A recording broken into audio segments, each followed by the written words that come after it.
Hello? Hello, hello, hello. I got some headphones on. Oh man. Oh, hi. Hello. Say hi to Sarah. Say it. Sorry, my stomach is not doing well today. I apologize. That's kind of why I started at 11. It's 4 o'clock already. Oh no, better end the stream. Bye everyone. Have a good day. Fuck, man. I am both annoyed at myself and can't help but laugh at myself that yesterday. So here's what I think that happened. I think I was looking at the time of the stream, like the counter on OBS that went 3. And because my usually on every other clock I have, it's a 24-hour clock. It's pretty funny. I'm so mad at myself. Every other clock I have is like a 24-hour clock, except on this PC. Except where when it goes to like 1 o'clock, it goes to 01 p.m. So I read that and it was like 03. And I was like, oh fuck, I've been going like a really long time. I've been playing this for a long time. And so I looked at that and then I went, okay, let's go raid someone. Huh, that's weird. Mop isn't live. It's 3 o'clock. Why isn't she live? Okay, let's go raid someone else or whatever. And then I got off and then I looked at my phone, which is 24-hour time, and it was like 1 o'clock. And I was like, what? And then immediately messaged Robin. And I was like, oh my God, I just ended my stream an hour early because I thought it was 3 o'clock when it was actually 1 o'clock because I'm fucking stupid. So yeah, it's the only machine I have. I'm pretty sure because it's the only Windows piece, the only Windows thing I have. Because I haven't used my Mac Mini for a while because I usually use that for work. My laptop and my phone are all 24-hour clock except for this PC. That's got to be the only reason. It didn't set. But I also remember looking at the clock and it saying 12:57 and be like, okay, I got to wrap up now. There's an ad that's gonna run in like 4 minutes, and it's 3 minutes. But it like just didn't sink in. It just didn't sink in that it was 1 o'clock, that it was 12:57. I remember seeing 12:57. So I'm just yeah. I was saying to Toxic in the Discord, it's like if it had the clock on screen and I was like, oh, and I'd said like, oh, it's 2 o'clock, I gotta end, that would have been like clip of the year, easy, of me just not knowing how to tell time, understanding math. But yeah. Speaking of the title of this stream, which is have you seen Good Time? No, I have not had a good time. It's actually funny because like my background is, dude, I'm sure I'm having a good time. So last night I watched Nosferatu. I had some people over and we watched Nosferatu, the new one, not the 1900, like the 1907 one or whatever it is. I thought you had an emergency. No, I straight up thought it was 2 o'clock and I was like, oh fuck, I gotta go. Not for any reason of like, it's not a bad thing to roll over. That's fine. But I'm trying to like be more like diligent with the time of the stream where it's like the stream is 4 hours long especially on the weekends. The weekdays might be different. Weekdays might be a little shorter, might be a little longer. Like that's fine. But weekends should be 10 till 2, 10 till 2, because I do it that way because I go to the gym at 3 and I eat between 2 and 3 o'clock to make sure I have enough time for it to digest and everything. And then I go to the gym so that way I'm home no later than 5. And that way I still have the evening to work on some stuff or like have an evening. It's mostly just like a very, let's try and be very scheduled with this kind of thing. And it wasn't like, yeah, it wasn't an emergency. It was straight up just, I thought that. So what I ended up doing is I spent the time cleaning because I had people coming over. I just spent the time cleaning, just cleaned my toilet and bathroom. And then, yeah, I was like, all right, well, I'm not going to go live again and be like, hey guys, sorry, let's do another 48 minutes of Dead Cell. It'd be so awkward to be out of sync. And it's really annoying because I was having such a good stream, like just enjoying the stream. People were hanging out, having a good time. And I was like, man, like of all the stream, if it was a bad stream and I was like, I'm done, I would have been like, you know what? It is what it is. But I was having such a good stream and I fucking did that. And I was like, what an idiot. It was just, yeah. So 2 today. I also thought you had plans. No, it's straight up like, I mean, I did, but the plans weren't till like 6 o'clock. So yeah, I just, I don't know what happened. I brain farted. Today we'll see. Today we'll just go as long as I feel like going. We might end it around 2 still. It's one of those things where it's like ending at the same time, I think is really good because it does give the structure, and then it gives, if I want a longer stream, it means I have to start early and all that. We'll yell at you this time. Yeah, the weekdays are going to be a little bit more loosey-goosey, but the aim in the week is minimum 3 hours. The aim in the week is minimum 3 hours. The aim on the weekend is 10 till 2. If I'm having like a really, really good time, because like I've already gone over the 2 o'clock time when playing like City to Nerdle, or we were playing Balatro. I've gone to like 3:30. That's totally fine. But I'm trying to just like basically I'm treating it in the same way. This is a stupid analogy, but the same way as I treat my rest periods when I'm at the gym between sets, where it's like there is a minimum amount of time where I rest, and after that, it's kind of up to me to see how I feel. The weekends, I also like to keep it that way because the gym gets really, really busy after like 4 o'clock. And I'm trying, it's more about, it's about being scheduled and being on time with the stream because I want to take this seriously, and I want to give it the time and respect, and people's time and respect that it deserves. But it's also, I'm trying to give myself that time and respect of the gym. Going to the gym, my health and everything is really important to me, and I want to make sure that I'm as strict with that as I am with everything else. So that kind of dictates the time, because that way it's like it's not taking over my life. I mean, last night I ate pizza, and that's why I think I had pizza and popcorn, like caramel popcorn. That's probably why my stomach is wrecked, because I haven't eaten pizza in a while. But I'm trying to focus around that, where it's like I want to make sure I go to the gym. I want to make sure I'm prioritizing my health. So if I want to be there at the time that I need to be there, I have to finish stream at 2. I can finish maybe at 2:30, but it kind of messes with if I have to eat anything. That's why I have like the snack sometimes on stream, because it's like, okay, we're going a little bit longer or whatever, or I'm just going to eat it then and go a little bit earlier, because I don't want to go super late. It does, like, especially on Saturday, it gets really busy. Sunday is never too bad. Sunday is usually good because everyone, even though it's like a more, I don't want to say a hardcore gym, but it's a more very gym focused gym. It's not like casual. It's not like an anytime. It's not like those kind of gyms where people just go and like do whatever. People go there to like work out. And even then it's like Sunday is like silent because people are like, it's Sunday. Oh, whatever. Oh, they went out and they got drunk the night before. So I get to use a lot. I try and structure my Sunday for all the machines where I'm like, there's only one of them.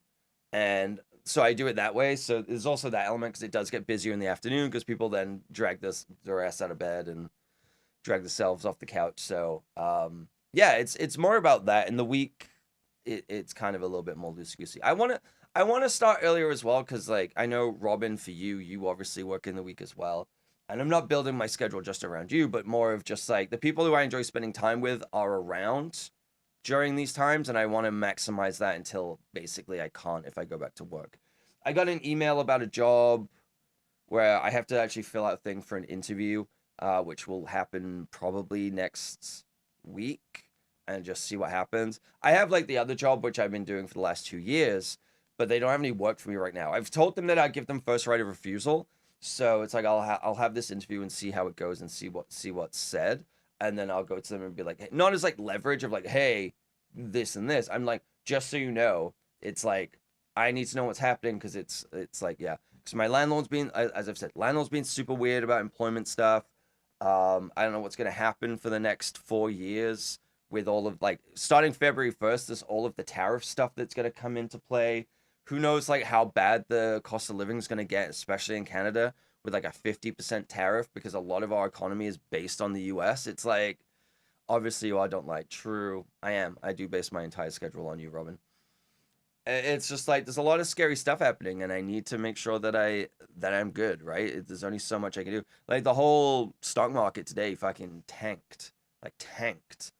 Apparently Nvidia lost like $500 billion in value, which is insane. So it's like things are getting a little crazy and weird. I know that doesn't affect me directly. Yeah, like half a billion, like not half a billion, $500 billion, yeah, $500 billion they lost. And it's like Tesla is like, and it's like those things I don't have money in those. I don't invest in them, but they are part of the overall market, right? And the overall market holds a lot of stock in them, especially tech right now. and who knows what's going to happen? It's a volatile time, and I got to make sure that I can get through the next, I don't know, 6 months at this point.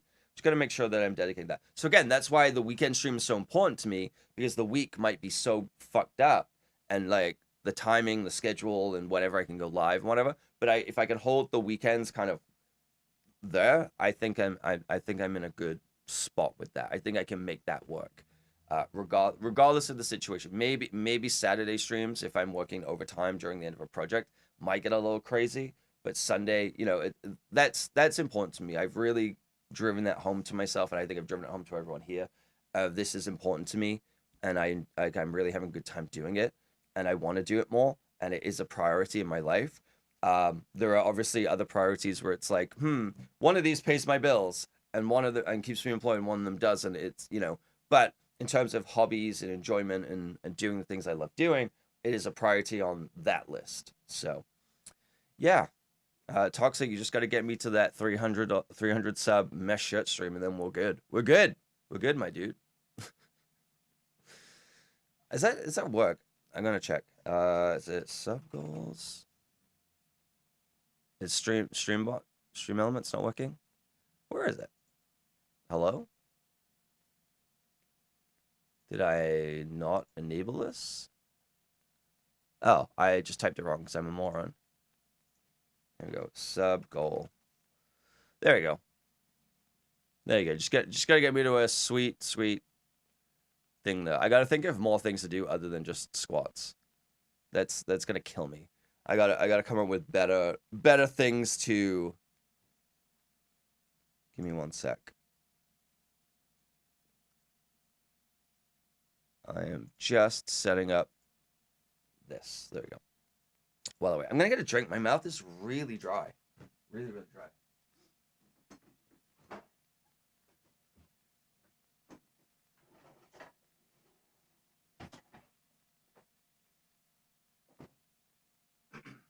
But yeah, I watched Nosferatu last night, the Robert Eggers movie. It was okay. It was fine. I've seen the original. Like, I saw the original a long time ago, and I really enjoyed it. I don't think it's a 7.6 out of 10 that people have given it on IMDb. I think that people... You watched Nosferatu last night too. Nice. What did you think? I definitely don't think mid. Yeah. I think it was a 6.5 at best. I think it was beautifully shot. I think it was well made, well crafted. The intricate levels of detail were incredible. I didn't like that the scares were jump scares. I mean, there's only so much you can do with that. Not scary is really, yeah. I don't enjoy jump scares. That's not for me. But I think like the set design, I did think there was elements where it was very cheesy, like very cheesy to like almost a comedic level where like Count Orlok's supposed to be intimidating, and it's just like not. I don't know. He kind of looks like the bad guy in Meet the Robinsons a little bit, but with a little bit more scoliosis and eczema. Beautiful visually. Story was basic. I mean, the story is the original story. We love the sound design of the count. Yes, there's a lot of stuff like that where it's like, yeah, I don't think he was as intimidating as the characters were like reacting to. Like Nicholas Holt's character was acting like it was insane. I understand like being in the situation is probably terrifying, but I really don't think it translated across in the movie as much as it needed to, of how terrifying this guy was and how upset he was. Like, yeah, I don't know. It was just kind of weird on those fronts. Willem Dafoe, like I watched it with Shay, and Shay was like, yeah, the performances were very theatrical in like a play kind of way, and he's like, that's fine, but it's like there's some of the ways that they were talking and acting was just very like strange, not even just like in a time period appropriate way, just like very over descriptive and things like that. And Aaron Taylor Johnson was like Sometimes it felt like he was about to burst out laughing, very stage play, which is fine. Sometimes Aaron Taylor Johnson's performance felt like he was about to burst out laughing, like he couldn't stay in the character or whatever, or like just didn't have the intensity that it needed. There was just some things with performances. The Lily Rose Depp, I think people oversold her like performance, where they're like, "Oh my god, she was fine," but it was very, I don't know. I don't know. She wasn't great. She wasn't great. There's one character that really stuck out where it's like the guy where he comes to like the doctor and he's like telling him about the man who's like biting goats, and it was like so bad, but it just like he had such like a monologue telling the doctor about this thing, and it was just like, this guy's not a good actor. And so Judge is bound for secondary roles after this movie and that Marvel movie is in. Yeah, the thing is he's a really good actor. He's a really, really good actor. I mean, even he was in fucking Tenet. And I was like, you don't even realize he was in Tenet. He's the soldier guy who's like leading the charge, and it's like he's not a main role. I mean, a lot of people just want to be in a Chris Nolan film, but he just shows up in like the third act, and he's just a random soldier with lines. Um, yeah, I don't know. I think he's a very good actor, but I think he's not a lead. I don't. It's hard to say. He has he has like a lead look. I think he's a really good character actor. I think he's surprisingly a good character actor, but I don't think he was great in this.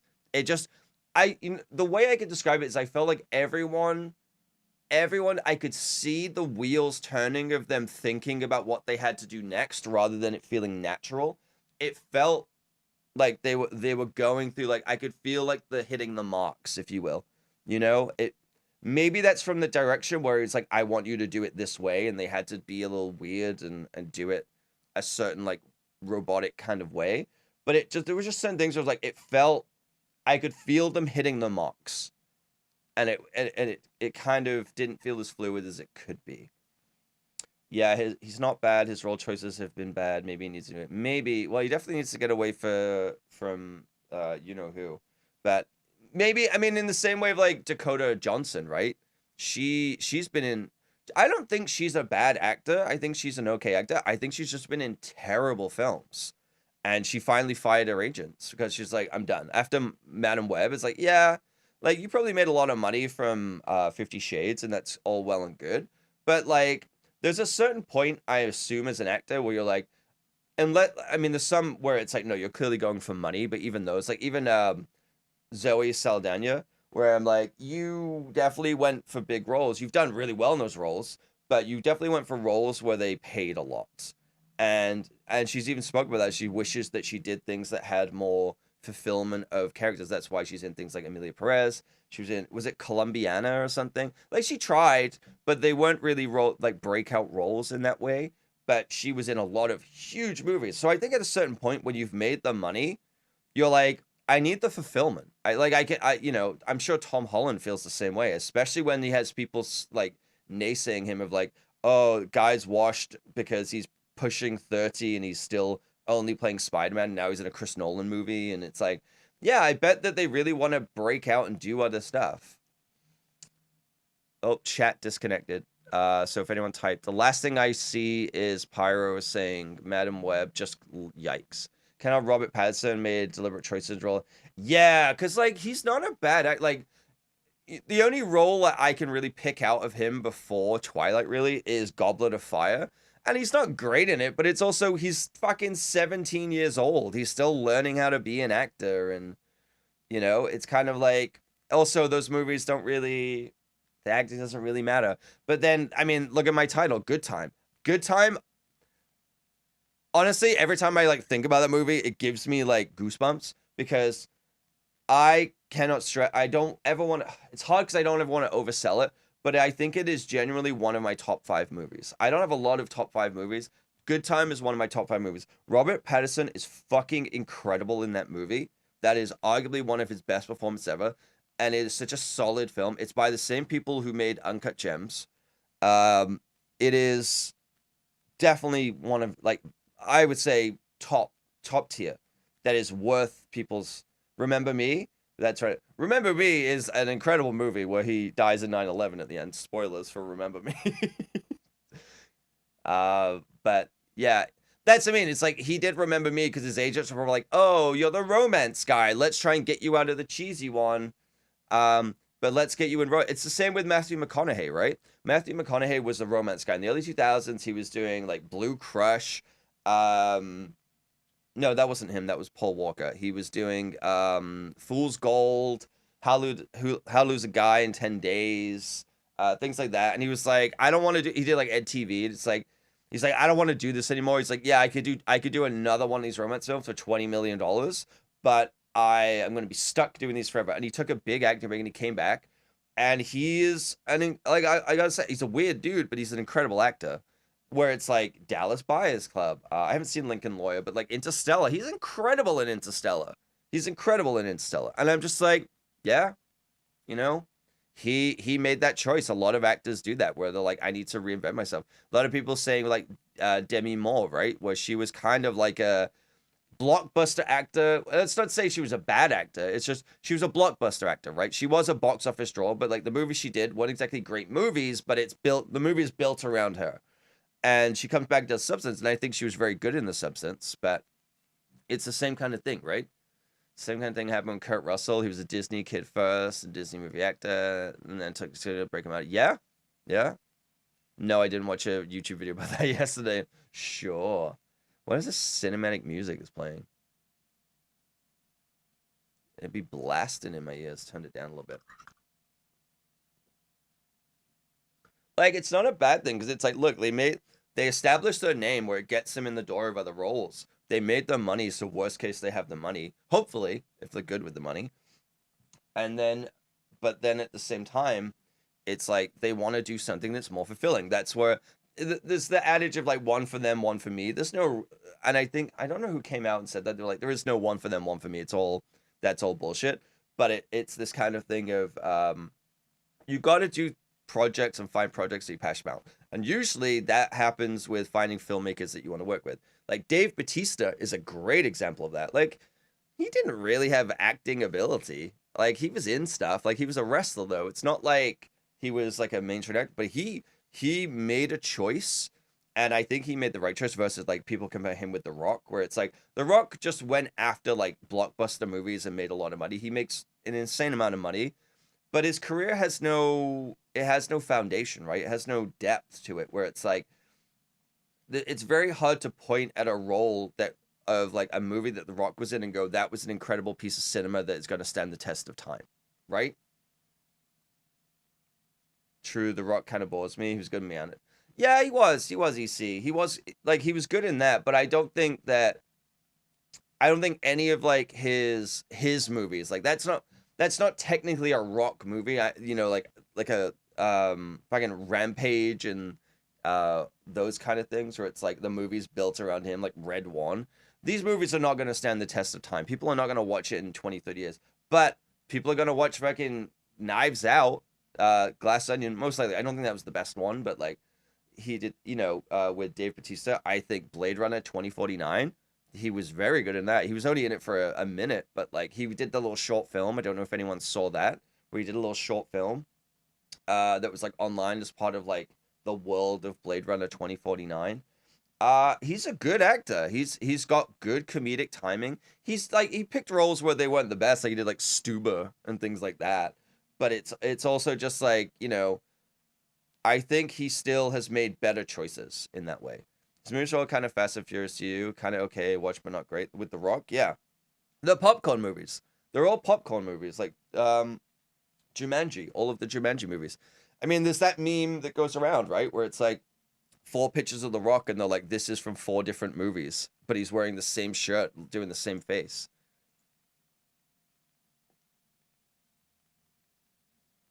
Sorry, I couldn't even hear the music.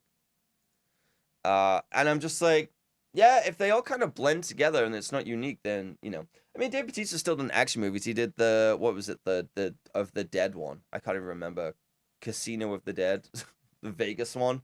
I can't even remember because it was a Zack Snyder movie. And it's like, yeah, he can still do action. I still think maybe it's a little too late now, but I think 10 years ago, they should have made a Gears of War movie. I mean, hindsight's 2020. He wasn't the actor he is now then, but Gears of War movie with Dave Bautista would fucking slap.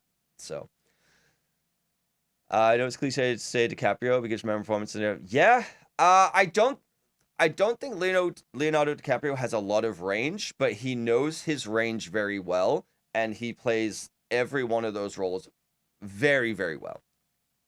He is typecast in such a way that it doesn't feel like a typecast, if that makes sense. Like it feels very different, but a lot of intensity. He's very good at intensity. He's I don't know, he's got good comedic timing and everything, but Jack Nicholson's favorite actor all time. What about me? It's gotta be Jonah Hill for me. No, I'm kidding.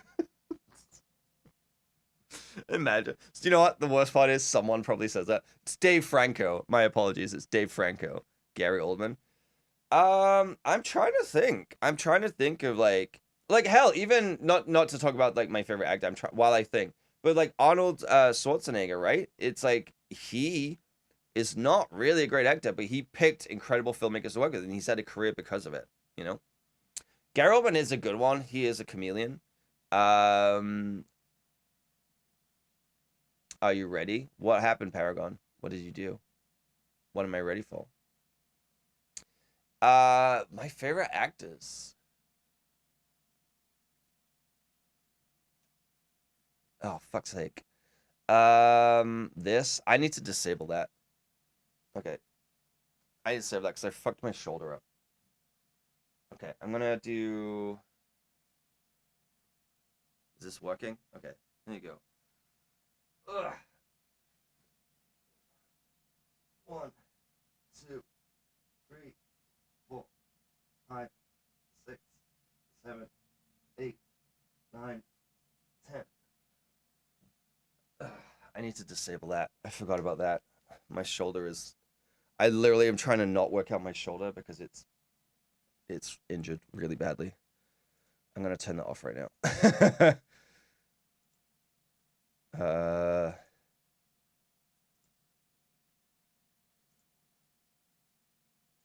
One second.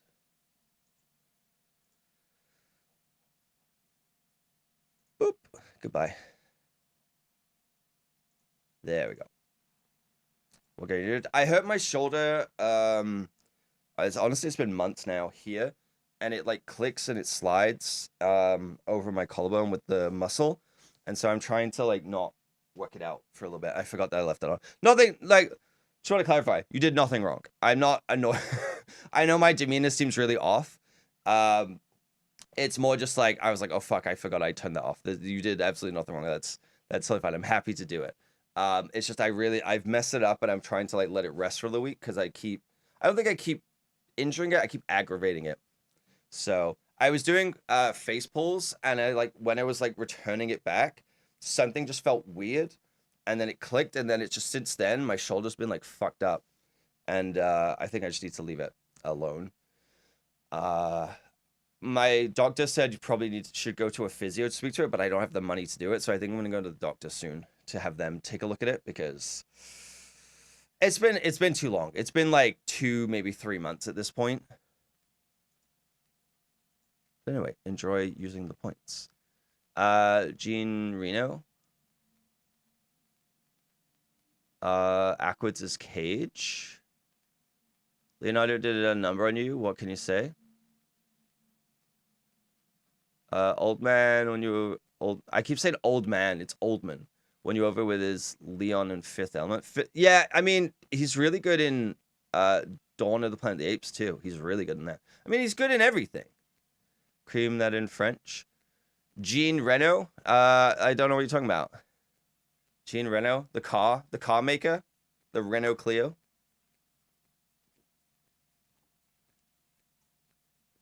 Clint Eastwood. Clint Eastwood is up there. I think Clint Eastwood might be one of my favorite filmmakers. Not necessarily actors, but filmmakers. I don't think he's one of my favorite, but I have a lot of respect for him as an actor. Tom Cruise. I think that he is not given enough credit as an actor. He does have a lot more range than people think. He doesn't just run. But you don't have a career like Tom Cruise that spans 40 years without being a good actor. Because another one of my favorite movies is The Color of Money with him when he's like very young, like pre getting his teeth fixed young, like a long time ago. Him and Paul Newman, where they're playing like as pool hustlers. De Niro is good. De Niro is really good. Also, I've gained better respect for Kurt Russell lately. He's also seems like a really good dude. Honestly, amazed at how he has one clone and then the other. Wait, sorry. There's three things going on. Who has one clone and then the other? I know watch Heat again. Michael Mann, good choice. Please. Oh, okay. Did you watch The Hateful Eight? He was great in that. The whole guys. I'll be honest. I turned off Hateful Eight. I didn't enjoy it. I got bored. But as I said to Robin, there's a lot of movies where I watched them a long time ago when I wasn't really giving movies the time of day that I should have. Like In Bruges, I still need to rewatch it. I turned off In Bruges because I got really bored, and everyone's like, "Oh, you turned it off right before it gets really good." It was mostly because of like I was very much in the mindset of I'm not gonna watch. Someone says to me, "Oh, you should check out this series. It gets really good in season 3." I'm not gonna watch 2 bad seasons to get to the good like I'm just not. And so I was very much like, this is boring. Nothing's happening, and it's like I think I didn't have enough understanding and appreciation of movies at that time. So I'm trying to revisit films that I kind of didn't give a good chance. Like there's another movie called A Fish Called Wanda, and I thought it was the most boring shit I've ever seen. But I also watched it when I was like 13, and I tried to watch it multiple times. I was like, I still don't get it, but it's a very beloved film, and I'm like, I watched it when I was like one, probably too young to understand it, really. And so I want to go back and watch movies where I'm like, maybe I need to give this another shot. I mean, there's movies that I haven't seen that are really popular. I haven't seen The Godfather. I haven't seen any of the Godfathers. But the reason I haven't gone and seen that, I don't think I've even seen Apocalypse Now. But the problem is I've seen too many movies that have referenced those movies that it's really hard to go watch it. I've never seen Citizen Kane because it's so over referenced that I'm like, I don't think I'm going to be able to watch it with an unbiased lens. And it's definitely, they're not going to hit the way that they should. I mean, that's impossible regardless, right? Because if you only watched it when you're 20, you've seen so many movies by that point. But yeah, if you're going to hate for this opinion, be it force yourself to finish Breaking Bad and hate it. I think Breaking Bad was an incredible series, but on each rewatch, I found it harder to watch. I'm not gonna lie. I found it harder to watch and harder to like get through. But it's still up there for me. But I definitely start seeing more problems with it, and yeah, it's I can understand of like the finishing it. I think you know what though, I will say the difference of Breaking Bad, it's not a series to binge. I think that's the difference. I think one thing that has kind of ruined the cadence of shows, which is ironic because yesterday I was saying to Shay how I was waiting for all of Severance season 2 to come out before I watch it, which I actually think I'm gonna recant on and actually start watching it. Is I think binge watching TV and watching them back to back is actually detrimental to the enjoyment of the show. People kind of made you binge. Yeah, I think it's detrimental to it. I think that I think problems start to stack up, and anything can kind of grate on you in that way. Gave up on Breaking Bad, 5 episodes. Sadly, never caught your attention. Though I really once like it. And I can understand that. I can completely understand that. It's just not for everyone. Like it depends on what you're into, right? I think a lot of people get really hype and into things because other people do. It's that whole thing of like, this is popular and therefore I want to be part of it. Same as Game of Thrones. Same with Game of Thrones. Everyone's like, oh, this is like the hit show. And so, I mean, I watched Game of Thrones because other people told me to. I worked on it before I'd even seen it. And I was like, I don't get it. I don't really get why this is. I was like, it's fine. I enjoy it most part, but I'm like, I don't think it's an amazing show. I think it was well made up until a certain point, but I don't know. It just never really grabbed me the way that like I had to watch it. The only reason I watched it is because if I didn't, people would spoil it for me. So I'd never get to watch it like that. So gonna marathon some Russell movies. The Thing, Big Trouble, Escape from New York, Backdraft, Stargate. Stargate is a great movie. It's a little dated, but Stargate, I love Stargate. I've watched it not that long ago. Still holds up, in my opinion. Christmas Chronicles, surprisingly good episode. I didn't like Christmas Chronicles. I'll be honest. Tombstone, is that the one that's like a horror style with Val Kilmer? Or I'm thinking of a different one, maybe. The only series I've ever rewatched was Game of Thrones, and the last 2 seasons are just as painful a second time around. I actually, hi Shay, streaming interrupted. I know, I almost sent you one before I was about to stream, and I was like, this is gonna ruin our day. I just saw your thing come through. So I was mentioning Game of Thrones before I read your comment, EC. But yeah, the thing that I would say with Game of Thrones the last few seasons, I think that the beats that they hit were correct. I think that the times and the beats that they had to hit were correct, but they rushed it because they were trying to be done with it to go make Star Wars. That was the whole thing. I think if they'd taken their time and built up to it, it would have landed a lot better. They needed 2 more seasons. You watched it because of boobs. Hey, look, I'm a simple man. That's mostly why I watched Nosferatu. I wanted to see dong and boobs. I'm just gonna say it. That's why it has the highest rating that I've ever given to a movie. But I think it's just like, I don't know. It just, Game of Thrones didn't really hit as much. I mean, I worked on it and I was like, oh, this is really interesting. I like these fantasy. I think what helped is working on season 3 and seeing when all the fantasy stuff started to come in. I was interested. I thought it was really cool that at the end of the first season, they killed off like one of the main characters. And that was like, I've never seen this. I've never seen it. I've never seen someone do that where they killed off one of like, not just like one of the main characters, one of the biggest stars on the show at that time. Sean Bean was arguably the biggest star in that show. Maybe, oh God, he plays Robert Baratheon. I can't remember his name. He was in like the Full Monty and things like that. I can't remember his name though. Like he was like a known British actor, but Sean Bean is like up there, you know. Medium dictates the method. Yeah, it's true. It does. You really want to show that I can want to sit with an episode for a bit instead of brain feeding. I think, have you watched Severance, Pyro? I think Severance could potentially be that. Mark Addy. There we go. Thank you, Robin. I know that you know that off the top of your head. But I would say Severance maybe is one of those kind of shows where it's like a lot happens and there's a lot to digest with each episode, where I think you could binge it, but you could also enjoy it by watching it every other day. Shay, I was just saying about how I think instead of waiting for it to all come out for season 2, I'm going to do what you did and watch it every week, because I do think that I want to kind of sit with each episode because there's a lot that goes on, but I need to start season 2 of Severance. I think season 1, again, I don't want to overhype stuff. I think season 1 might be, I would say, probably one of the best seasons of television in a long time. Like from writing to performance. And I don't like Adam Scott. I think he's done better roles in recent years, but I never liked him in comedic roles. I've never liked Adam Scott in comedic roles, even though that's been his bread and butter. I watched Community last year because I'd never seen it. Sorry, Parks and Rec. And I was just like, I didn't get it.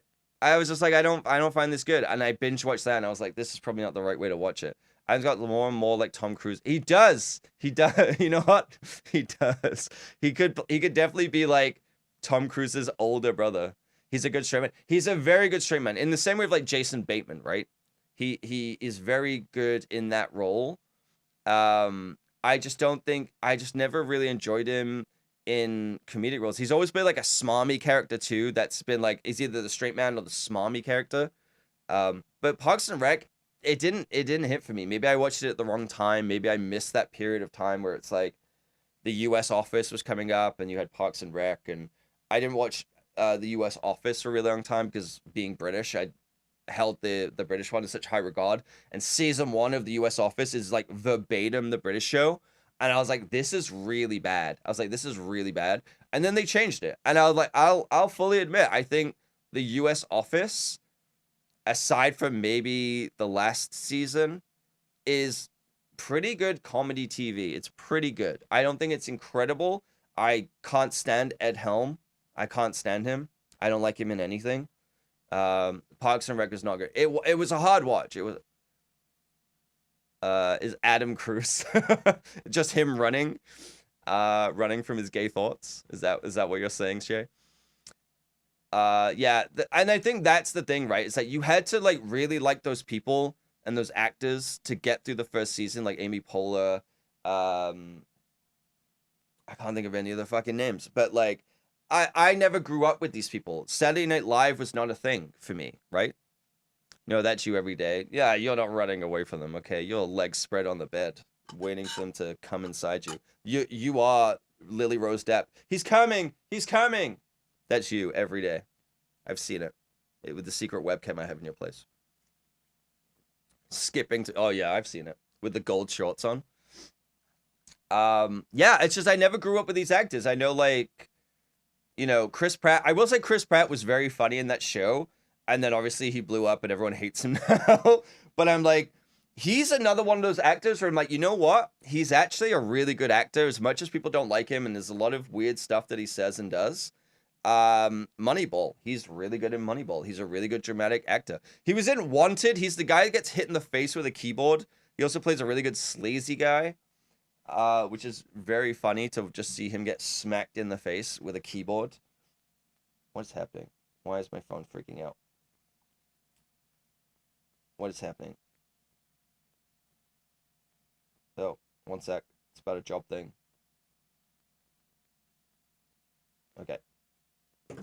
It's not on a stream day. It doesn't affect us, everyone. But yeah, I need to watch Severance. Severance is a good one. Yeah.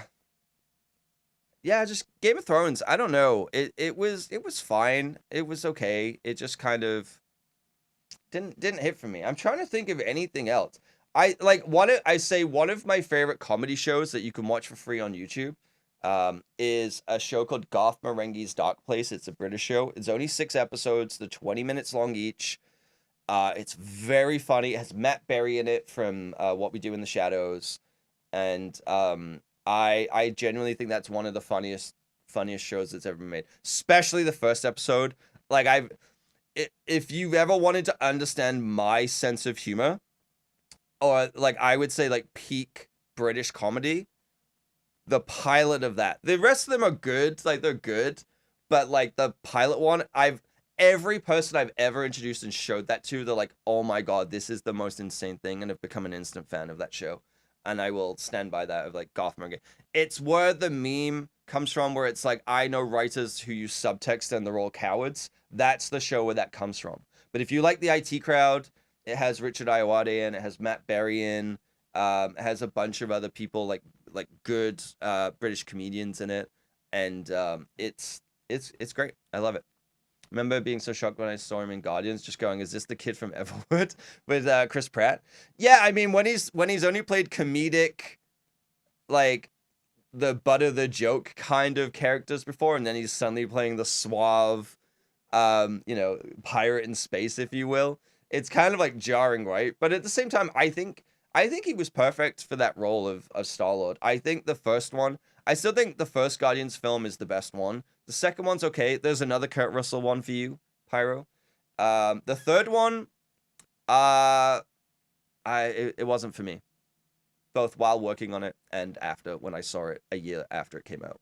It's just not my favorite. I felt it was a little. I mean, granted, there was a lot of problems that happened behind the scenes with that, so maybe that's an element too if it was very rushed or whatever.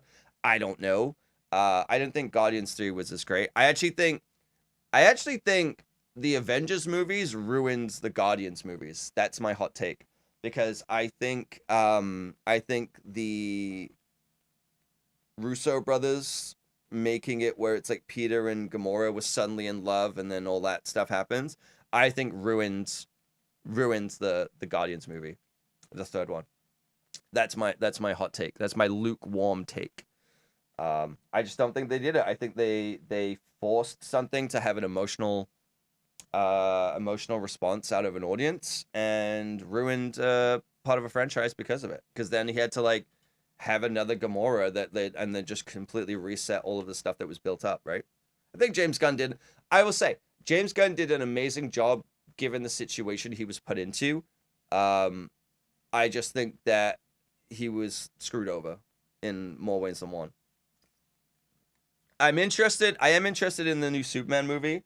One, because I do like Superman. Two, because of James Gunn. However, I'm seeing trends in James Gunn's filmmaking, and I don't like that I'm seeing it, but I am seeing trends in James Gunn's filmmaking where in the Guardians of the Galaxy 3 trailer, he uses the same shot as he does in the Superman, whatever the fuck it's called trailer, where it's an extreme close up that's really wide on the bad guy's face that is never in the movie.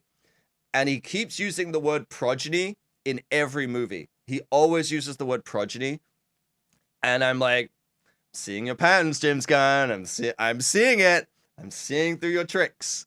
And I don't like that. I have a weird thing where it's like obviously he's the head of DC, so he's gonna be working on stuff. It's like I love it when filmmakers. There's always that thing of like a filmmaker makes an indie darling film and they have the breakout film, and then suddenly they're doing a superhero movie. That's kind of like the pathway, and then they do that, and then eventually they go on and do whatever they want. I like it when those filmmakers then use the power to go and do the things that they're really passionate about and do these indie films. But at the same time, I'm like, like instead of just keeping on going on with superhero films, but at the same time, it's like that might be what they're really passionate about. So I always feel really conflicted by it, where I'm like, I really don't think Chloe Zhao was clamoring to do an Eternals movie. It just doesn't. It feels very much of like, here's a big sack of cash if you make this movie, and we'll fund your passion project if you do this movie. Same with like Josh Trank. It's like I think he was passionate about making a Fantastic Four film, but eventually it just kind of screwed him over because he made Chronicle, right? I think that Chronicle was him showing that. And I have no problem with people having passion projects as those kind of things. Like one of my films, if I could have ever made a film or whatever, I wanted to make a Green Lantern film. Not the Ryan Reynolds style, but just like I thought it would be really interesting to make a Green Lantern film because I think Sinestro is a really interesting character. Aren't they making a show potentially called like the Sinestro or the something Corpse or something? Like it's about like Sinestro and like the bad guys or whatever. But I always thought that was really interesting of like you'd have it where Sinestro, you have Hal Jordan, and Hal Jordan becomes Green Lantern, and then Sinestro is the one that trains him. Obviously, you have like Kilowog and everything, but like Sinestro is one that trains him and takes him on patrol. There was a really good animated movie about this where it kind of expedited the whole process of him becoming Hal Jordan, and then he's going on patrol into places where it's like these outer world planets that are kind of very like the Wild West, if you will, and they're afraid of the Green Lanterns, and he's confused as to why. And it turns out like Sinestro is actually kind of like a villain, and he's been like using his influence and power to kind of like take over these places. And I found that super interesting. Of like you have this guy who's training someone, and it's like you're seeing his perspective of how he views the world and how he views people, and how he's talking about it. But then you see the actual actions of that and the I thought that would be a really cool kind of take on that. But obviously that's not going to happen because I've made two short films and they're okay at best. That's all I'll say. They are okay at best. I need to do something bigger. I do have like other ideas. I have some like web series that I'm working on that I've been speaking to Shay about, but I still got to fucking write them. And I want to maybe start with like little vignette episodes where it's like I just make it about little things that are happening in there, and then eventually maybe make it into a bigger series of just like put them out there, see what happens. This is like a story set in this world with these characters, and it's not like it's like an episodic thing, but it's not like a linear story. It's just like this is happening. And it's basically about like a trucker in space, and he's like got a passenger who is like a little like a sentient robot, and but like other things that come with that. And yeah, I've been like working on that idea. I haven't made much progress on it, but I want to do that because I think I could. It's something that I could feasibly do because it's me. It's one actor. It's a small location. It has some VFX, which I both know how to do some of, but I'd need to learn how to do some others. Like I'm not good at 3D. I don't know how to do 3D stuff. But also a lot of green screen, like space extension and whatnot. Like it could be interesting. Um, I'm just gonna say as well. I don't know if people are typing. I'm worried that chat has either frozen, but there also could be no one typing, and that's totally okay. um, but chat is being super weird, so I apologize if someone is typing anything and I'm not responding to it. I don't know. My chat is already disconnected and reconnected 3 times. So that fucking screamo music. Well, that's not screamo really, but it is what it is. But yeah, I have a lot of stuff that I want to work on and do. Not typing, consoling some friends who just found out they're not working. Oh, that's okay. That's okay, Byro.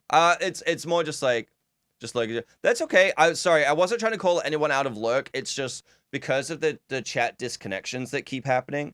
Also, hi Scott. I just don't know. 2 Vancouver studios in the past week had major layoffs. Yeah. Yeah. I saw today Ubisoft in the UK has they're removing 100 roles across 2 studios and closing one of the studios down. Phoenix Labs just announced they're doing major layoffs. Piranha was last week. I'm not full studio closure. Piranha or Phoenix Labs. I mean, Phoenix Labs has been on this like a steep decline for a while since the dude sold to like a crypto company and effed off, right? Like yeah, the Leamington Spa they closed. But the way that they worded it was like, oh, the layoffs are going to impact these 2 places, but it's going to be 100 roles that are impacted, but we're just going to close one of the studios down. Phoenix Labs, yeah, they're past the point of anyone who made the money in that place is kind of done. That thing's on life support, in my opinion. No one's playing Dauntless anymore. They had no follow-ups. They had no. Yeah, I mean, it was a cool game. It was a cool idea in the sense of like a free-to-play Monster Hunter in the idea of Warframe. I think they started off really well. But yeah, they just, I don't know. A lot of people just, I generally feel that studio was purely just made so that the owner could make money and then leave. That was it. LinkedIn is just depressing to go. Yeah, it is.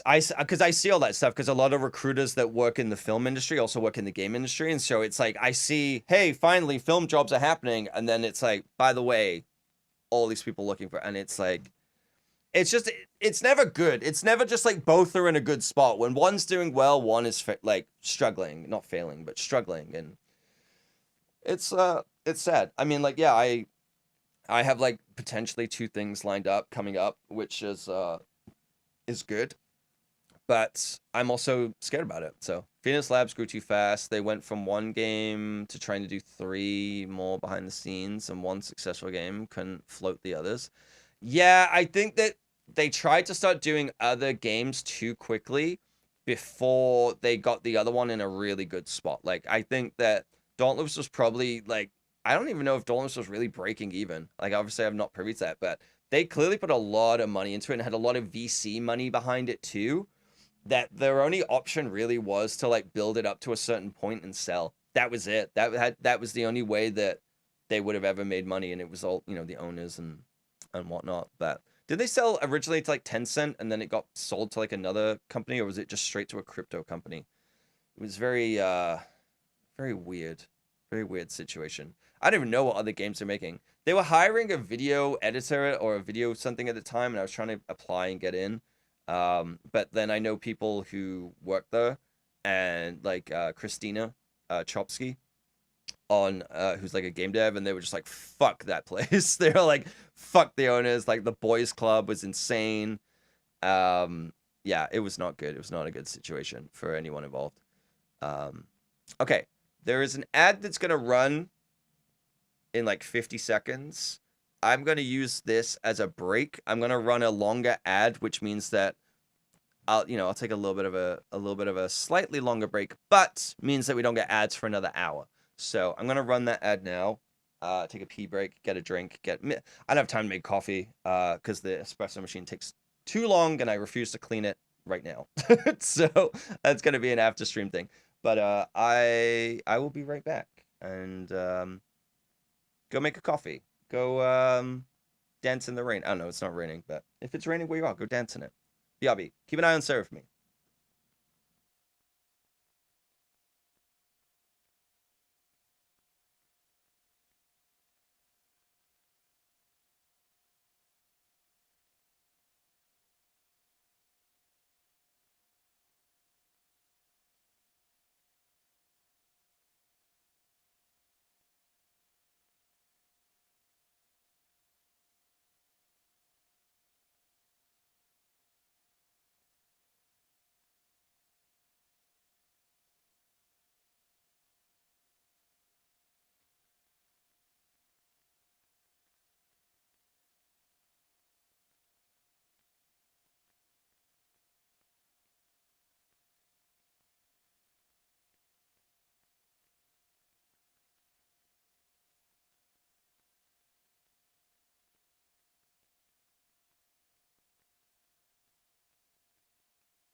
Oh man, my stomach is not doing well.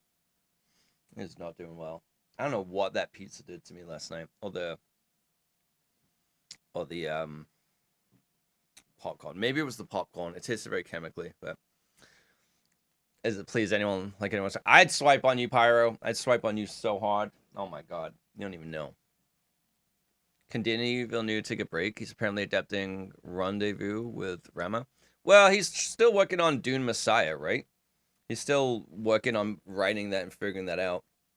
They canceled one of the development games that was almost ready to launch and laid off the whole team.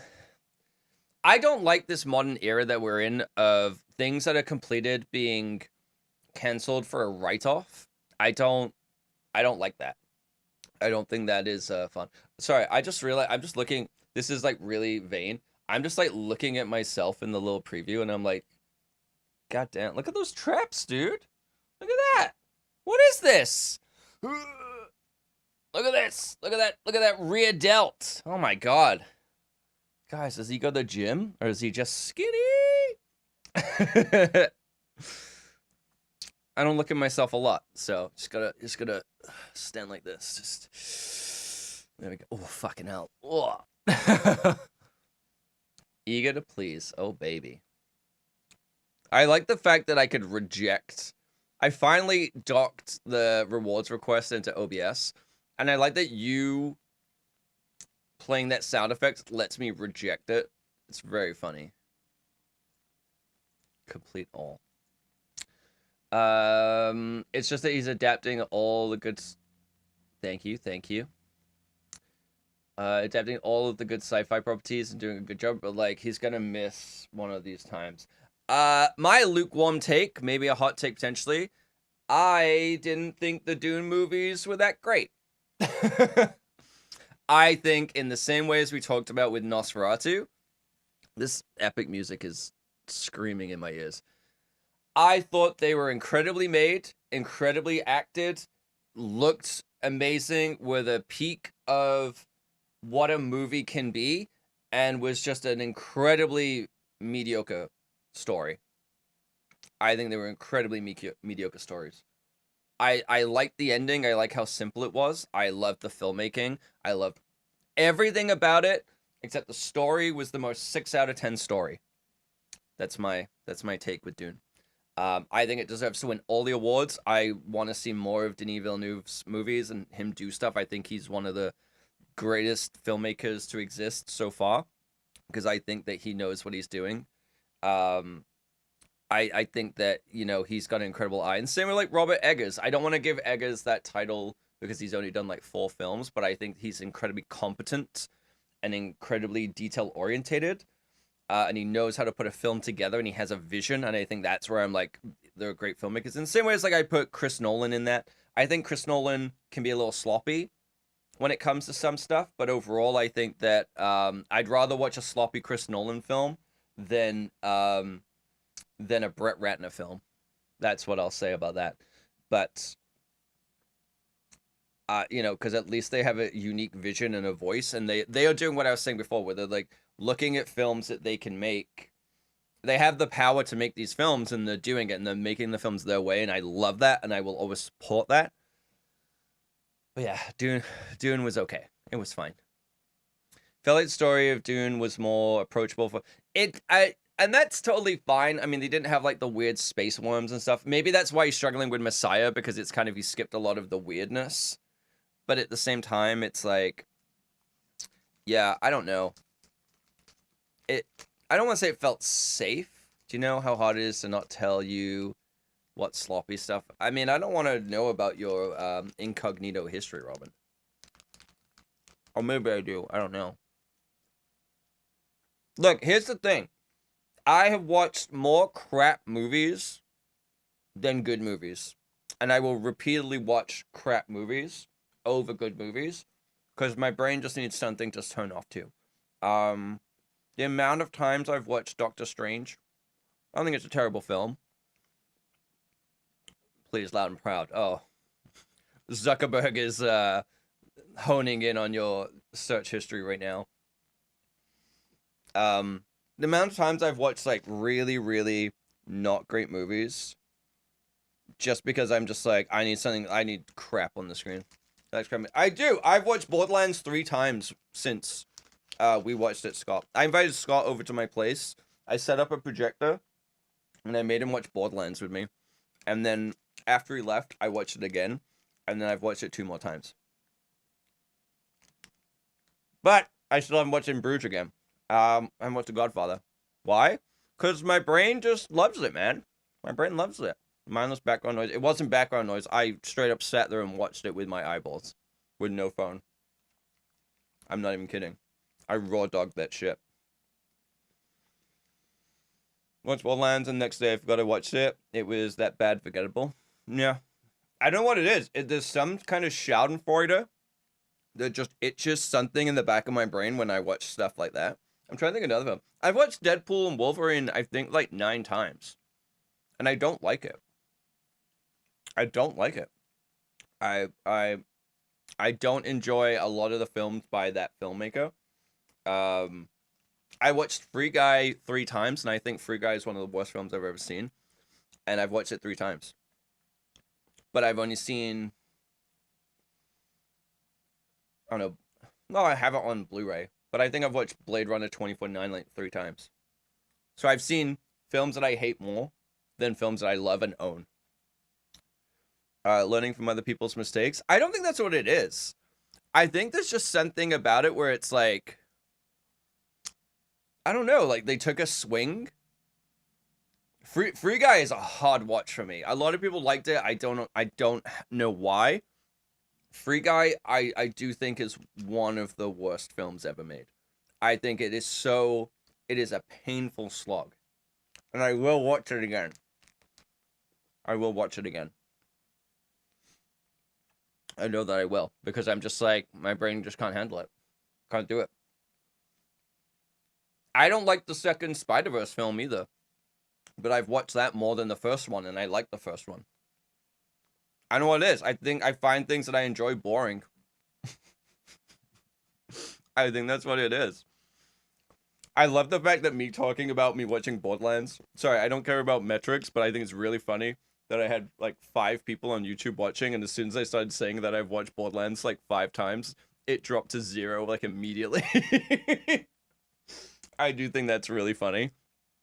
I hate the fact that I can't hide the metrics on YouTube. I don't want to see them, but they are like right there in giant letters because they're just like embedded. But I do think that's incredibly funny that me watching Borderlands that was the line. That was the line. I had YouTube on the phone. It was Alder playing a stream, and he stopped it. How dare you? So mine's from the yeah. I can't explain why I like bad movies so much. I just do. I just enjoy it. Maybe it's because maybe that's why I really like Best of the Worst by Red Letter Media. Maybe that's kind of it. It's just like, there are movies where I'm like, there's a limit when they're really long. I think that was a part of the thing with Nosferatu 2. It was really long film. It was a real, like, it wasn't like 3 hours, but it was over 2 hours long. And I was like, pretty sure the original wasn't 2 hours. I think a lot of it could have been cut down. But it both, because it's interesting with Nosferatu, it's like, it both felt really long, but it felt rushed. I don't know how to describe it. Like the whole stuff with Hutter at the castle felt really glossed over and rushed through. And then there's other stuff where I was like, this is dragging on. So, I don't know. I enjoyed The Northman. I don't know if anyone's still The Northman. I thought that was a good movie, but I probably won't watch it again. Yeah, it's like, I don't know what it is. Like, even the first episode of The Bear season 3, I really liked it, but I'll never watch it again. I'll never watch that episode again. Like, the montage episode, I thought it was a really cool way to do it. I'll never watch that again. Needed more horniness? It needed a little bit more. I mean, it was pretty horny when she's literally scissoring the ocean. Like, it had a... I think the problem it wasn't that it was like it needed more horniness. It's that the horniness came across as like comedy. Like it came across as kind of like goofy, in my opinion, where she like just kept like writhing in bed and like doing stuff like that. And I'm just like, that was the thing, is like, and everyone's like, oh my god, she's like contorting and everything, and it's just her like rolling her eyes back and sticking her tongue to the left. I'm like, I've seen Charlie XCX photos. That's nothing new, okay? I don't care that she did it in the 1800s. But the thing that I thought we were talking about while watching the movie was like, what was funny is like the fact that he was really worried. It was like he plays like a real estate agent, and he has to like travel 6 weeks to another country, and he's so worried about it because he could just die. All he's doing is going somewhere to have someone sign a contract, and it's like the most harrowing journey he could ever take just to get someone to sign this contract. It's kind of crazy. But I also kind of love that, of just like the fear in his eyes. That's the thing. He seemed more scared about making the 6-week journey than he did about the count. But what do I know? It's just douchebag on Twitch eating a indescript snack bar that I won't mention because I don't want to owe someone. First half of the movie could have been cut. I see, the thing is, I think the first half was the more interesting part that they should have done more with. Like, that's what I think. I think that it, like, I get that it's a remake and he's telling that same story, but I think that Notice how you wrapped it all the way. Yeah, I did. It was just old dude wanting to buy a house. But it's like the whole thing of him being in the castle. Again, I'm kind of regurgitating stuff that Shay was telling me about like the Dracula story and everything. I've seen the original Nosferatu, but it's a very short film. Like not short as in like a short film, but it's not a 2.5 hour movie. Because I don't think enough film celluloid existed at that time. Or apparently, the thing that happened with the original movie that I heard was that whoever like financed it didn't want to ever release and tried to destroy it. So the actual final movie is them. It's like whatever they had left pieced together. That's like how it kind of came together. Dude, what is happening with my phone? I'm getting a lot of notifications, but then it won't. It like won't open. Something's going on. I don't know. Technology's failing me. Well, I was gonna say today. It's failing me every day. Let's be honest. But I want to see more of that. I want to see the slow descent into madness that Hutta goes through living in this castle, and building up to that time when he kind of gets him to sign the contract in a different language, right? Sorry for spoilers for a movie that's 120 years old, but you know, I want to see that. I want to see it where it's like he's like not just drained like blood wise, but like drained emotionally and like all of that stuff, and like dig into that more. I don't want to see more shots of Lily Rose Depp standing on the ocean monologuing and then trying to scissor the fucking ocean, you know? And then they're like, oh, he was my melancholy. He was the one I dated. How? How? Because that wasn't her at the beginning of the movie. That was someone else. So, yeah. That's my hot take. I think that's the problem too when it comes to like watching good movies and watching bad movies, where I'm like, why I like watching the bad movies too is I don't criticize them as much as movies that I do like, because I criticize movies I do like because I care about them, they get me invested and make me want to like actually delve more into the details and think about it and analyze it. And therefore it always sounds like I'm being a lot more critical of movies rather than that I like them, and that's not true. That's not true at all. I actually really like them. The whole reason I'm criticizing them, criticizing not in a negative sense, but being, like just being analytical, I think is an important distinction to make, because criticism is always taken negatively, and I don't think that's not what I mean in this instance. That I think it takes like a little bit of a toll. So when it's like 9 o'clock, 10 o'clock, and it's been a long day or whatever it is, it's like I don't want to sit there and be. I want to kind of be engaged in what I'm watching, yes, but I don't think I want to be challenged in that way of like criticizing the thing or analyzing it. And so that's not a good thing. I don't like that. But at the same time, I'm like, that's probably why I gravitate to films. I'm like, there's nothing to criticize. It's just a dumb movie. You know, it's why one of my favorite movies is like 40-Year-Old Virgin. I still think it's really, really funny. It definitely doesn't hold up the way it should. But it's funny. I don't have to think too hard about it. It's just like dumb movie that kills couple of hours. I still think it's funny now. But yeah. Should I talk about finances again? Everyone loved that yesterday where I spent 45 minutes talking about finances. Robin, do you want to hear more about finances? Do you want me to repeat the rule of 72 for you real quick? I'll do it. I'll do it. Man, I gained like 3 pounds since yesterday. I guess like all of the pizza was just like salt. And I'm just like, man, I'm not going to hit my goal. My goal is to get down to.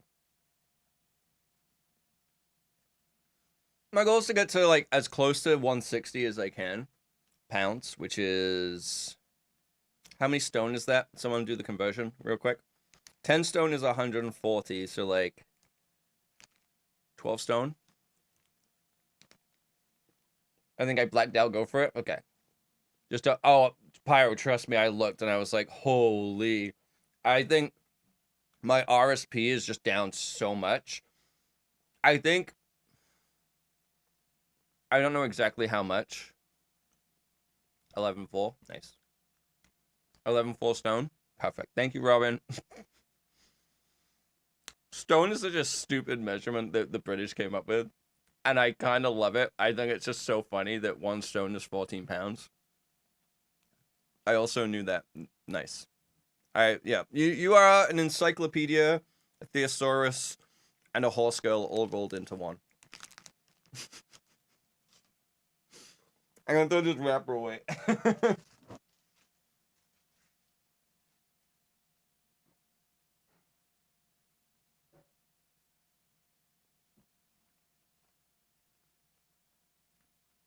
But yeah, the only reason, yeah, I want to get down to 160. I think that's where I want to be in the summer. That's where it puts me at like 12% body fat. So my goal right now is get down to 15%, sit there for a couple of months, and then for summer get down to like 12%. Because I've done it before where I was like, I think I weighed like 140 pounds when I was in my 20s. And I was like lean, but I didn't have a lot of muscle. And I'm like, right now I have more muscle now than I weighed back then, which is kind of crazy. Because I was like, oh, I'm going to end up really small like I was then. And I'm like, no, there's no way. I was like, so. But it's so weird because it's like on my app, it tells me my weight, tells me the body fat percentage, which is still 20%. I think I'm more like 18, but it's like 20%. But then I look at what my fat-free body weight is, plus like skeleton weight and everything, and I'm like, this doesn't add up. It doesn't make sense. Ronnie Coleman, yeah. Been consistently losing weight. Was getting concerned as I haven't been doing much aside from eating habit changes. Sorry, the old way recently. Yep, gained some weight back. So happy to see it's not a body fucking up thing. That's good. That's good. I mean, yeah, if it's not a wanted change, that's not something that you want. So, fun enough, all the other au pairs called you dictionary, which is weird because they did not speak English. Yeah, you're not the Collins dictionary. That's for sure.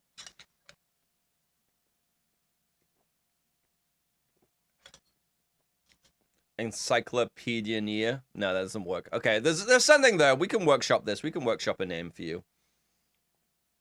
Encyclopenguina? No, it's not. I'm not operating on the best. I'm operating on a Nosferatu scale today. I'm at about a 6.5. Okay, I did actually sleep, but I slept okay-ish last night, but I woke up like 7:40. But I don't know if it's because of that new alarm or not. But I went to bed at like 11. Which is surprising. I've been going to bed earlier the last few days, and I don't think it's helping. I think it's actually making me worse. I actually think it's impacting my ability to exist in a negative way. Buccaneer is for your pirate channel. There you go. You know what? It took me a second, and it got there, Robin. I'm gonna give you a +2 on that. It took me a second, but you know what? Bravo. Well played. That you know what? That gets a +4. Took it from Pyro. Yeah, but you refined it. You made it your own. You know, it's kind of like you didn't just do a remake. You did a reimagining of what Pyro said. Teed it up. You knocked it out. There we go. It's Pyro. You get a +1 assist. That's what you get. You get a smaller clap, but still a clap. There we go. That. Yeah. You did a pun. Katie will be so proud. And she wasn't here to see it. Yeah, she wasn't here to see it. Rip the dream. But yeah, I want to get down to that. I'm not super far away from like 15%. I think I'm like 5, maybe 6 pounds away from 15%, which is, I stopped caring about the weight and I care more about the body fat percentage just because of that's the aesthetic look I'm going for. I'm working out for health, but also, let's be honest, let's call a spade a spade. I want to look good too. Send her a screenshot. Well done. Well played. I still want to look good. I just want to feel good. I want to look good too. Considering I've been incredibly overweight for like 15, about 15 years. So, yeah. Although it's still weird to just like see that because I still just see a very overweight person, which is totally not body dysmorphia. That's definitely not what body dysmorphia is. If you look it up, that's definitely not what it is. But I think it doesn't help the fact that the gym I go to, everyone there is like 6'7", 250 pounds, and like 10% body fat. And there's also dudes that go there where like they don't really work out. They just want to be there to try and like look at women because they're tall and that's it. I'm like, they just sit on machines and I'm like, okay, you know what? I'd probably do the same.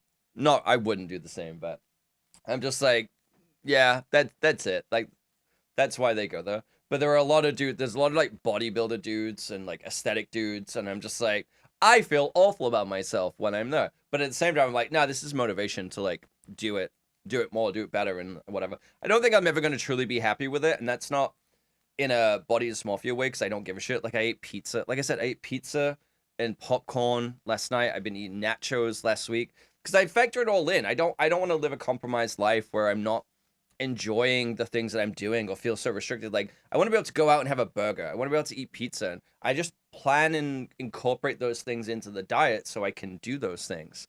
Versus being like, no, I've got to eat the chicken and broccoli and blah, blah, blah. I'm like, that sounds fucking awful. That sounds awful. It's like I eat fruit at night when I put it into my yogurt bowl.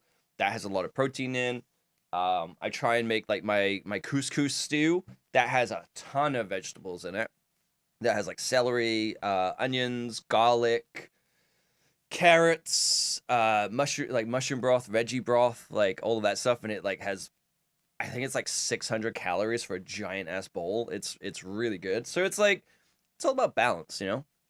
And then Cliff Bars, which are not the greatest for you, but still, I enjoy them. I like them. Has a little bit of protein. I have a Mars bar in my fridge. I'll eat half of that probably tonight and then half tomorrow. Like it's fine. It's not a big deal. But I think it's good to be around those people because it does motivate you. But I was saying to like my friend Mac and to Shay, that it's like you go to the gym and you see people who go there like as a couple, and it's always like a fitness girl. Like, if I say that, you know exactly what I'm describing. And they're always with a dude who he just looks like a drug dealer. It's like they come in a pair. Like, you buy like a 2-pack at the store. It's like fitness girl, drug dealer looking boyfriend. They always look like that. Not just like steroids. I mean like hard drugs. They always look like that. And I'm like, what is this? They all have the same hairstyle. That new, what is it, wolf cut or whatever, where it's like shaved at the sides, but it's like a mullet. Yeah, kind of, but like I was gonna say without the blonde hair, there's one guy with this incredibly badly bleached blonde hair that goes there, and he walks around and he walks around like this, and he like barely does any workout because it's like I'm pretty sure he's on gear to like get those results and just like does the bare minimum or whatever. Because I'm like seeing the way he works out. He's there for like 3 hours and I hardly ever see him on anything other than, you know, fucking TRT. It's the only thing I see him on. But it's just like, yeah. And you see all the guys with the back knee that are like, you know, tall dudes, but have a lot of muscle. And I'm like, that's just not, you can't achieve that naturally. Like you can't get that much muscle naturally. At that height, like it doesn't work, because the way that they work out, I'm like, you are not Jeff Nippard working out optimally to get like the peak results. Like no one's doing that. So I don't think a lot of them compete. I think they just like being big dudes, or they're just fucking bouncers. I don't know. But yeah, they all look like they sell shit on the side, or like work as bouncers or whatever. And I don't know. It's just like very, I don't want to say it's a bro-y gym, but it has a lot of those like bro dudes that go there. Can be very aggressive, where it's like I said, one guy where like they were arguing over a bench, and I was like, it's a fucking bench, man. There's 3 available. Like why does it matter? One, why did that guy like go to that one or do something? But like also, who fucking gives a shit? Like you're losing your mind over a fucking machine. At the end of the day, it's not that big of a deal. You know, I understand time can be limited, things like that. But like having a go at a 19-year-old over there, it's not as lucky bench. True, could be that. But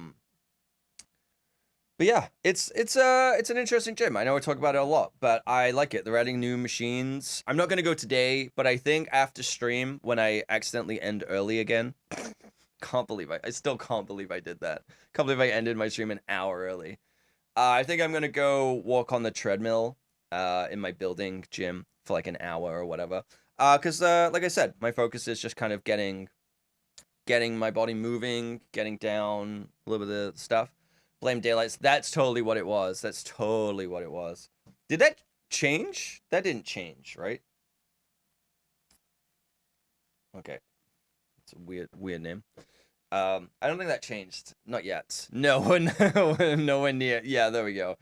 Yeah, come back to me in a couple months. Is it like May that happens? I don't know. I don't know.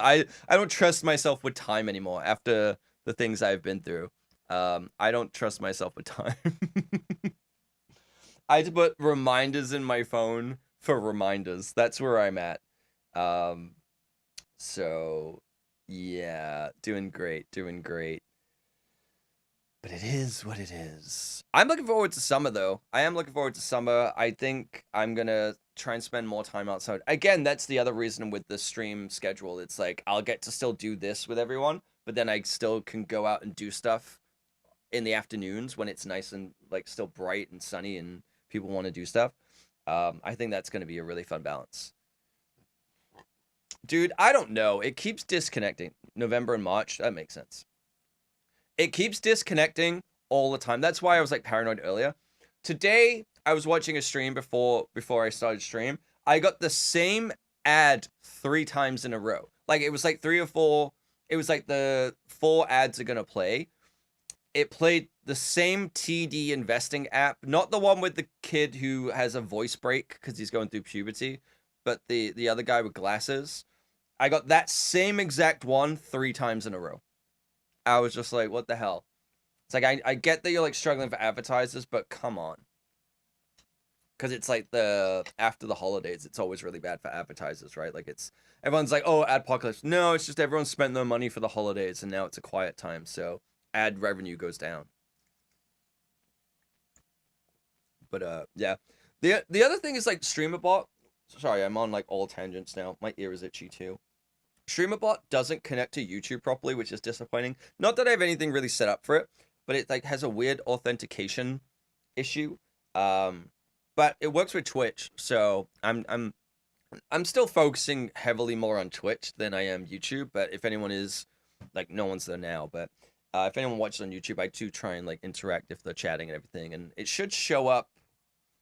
Especially on this screen. On the other screen, it will too, but it will just be small in the corner, just because I don't want chat to like take over the whole thing. You already take over the whole stream. I don't need to take over the visuals as well. All right, this is my time to shine. Okay, who do you think you are? I am.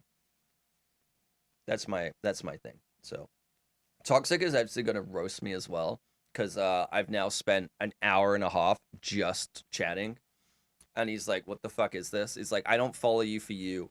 I follow you for the mediocre gameplay and things that I can clip out of context and hold against you and make fun of you for the next 4 years."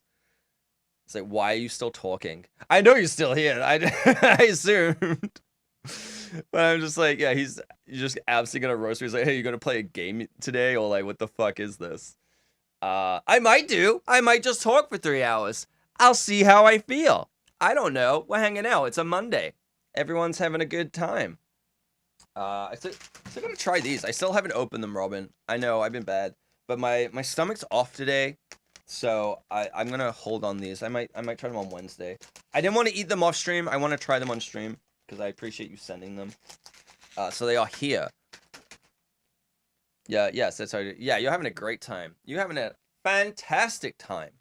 You are having the best Monday you've had in the last 6 to 9 weeks. Joking about Aqua, for him to stick to a schedule for streaming, he should just automate starting his stream, just chatting, even if he's... Yeah! They are sweet. There's not that much to it. I mean, there's a lot to it, okay? They are from Germany, so they're totally different. You really don't know much about movies. That's okay, that's fine. I don't know a lot about games. So, I don't expect you to...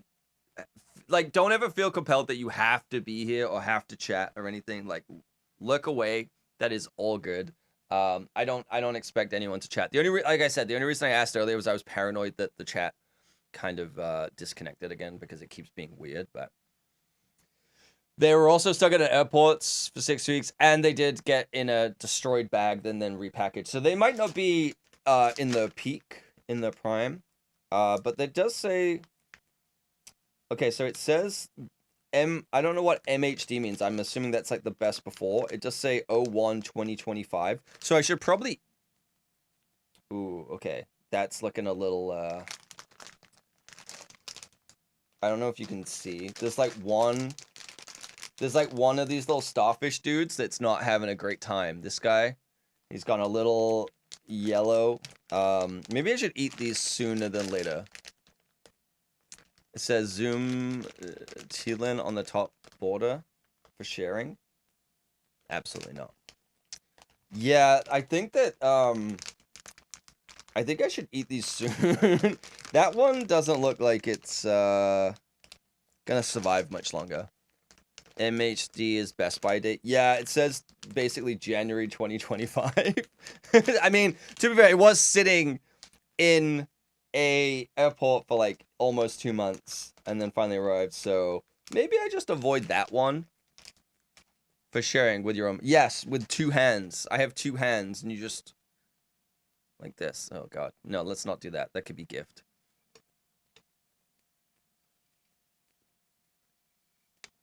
I've thought about that too, though, like automating the stream where it just starts.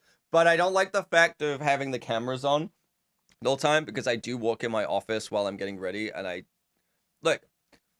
don't wear a lot of clothes when I'm not streaming or in my apartment because it's not a nudist thing, not a nudist, but I also just don't want to get clothes dirty.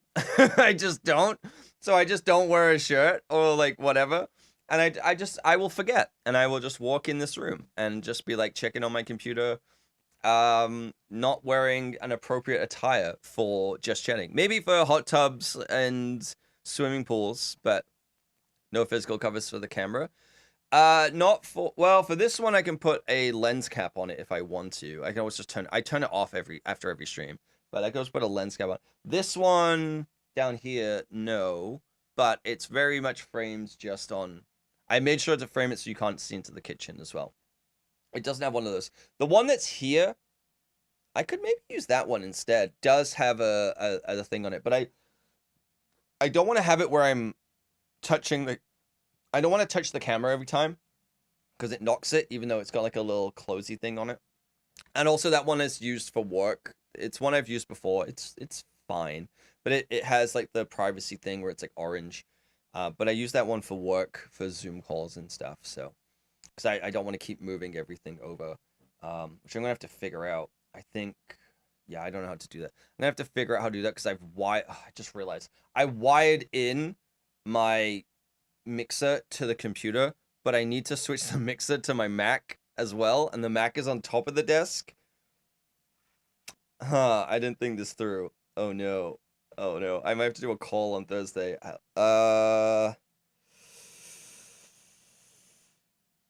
I can figure it out. I could do a line out of the mixer into the Mac, and then I'll just have the audio come to my head. There we go. We solved it.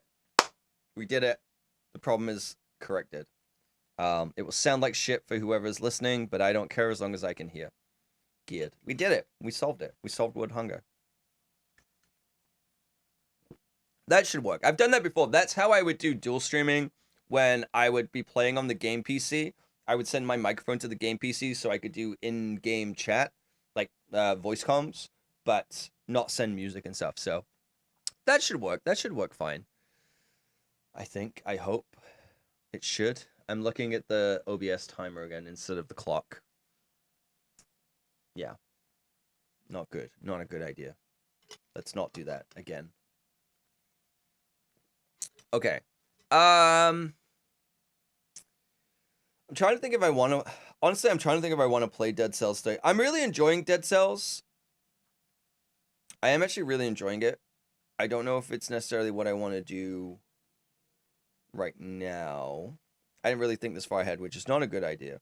I should have planned this a little bit better. I think with the intent I was going to play it, but then we've been chatting for like an hour and 30 minutes. So, oh, what's Robin saying? This is just, I don't like my face. What's my face doing? Why? Why, Robin? Robin's sending me screenshots of like a thumbnail of me holding the Haribo.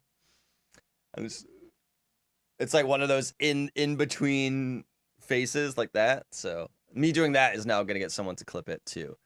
That's YouTube stream thumbnail. It's not my fault. That's the thumbnail? Oh, well, shit. Well, hopefully. What I should just do is let it just every 5 minutes, like Twitch used to do, where it's like every 5 minutes it takes a screenshot. Just switch to Sarah. Just be like, okay, this is the thumbnail. Because that one gets people to come in and go, oh, the fuck is this? So. Dude, you seen Good Time? It's such a, you know what? It's such a stoner thing where it's like with the title and me holding up the Haribo with that face. It's like, dude, you seen Good Time? So good. So good. Okay. What are we feeling? I'll be honest, I'm not feeling Cine to Nerdle, so Toxic, you're safe. I'm not feeling the Cine to Nerdle dream today. I was watching Northern Lion play it earlier. That's who I was watching. They know what they're doing. They know what they want. They know what to give the people. I don't know if I have the mental capacity for Dead Cells. Balatro, I'm definitely not sick of it. But I'm playing it on my own time. So it just kind of Jedi Survivor is still broken. Power Wash. Interesting. Oh, I never finished these, but I have to switch my controller over to do that. Sorry, my keyboard and mouse. I was gonna say The Room. The puzzle games. Those are pretty good. Those are pretty good. Power Wash I haven't done Power Wash in a while. It's very chill. I don't know, I'm enjoying just chatting, but I realize that just this is not an interesting thing to have on while I'm just chatting. Hades, it has been a minute since I played Hades.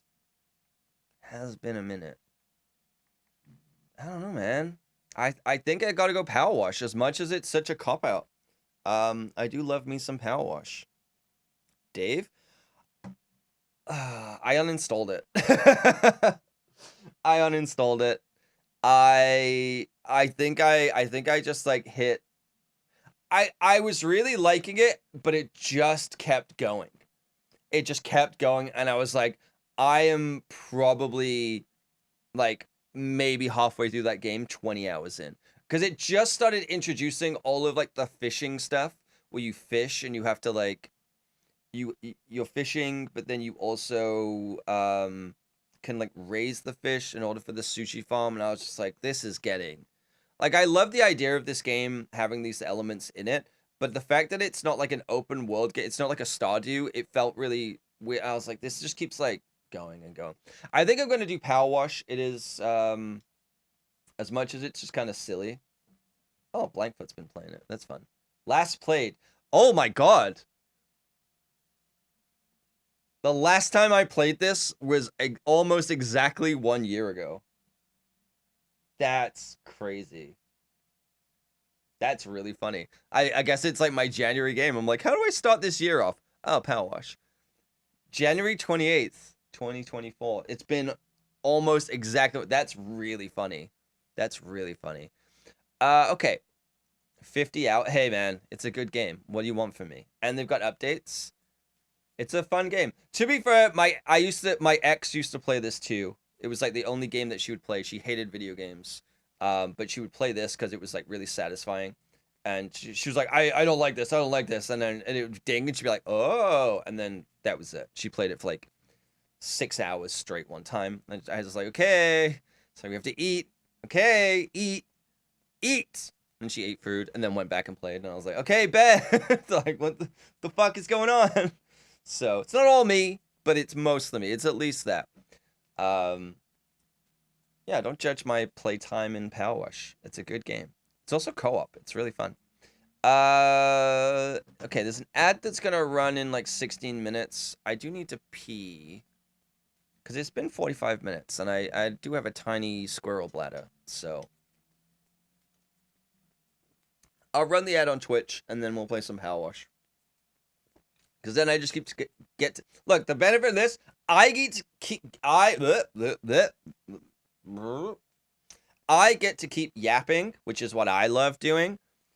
You get to watch me play a video game badly, which Toxic loves doing. Everybody's happy. Well, no one's happy, really. But it's a happy medium where I just get to keep talking and something is happening other than me occasionally jump scaring you with Sarah. Okay? Them's the breaks. So I'm going to run an ad. That'll give us more ad-free time. Just looking at your games that you've played less. Oh, yeah, I've played...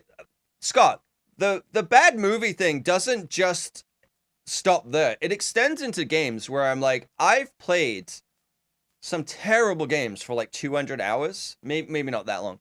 And then good games I've played for like 104 minutes. I'm not kidding. The time I have in Cyberpunk is me just benchmarking my PC. I'm not kidding. I've not even done the tutorial in Cyberpunk. It is straight up used as a benchmark tool on my computer. But terrible games I will have spent a lot of time in. So I don't know. I kind of want to do a Fall Guys thing at some point soon, but I'm waiting for Shay to start streaming again and be like, let's do a multi-stream on that. So, all right, I'm gonna go pee. I'll run an ad real quick, and then we'll jump into some Power Wash. On YouTube, you don't get ads, so just enjoy looking at Sarah. Oh fuck, I hit the wrong one. Okay, well it's gonna be it's gonna be a little bit of a longer ad than I meant. I'm sorry. Oops.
You know what I should do is I should have it where when I go to the BRB screen, it stops playing the music and it starts playing some like really unsettling, creepy music with Sarah.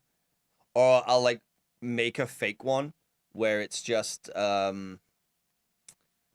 Sarah, but occasionally like she just moves a little bit or something and just like make it really kind of weird. I think that would be really funny.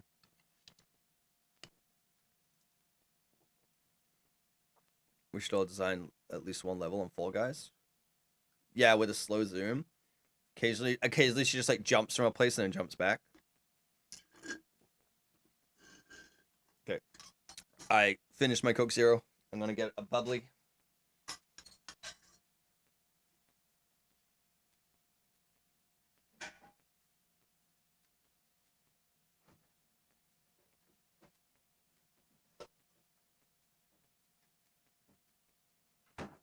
God, Michael Bublé got really lucky, didn't he, with his name? And that this company just so happened to be called Bubbly. Because like he just has like brand allegiance or like brand association for life. Where they can just hire him to do the ads. Like that's crazy. All right, 2 seconds to the ad. Done. And everyone on Twitch is back. Okay. No more Sarah time for you, you crepes. Sorry, crepes. You're all French. You're all crepes. Power Wash. Why is it? Geez, the directory for Power Wash is popping off today. Let's freaking go, dude. Oh my god. I should also have like an alternate webcam where it is just like Sarah's face playing instead of me. Thought about making her into like a VTuber kind of thing, where she's like my digital avatar. Actually, one thing I'd love to do, which again I keep saying I'm gonna learn 3D, and I never do. I'm gonna burp. I'm gonna mute. Oh my god, that was intense. That was an intense burp. I'm very glad I muted for that. Is the popcorn guy, my little popcorn guy, learn how to 3D model and rig him and make him as like a digital avatar where it's like it can be driven by like a webcam, but it's just him as like my VTuber as my avatar. I think that would be really funny. Because I don't think I'm ever gonna get new emotes made. just based on the interactions, I'm just like, I need more emotes. Maybe I should just make them myself. Cleaning up. That's what we're gonna do right now. What? Dirt like an onion has layers. How clean? Wait, is this like built in? Is the Wallace and Gromit DLC out for this? I don't know. Apparently there's a Shrek one though.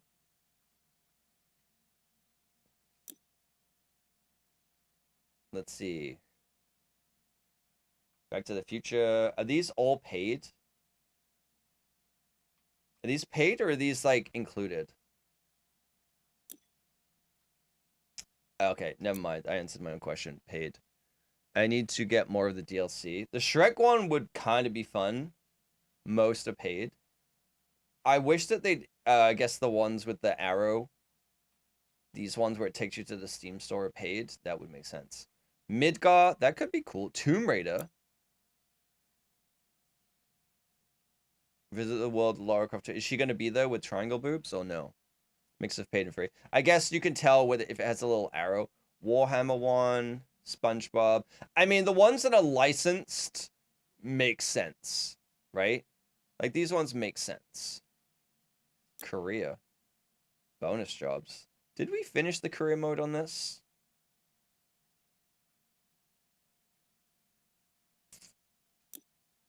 Clean the fishing boat. Now, oh my god, I got 97% of the way. Okay, I guess we could just finish this. Let's just finish this. Resume. Can everyone hear the game? Is it coming through okay? It's pretty quiet for me, but that could just be... I have like a little headphone adjuster. Because I don't want it to go ding! Right into my ear canal. Actually, I do, because it would get me off, and I'm pretty close, but... Okay, what are the buttons again?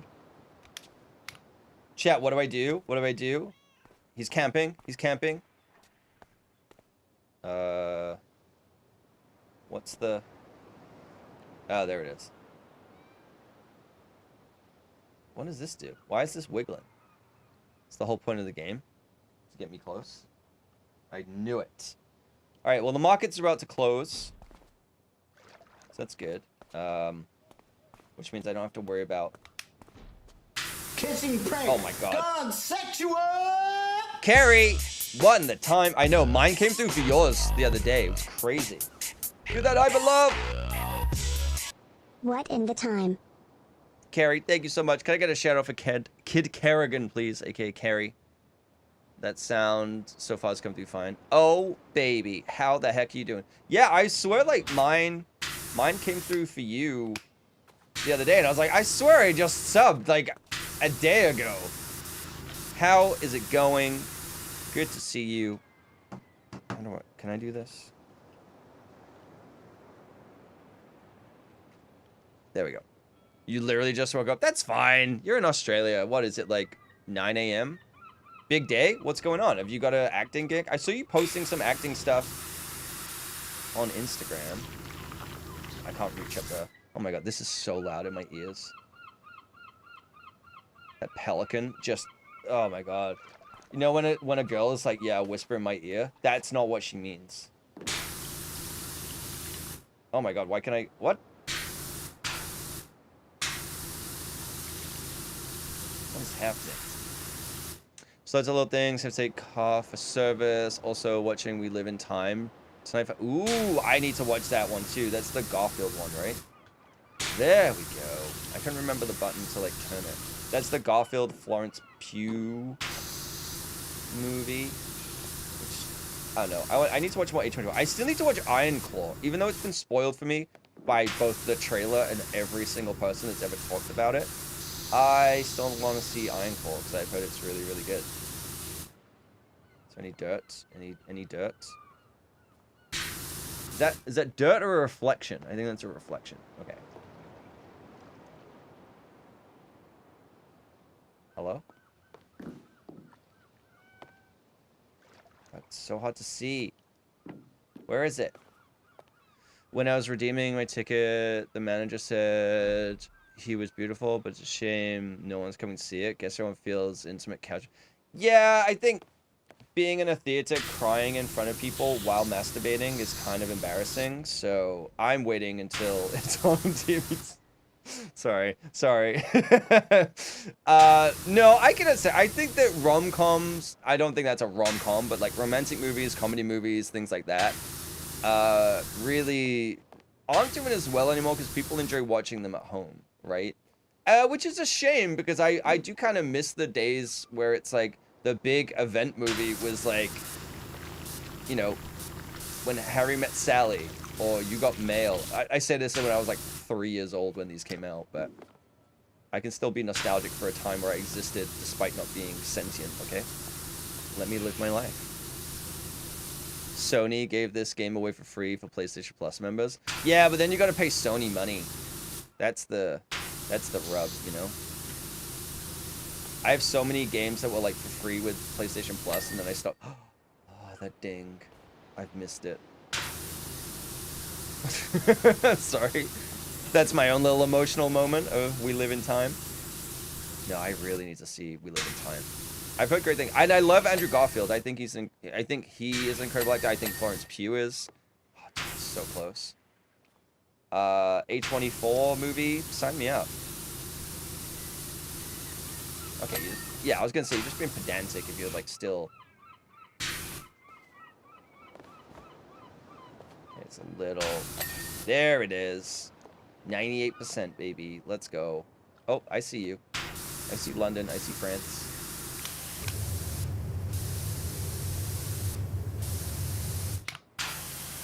Come on. I can't double jump in this game. Okay, this isn't Dead Cells. I don't have the amulet. A24, like, I'm in. Yeah, I don't love that they said that they might start doing more blockbustery movies, which is, you know what? I'm on the fence. I'm on the fence because I'm like, I want to see more movies by A24 with bigger budgets, and I want to see what they do because I think they do have the quality. But I think we have enough tentpole blockbusters. I want to see more weird indie movies, you know? I want to see the weirdness. I want to see more Northman movies and, I don't know, people eating pie for 9 minutes on the floor. You know, stuff like that. I do not want to see... I was trying to, and then I was like, I can't do it. I don't want to watch Zemeckis' movie here. I just don't think I can sit through that. I struggle to watch anything by Wes Anderson as it is, where everything's symmetrical and locked off. Watching it with a camera doesn't move for 90 minutes. That's gonna drive me crazy, okay? My specialness can only accommodate so much, you know? I can only let it slide so far. It's a vibe, yeah. Did you watch it? Did you watch here? I heard it was just, like, not great as well. I mean, interesting concepts. Zemeckis, here's my thing. Robert Zemeckis is a tech demo filmmaker. I think that he is the person that they hire and let him make these weird films to advance technology that they want to use on something else 5 years from now. Because Polar Express, didn't he do Beowulf as well? Or am I getting that completely wrong? I was going to say Benjamin Button, but that's Fincher as far as I remember. But he is a tech demo filmmaker, in my opinion, where he just makes weird shit to advance it, which is right now it's face replacement and de-aging and AI stuff, machine learning stuff. Oh, look at that. We missed all of this. Dude, I don't like the... Okay, this one might be it. This might be the ticket. This might be the Charlie and the Chocolate Factory ticket, you know? Kinda getting it. Kinda getting it. The movie Here with Robin Wright and Tom Hanks. Which, I'm glad they're back together after Forrest Gump. Give me more of that. Thank you very much. Robin Wright, still, and always will be, huge crush of mine. Like, she has a crush on me, that's what I mean, not the other way around. I'm too cool for her. But she will always have a crush on me, and that's just the world that we live in.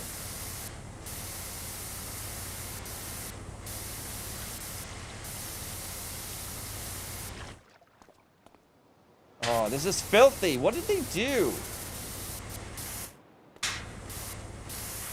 God. You know what would be really funny? You know what I bet it probably exists? Is power washing the wreckage of the Ocean Gate thing. Although, it's at the bottom of the ocean, it might be clean enough, but it's like I don't know. Maybe there's something like that. There's a bit in there somewhere. Maybe it's in poor taste. I don't know. Probably, but I don't know. I've never been on the side of the billionaires, and you know what? I'm constantly proven right to not be. So I think I'm done now that I might just fully deactivate my Twitter. I've privated it and locked it down, and then just like I'm done and I'm not opening it. Maybe I'll just fully be gone. Just, you know, there's a little bit of a sunken cost fallacy going on there, but I also don't have I understand why a lot of content creators are kind of struggling with it, because there's a lot of analytics that come with that, and also some people stream on there too, and you know, they can make money. It's another source of revenue. I get it, but you're also putting financial gain over morality, and that kind of feels a little weird. I say this as someone who doesn't make millions of dollars a year. That would probably be a different opinion if I did. Maybe. I hope not. But at the same time, I'm like, there are other ways to make money. I think if you're already a millionaire, not supporting a Nazi billionaire is probably a better thing to do than to make an extra $2,000, which doesn't affect you in any way, shape, or form. Oh yeah, ping me. I swear it's just these little side railings now. It's gotta be. The fact that we're at 97% and it's still taking me like 10 minutes to do this, just... I'm like, oh, this is so tedious, it takes so long. What the fuck else am I doing? Oh, it's already on your wash list. Wash. I'm playing Power Wash. Watch. Not wash. Your watch list. I'll watch it eventually. I think again, there's certain movies that I have where I'm like, I want to watch it, but I need to be in a certain mood for it. And I think that one definitely falls into that category, because I don't know. Same with like Ghost Story. I couldn't finish it. After the pie scene, I was like, I'm good. Watching Casey Affleck in a bedsheet just stand there watching someone eat a pie. I'm like, no. No, I'm okay. I'm glad that this art exists, but this art is not for me. You know? Okay, we're close. We're close. Oh my god. There it is. The gun wall. The gun whale. Is that whale or wall? How do I pronounce this?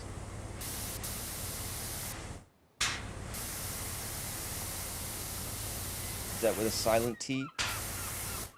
Oh my goodness. You know what? I should just outsource this. Me playing Power Wash. Outsourcing. Outsourcing the tasks. Why not?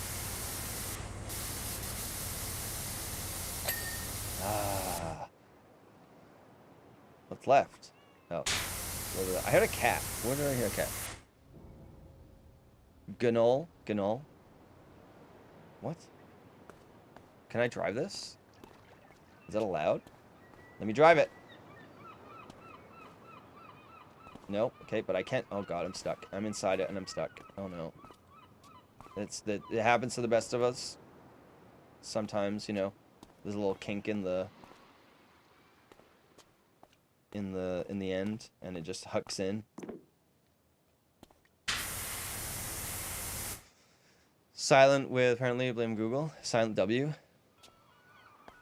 So the Gaunt, oh, I see. So the Ganal.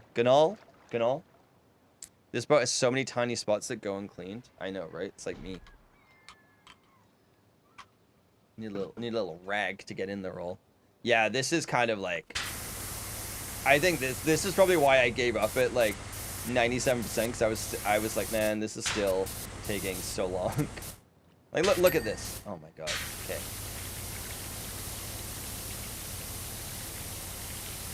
Just gotta get the angle right, you know. Nope. I said get the angle right. Good god. No. Come on. That's the good stuff. But like with the Twitter stuff, I'm like, look, there's people where it's like they make their entire living. It's just kind of crazy, but they make enough of a living off Twitter.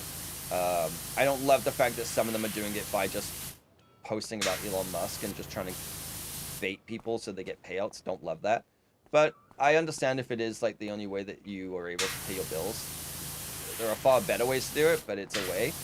But I just think that there is a line where it's like, maybe we're done with this platform, okay? Let him take the last little tax write-off that he needs to and burn it into the ground. But let's stop platforming that guy, you know? I don't think anything he's doing, the net good no longer is a net good. You know, I think we're past that point. And I just don't know how people make excuses for him. Like I wish that I invested in Tesla like 10 years ago, because it would have made me a lot of money, but I'm glad that I'm not invested in Tesla now. Because I don't want any unfortunately, if you're invested in the S&P 500, you technically are, but directly invested in, I am very much glad that I just have no direct allegiance into that. Gotta share this poster. Yeah, getting out of the shower, had to clean up after feeling so disgusted from what you said earlier. What did I say earlier? What did I say? The shower curtain compression rod fell, and Ninja grabbed it like my fault. So what you're saying is you're Spider-Man?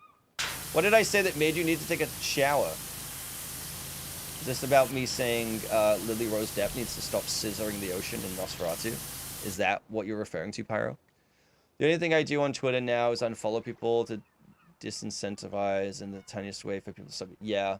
Finally just don't go on certain socials a lot anymore. I know that you've been a big advocate of not going on socials for a while, Kerry, where you're just like, I'm done with it. For like your own personal reasons, which is totally valid, of it's too much effort, it's too much time.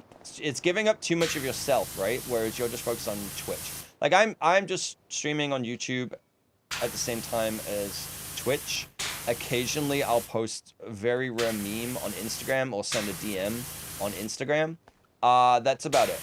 That's literally about it. And like Discord for community stuff and friends who I know through streaming. But I can't do it. I'm too old and tired. Okay. There's literally nothing there. It's just stuff and nothing specific that interests me each time I open it. Random notifications have nothing to do with you. So I'm like, thanks for the algorithm enough to finally force you to let go. Yeah, I mean the for you, like I stopped using TikTok. I haven't opened TikTok in like, I opened it once to try and find one specific thing I posted, and then I closed it. But I haven't opened TikTok to actually look at it in months, because it's the same 7 videos that people are posting all the time, and it's just brain rot. And the For You page on Twitter is just the same videos from TikTok stolen from someone else, brain rot posted, or rage baiting for people to get engagement, to get payouts. Humans weren't built. No, I want to close my Sugnot. I mean, there's an aspect of like, that's what part of the plan is, in my opinion, with all of these billionaires trying to create tech problems, is they're trying to get people who have critical thinking to leave these platforms, so that the ones that don't, or they can influence easily, will stay on them, and they can create these echo chambers, and it can destabilize society in different ways where you can mobilize people without anyone watching. on a global scale. That's very conspiracy theory-esque of me, but I think it's kind of true. But for me personally, I'm like, I'm good. I'm good. I have a small group of friends, and I'm okay with that. And I'm good to stick with that. Gotta rush break it. No, all good. All good. Go do all your things. Thank you for stopping by. Thank you for the resub. True, do have improved. Yeah, my brain fog is like improved a lot. Oh, so far. I like that meme. For that lurk emote as well. Carrie, you can still leave or not. I'm just talking in generals, but thank you for stopping by. Go enjoy breakfast. I've been doing more research on new emotes. That's why I was bringing it up earlier. Of ones that I want to do, and I still love the fact that we have the Homer Simpson one. Of you know, like the static ones with him like this. If I post it in Twitch chat, that one, I still think that's really funny. I saw someone did an animated version, but with their own. They didn't do it with their own emote. I think it was like with Grimace or something. And I was like, man, I want to do that because I've had this for so long now. I want to do an animated lurk emote with that. Cam's Blank is the favorite. Cam's Blank is a great one. When you combine it with that emote, it's so good. But I want to do one where it's the little popcorn guy and he's backing into the hedge. But I just don't have the drawing skills to do it. And I don't know if Carson's doing commissions right now. My assumption is no. And I don't want to keep pestering him for stuff. So that's why I'm like, one... I feel weird because it is my popcorn guy. It is my design. It is my, like, IP, if you will. But I love Carson's style, and I feel weird about, despite it being my IP, using his art style to, like, but I want cohesion. You know, it's like a weird thing where it's like, I want to make more emotes myself. Like, I made the bell. My favorite right now is Cam's bell. And I messaged Carson after I made it, and I was like, I don't feel right making this because I didn't pay you to make a new emote, but I'm using an emote you made for me and just tweaking it. And I was like, I don't feel right about it. I want you to make it for me so that I can animate it and do it. So I feel like, at the very least, like, I'm compensating him for his art style. But then I'm like, I also want to learn 3D, as I keep mentioning. I want to learn 3D, and I'm like, making the popcorn guys a 3D model would be really fun, and then I can make emotes in that style. But then I'm also like, that's good for me to learn a skill and do that. But also, I potentially have the ability to support an artist. And I feel very torn. Get that ding! I just got it. You timed that perfectly, Robin. The Cam's Bell one is so good. Because I like the BTTV Dink Dank emote, which is funny, but also like Mop has like a bell emote too. But I just like Robin was saying, the face on the little guy is both, he's annoyed but concerned. And I love the expression. But again, it's like me reusing parts of Carson's emotes, you know? So I would rather pay Carson to do it and have like high quality versions than just like the Franken versions that I've created. Dude, we've been 99% so long. Where's this freaking dirt, man?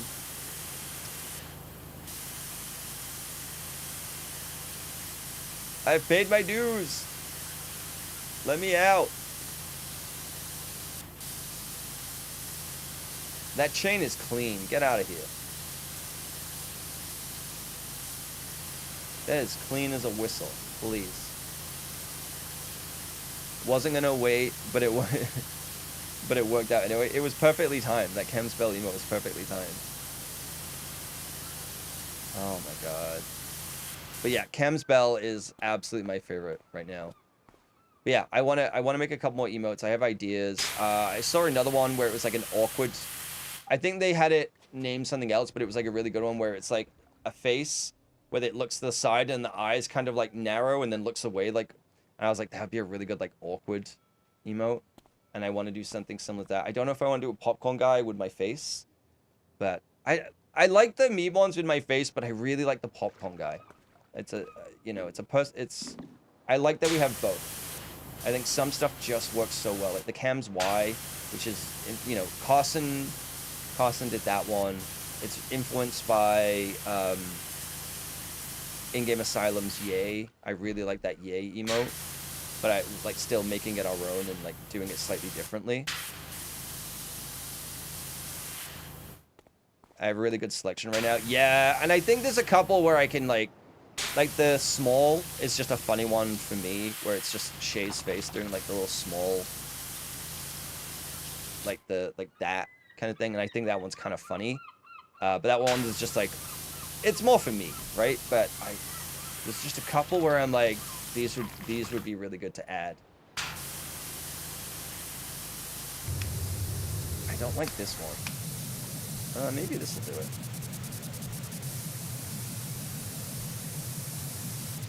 Man, I do not have good stick control. Ah!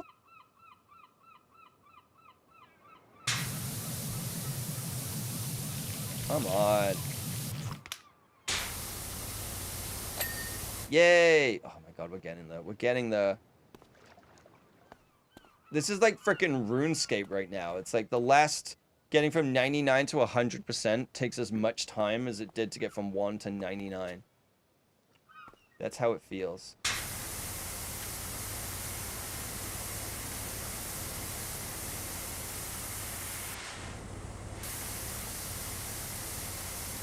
Where is the freaking dirt on this thing? Oh my, get off the stairs.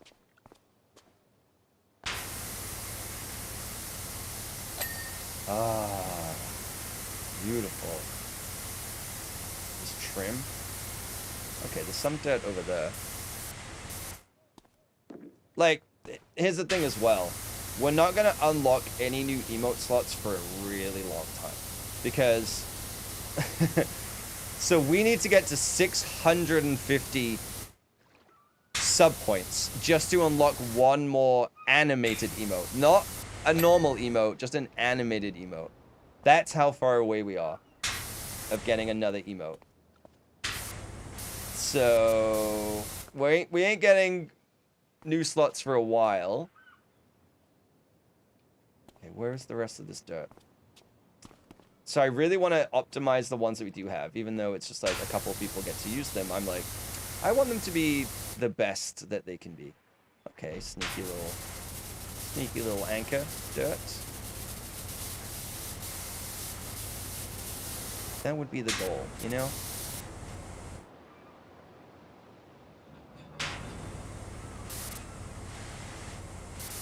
Ah. Okay, where's the dirt on this chain? I've cleaned the shit out of this chain. How is it still dirty? So yeah, we have a long way to go to get new emote slots. Yay! Finally. The Rock has come back to SmackDown. Okay, I've been through every inch of this trim with my goddamn tongue, dude. Where's the dirt? I'm yet to see where the remaining parts of the dirt is. Come on. Inside that? Are you serious? Come on. In the fucking crease? Okay, what's left? Oh, keel. Is that a combination of key and peel? I can't see any dirt on this. Oh my god, this whole thing is just like one piece as well. I bet it's like behind these. Come on. Some things in this game are like so, like you don't really have to do all of it. But you have to do like most of it and it's like, whatever. Then this one is like, yeah, you see this like crease, this one little face, this one little vertex right here. You gotta hit all of that. Someone just offered you a very expensive cologne for your dumbbells as trade. I think you should do it and become Jeremy Fragrance. The Jeremy Fragrance of Canada. I think that's what you should do. What is going on with people offering you weird shit for these dumbbells, man? Like, what is happening? I know Facebook Marketplace is horrendous, but Shay's trying to sell adjustable dumbbells, and someone on Facebook Marketplace is like, oh, I'll pick them up. I'll pick them up like at the end of the week. Let me send you $500 ahead of time for them. and sent him like a fake paper Interact link. And we're just like, that's not how Interact works, dude. This is clearly a scam. And the guy's like, no, I've already sent the money. You have to like accept it and click the link. And it's like, no. Yeah, it's got worse. It's all that masculine energy that you've been putting out, dude. That's what it is. Zuckerberg's paradise is finally happening. Why am I like leaning as if like I can see around the ship? That's not how two-dimensional images work, dude. Okay, I cannot find this dirt. Where is it? Robin, where's the dirt? Help me. Okay, no, that's even slower. Where's this freaking dirt, dude? God, my OCD tendencies do not like this. I don't want to say I have OCD, because I think that that's inappropriate, because I don't think I do. But I definitely have tendencies of, like, I have hyperfixation. That's what I have. And, where's that freaking cat? I can hear it meowing. What should be, like, this little bit? Like a little crease here. On your left? Oh, thank you. Thank you. You know what? You're right.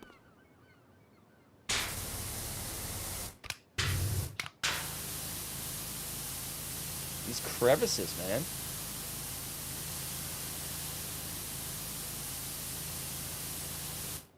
Metal. You know what I should do? No cleaner attached. How do I... There it is. Okay.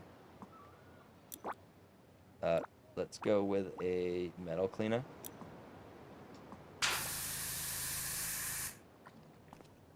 Because I'm freaking over this.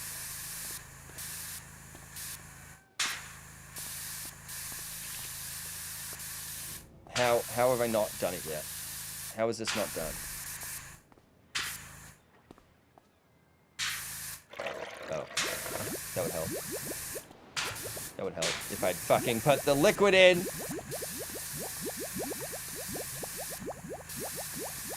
Oh my god, it's so sudsies in my ears. I don't like it. I don't like it. I'm stimming too hard. Blob, blob, blob, blob, blob, blob, blob. I keep spraying. She keeps blob, blob, blobbing. Okay, how? I've doused my hot liquid over every inch of this goddamn thing. How is it not done? And it's still not 100%? Oh my god. Okay. On the bottom of Crouch, Cam's a yeah, watching Nosferatu last night, where Aaron Taylor Johnson, they're having like this conversation about science or like medicine, and Aaron Taylor Johnson is excuse of like, I don't understand. He's like, I'm a ship man. And so now that's the new thing of like, instead of saying I don't know or I'm too stupid to understand this, it's I'm a ship man. There's a button to ping the dirt tab in the keyboard. Yeah, I've been doing that. That's the thing. I've been doing that the whole time. And it doesn't show up. I think it might be on the very front top. It was the fact that I was using the metal spray and I had no liquid inside. Okay, the cabin. Okay, there you go, there's a little dirt. On the controller, it is the right on the D-pad.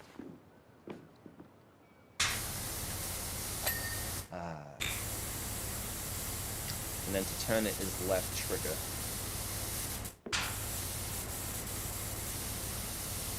I don't like it when it's like in the nooks and the crannies, you know? I'm not about these nook and crannies life. You also list of all selections and highlight the missing one. Oh, true. So true. Oh, well, there's a bit of fill. Pure fill. I don't think I need a thing for that. There we go. Oh, my mask is clean. Oh, yeah. Oh, yeah. My tip. Is my tip clean? Spotlight. There we go. Railing's done. Wait, what was that? There's something... There's something that had a little bit of left.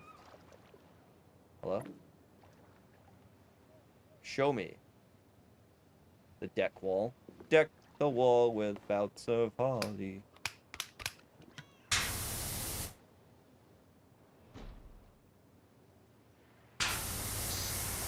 Where is it? Where's the dirt? Oh my god, come on. So just this part of the deck wall? Okay. There we go. Okay. Tram. The cabin. Cabin's not done.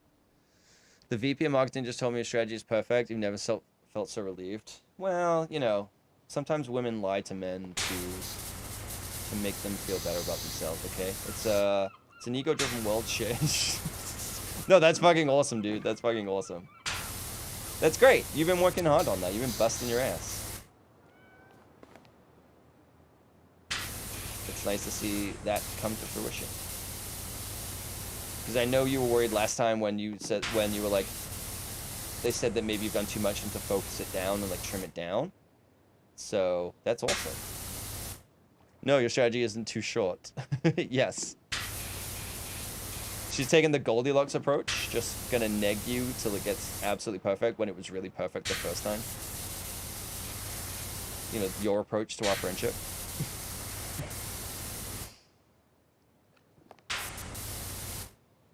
Oh, look at this one. It's pure filth, dude. Pure filth. Yeah. I still need to watch this movie, Spotlight. I've still not seen it.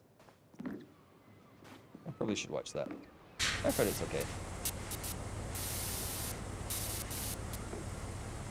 Can you not? Can you fucking be done, please? What am I, fucking Shroud? Did you see those moves? Winch. Back off, winch! Okay, there's a cabin.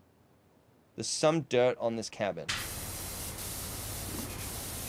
And I don't... How are we not done? How are we not done? Yeah, bridge? Yeah, bridge? Yeah, find me a fucking bridge and let me throw myself off. Done with this. Be gone, demon. Climb up to the top? Absolutely not. Je suis refuse. That's German for no. You wouldn't know that, Robin, though.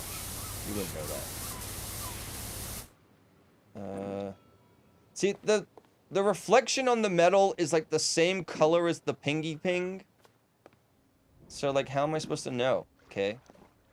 This is just like Whitney Houston. How will I know if he really loves me? Where is the dirt I can fucking see? Where is it? Where is she? Where's Rachel? What is wrong with me today? Why am I screaming so much? Why am I angry? Why am I angry singing Whitney Houston? It is one of my gym songs. That's probably why. I do listen to it. It does get me hyped. I listen to Cyndi Lauper time after time. Then I listen to Whitney Houston, How Will I Know? Then I listen to Material Girl. And then sometimes, if I'm feeling really naughty, I'll listen to Under Pressure. For the David Bowie Power Hour, you know? Okay, someone told me to climb to the top. I know it was Robin, but I refuse to give anyone in chat any kind of acknowledgement or commendation. God damn it. God damn it. I don't like it when chat is validated. This is not part of the process. Something had dirt on it, but I don't know what it was. Can I... Hello? Is it gonna make me do the fucking grates? Funnel? The funnel's clean. Okay, my funnel is clean. The royal penis is clean, sire. I gotta stop quoting that line specifically from Coming to America, okay? That's not the good line. There's so many better lines in that movie. Why is it always the royal penis is clean, sire? I need new lines. Someone. Cindy2 Noodle's rotting my brain. Where I'm trapped in an endless loop. I'm in a nightmare world. I live in a Twilight world. Okay? Not the Robert Pattinson one, in the Tenant world. Cam, when I'm right? Not the ping. Yes. Yes. When I don't like it when you tell me to climb up somewhere and then it does the thing that I'm trying to do. I don't appreciate it. I think that it's a bannable offense. I think you should time yourself out. I think you should use your channel points and time yourself out. That's what they're there for? There we go. No, thank you. What do you mean? It's only 2,500 points. It's always the last place you need to... It's true. It's like when you find your keys. They're always in the last place you look, you know? Okay, how do I bridge. Okay, so there's the bridge. Bridge, the bow. Supply. What's supply crate? What's that? Spotlights. There's another spotlight. I see 1, 2. Where's the other spotlight? Oh my god, that's a spotlight. I thought that was just like a thing. You know, like in a kid's park where you just lean against it. You know what I thought it was? I thought it was like a T-bar row thing where you put your chest on it when you're about to like lift, you know? Oh, gravy.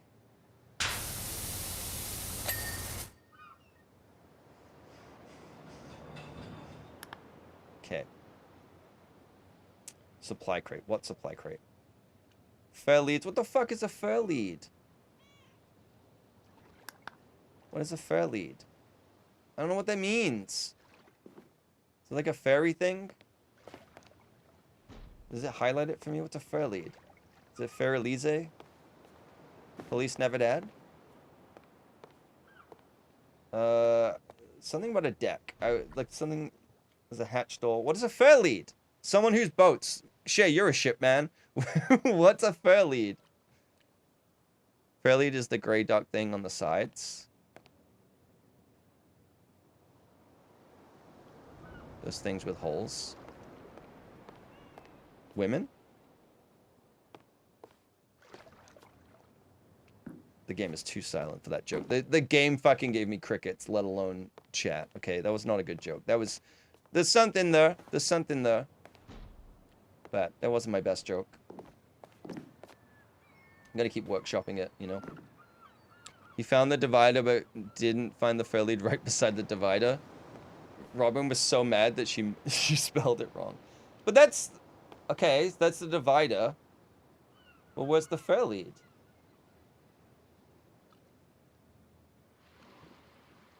Okay, the bow is dirty still. Where is it dirty though? That's Pyro. I'm so mad at chat that I'm you know what? You're all red to me in Casta Labs chat, so that's why. And in Twitch chat, Pyro's orange, Robin is red, but in Casta Labs, you are both red. So don't even come for me, okay? I'm very delicate, and this is my time of need. Get mixed up with other people all the time, mostly Aqua. True, you mix yourself up with Aqua sometimes. How did I deserve? You know what? You're just gonna catch some strays today because you're the one that told me to go up top, and you were right, and I'm mad at you for being right, because that gives you credit that I don't like giving credit, you know.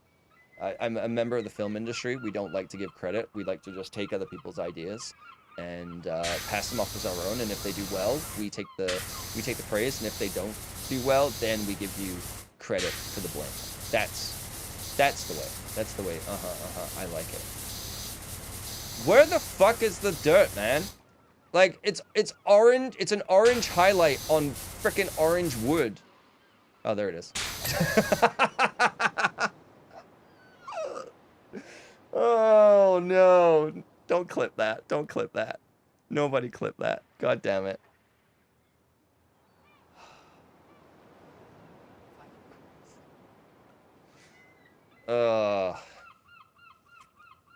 Recompose. Recompose.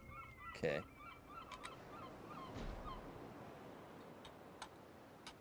The fucking timing as well. Oh my god. Oh, why can't I see the orange on the orange? Oh, there it is. To do the bridge, the fair leads, and the supply crate. Do you remember that service? There was was it called Supply Crate, where you could like order it and it would send you like random merch of different things like pop culture stuff. What is this? Okay, so this is a fair lead divider. What is the? Oh, wait. Oh, that's the supply crate? Okay.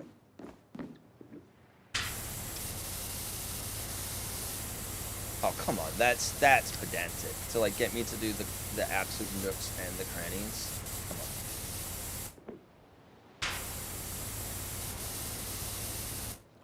Is it really?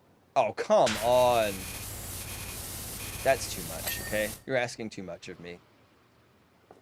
on today of all days. Clearly was purple. What do you mean clearly was purple? Okay, I still don't understand. That's a fur lead divider. What's a fur lead? Is that on the outside of the ship?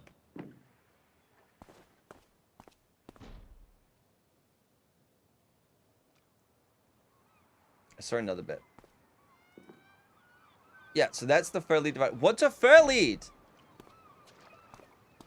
Pyro. No, actually, you know what? Robin.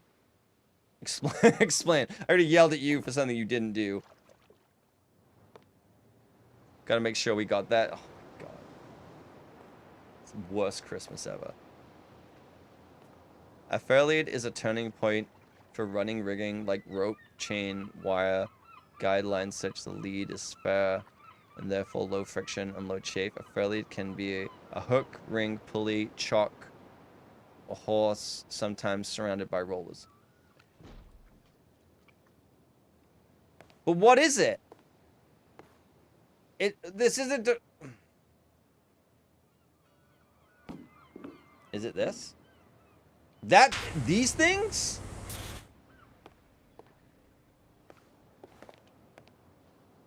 What the fuck is it? How was I supposed to know, okay? How was I supposed to know that the nipples on the boat are called a fur lead, alright? Come on. Like, that makes it... When it says a divider, that means that this or this should be it. Not fucking... this shit. Like, oh my God. It's fucking glowing as well.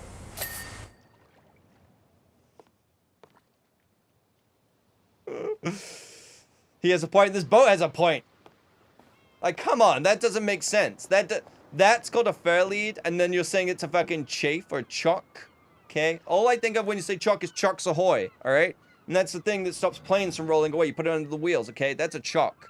It's a chock-a-block. Okay? Oh, I want chocolate now. Bridge. Okay, to Terabithia. What's a bridge? What's a bridge? What's a bridge? This isn't Polybridge. Is this the bridge? That's the bridge wall. Bridge door. That's the bridge. That's the bridge. Okay. Also, Robin giving me partial credit, saying I have a point. Thank you. Thank you. Oh, come on. That shit. But where is it? Where's the dirt? Give me the dirt. A study in patience. I am not a patient person, as it clearly demonstrating right now. The best part of this is knowing that chat is frustrated just as much as I am. Oh God. By watching me fail at this. Okay, where's the rest of you? Where's the rest of you? I ain't seeing it. I ain't seeing it.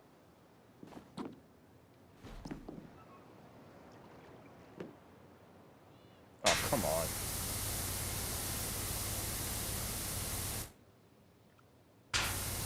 Is that even a thing or no? Oh, come on. We're so close.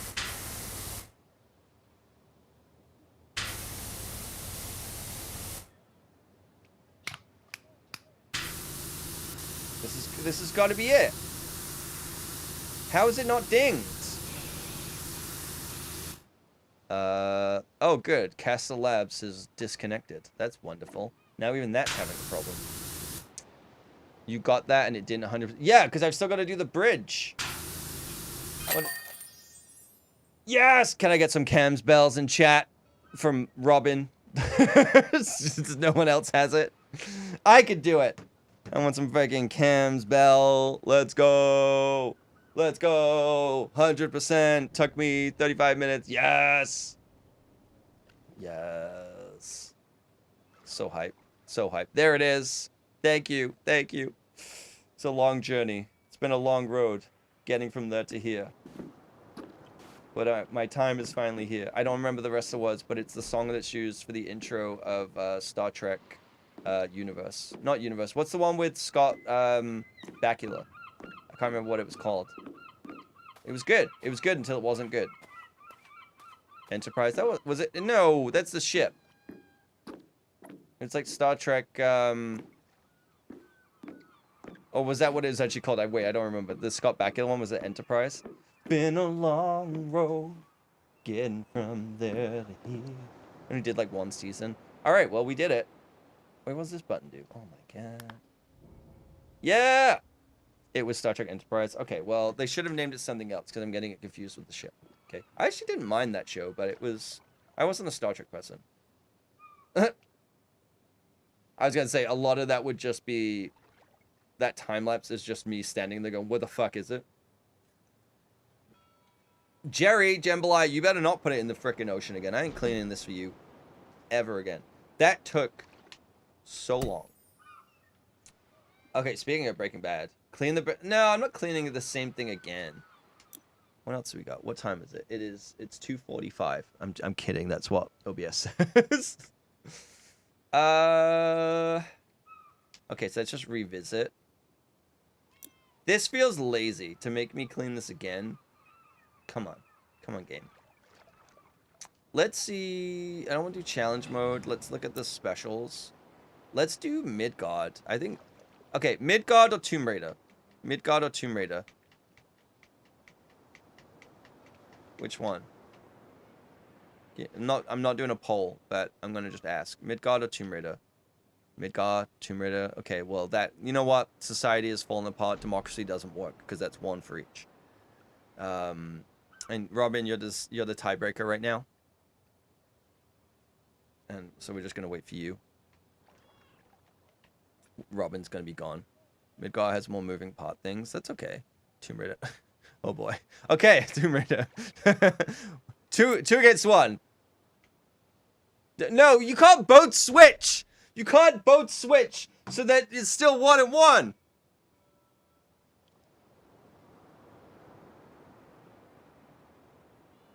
Very Canadian. Yeah, just appease the other one.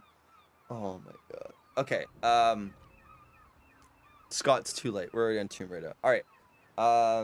My tum tum is saying no, so I'm gonna go use the bathroom real quick.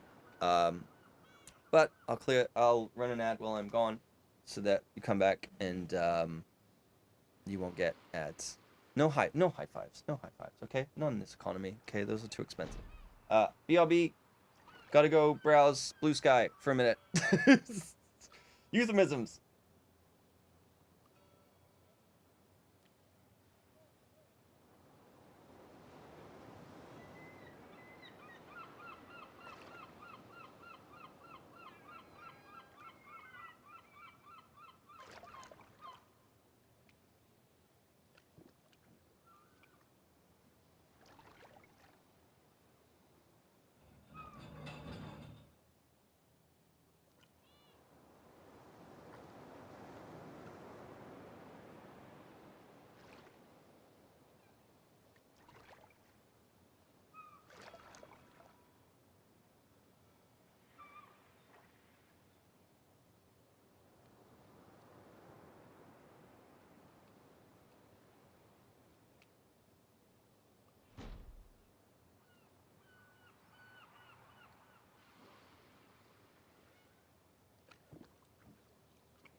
I'll sell you my my dumbbells, Pyro, for a vast array of maple syrup.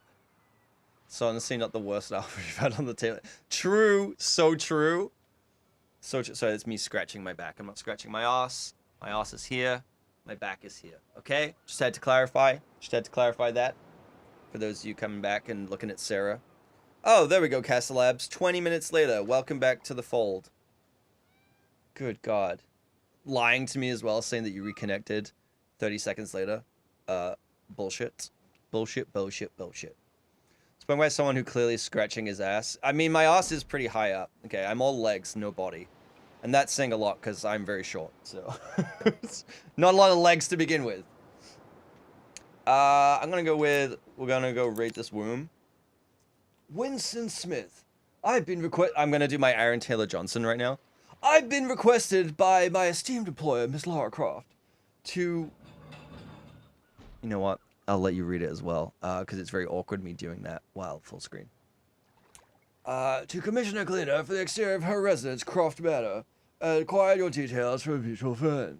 She is soon to be hosted a charity fundraiser for the artifact repatriation, and wishes for the manor to look tip-top for all of her esteemed international guests. As you'll no doubt discover from the odd buff break here and there, I have attempted to attach myself, but to no avail. It's simply beyond my fancy gears. Please note, the roof was only recently retired and won't require any of your attention. Miss Crawford recuperating in Egypt and being set upon we start shortly of whatsoever. Hey, look, I didn't flub a single word. I read that perfectly. No one can ever question me ever again. That was a perfect British accent from the 19th century. You had to concentrate way too hard.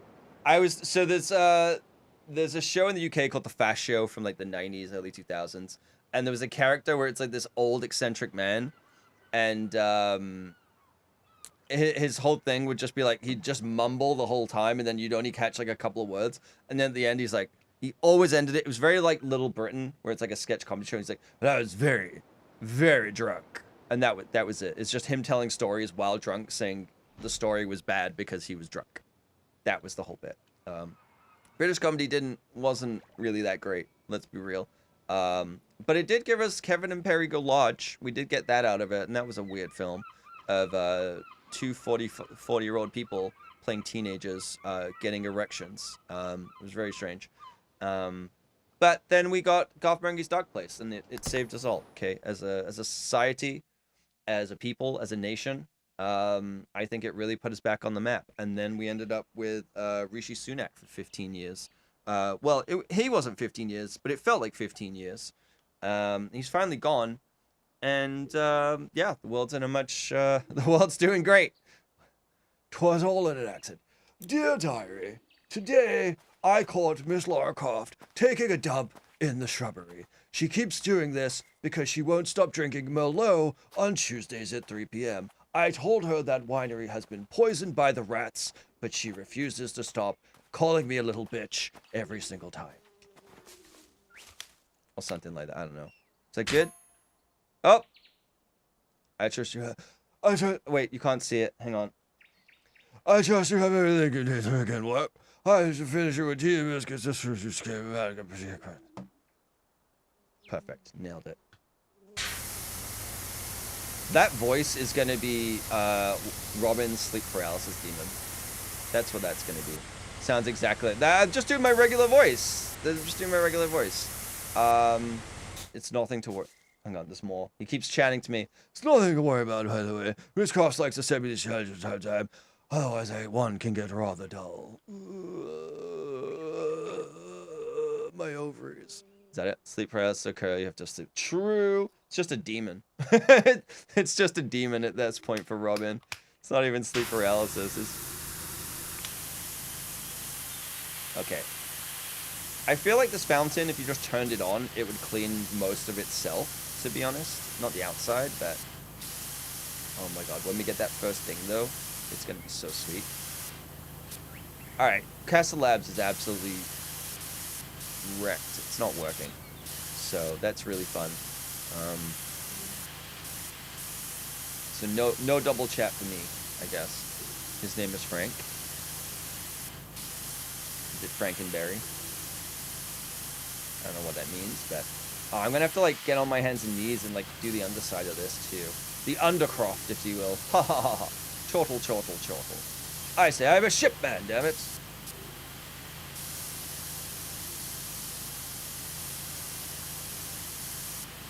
I am very much eager to please on my knees. You know this. This needs to be more powerful, okay? I'm not doing it little bit by bit. We're doing it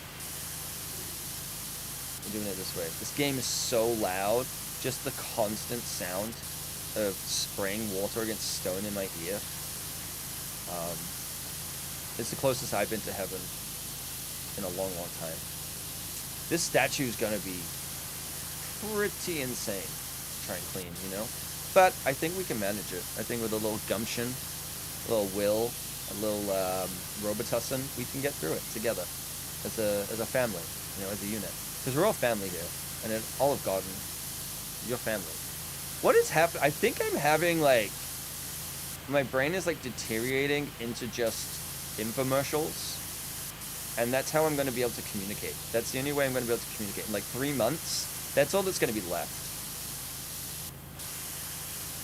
This game's like meditation for you. It's just have to occupy the main brain for the subconscious to simmer the fun. Yeah, but when my subconscious is coming out, I don't like it because I don't know what's going on in there. You know, it's kind of like the Count Orlok, where it's just like breathing heavily and thinking about Lily Rose Depp scissoring the ocean. I don't know why I keep going back to just that moment, but it's like seared in my brain because it's such a comedy pan. It's such an M. Night Shyamalan shot where it's like these people having a conversation and then it just does this like pan down and she's just there just absolutely like rubbing against the water. There's some moments where I only speak in references. True. Yeah, but not for like 3 hours 4 times a week. Stop. That's the other thing. That's the difference, okay? Also, a lot of my references go over people's head. Like when I was trying to make references to Pat at Andrew at Mac's birthday, and I was just like, okay, these are not the Cinetonodal crowd that I've become accustomed to, where I can make these jokes and I can make these references, and then I have to explain them. Not my finest work, but you know, this is how I integrate into society, by not integrating into society, by just quoting obscure random movie lines. But I was there, it was for me. True, I do live most of my life for you. You are right there. My online streaming life is for Robin. My offline living life is for Scott. That's the rules. I don't make them. Oh, son of a bitch. Come on. Alright. We're gonna go slower. That we'll get it all. Faster. Technically. Just turn that into a Star Trek episode of Damek and Jalad at Snugger. What the fuck did you just say to me? What the fuck are you... What are you doing? Okay? This is a family stream. You can't say those words to me. Mostly because I don't know what they mean. And therefore, because I don't understand them, I'm going to take offense. So just obscure reference things in your life. My favorite thing in like movies, like especially bad movies, is when people have conversations like they've never met before, but the conversations about how they're best friends. Right, that's too obscure. Yeah, I'm not a Star Trek person. I'm not. I've seen the intro to Enterprise and went, oh, I like the song, and then I turn it off. Okay. What was the one? Star Trek Stargate. I'm thinking of Stargate Universe. That's what I'm thinking of. The one with Robert Carlyle and what's his face? You know, the guy with the face. That one I liked, where Robert Carlyle is kind of this weird little freaky dude in space. Stargate Universe was pretty sick, and that got canceled. Canceled too soon. That one was interesting. It had such interesting ideas. It's like these people stranded on a ship, going through space, and the only way that they can kind of survive is they have to go to these like planets through the Stargate, and they don't really know what's going to be there. That's such an interesting idea, and like Robert Carlyle was really good in it. I don't know, man.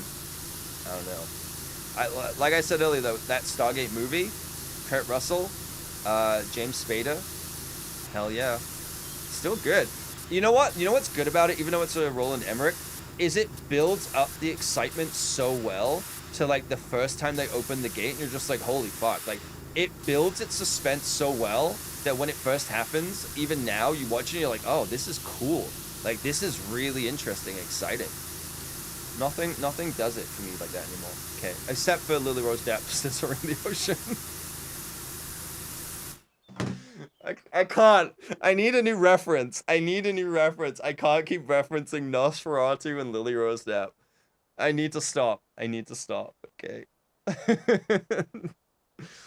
It's because it's spraying water, and so is she.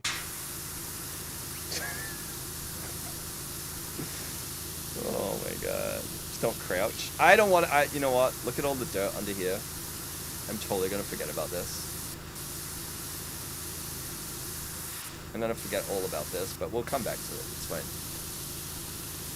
It's fine. Man, James Spader is such a good actor though as well. I for some reason I got him confused with Greg Kinnear in the Secretary movie, but Guy Judge corrected me on that. But he's such a good actor with like intensity. Like, he's very funny as Robert California in The Office, but like again, another brain rot movie that I've watched way more times than I probably should is Avengers Age of Ultron. And it's not because it's a great film, it's because of James Spader. I just like James Spader. He's such a good actor. Blacklist was okay. I think he was great in it, but I just didn't really care about the show. But man, he's a really good actor.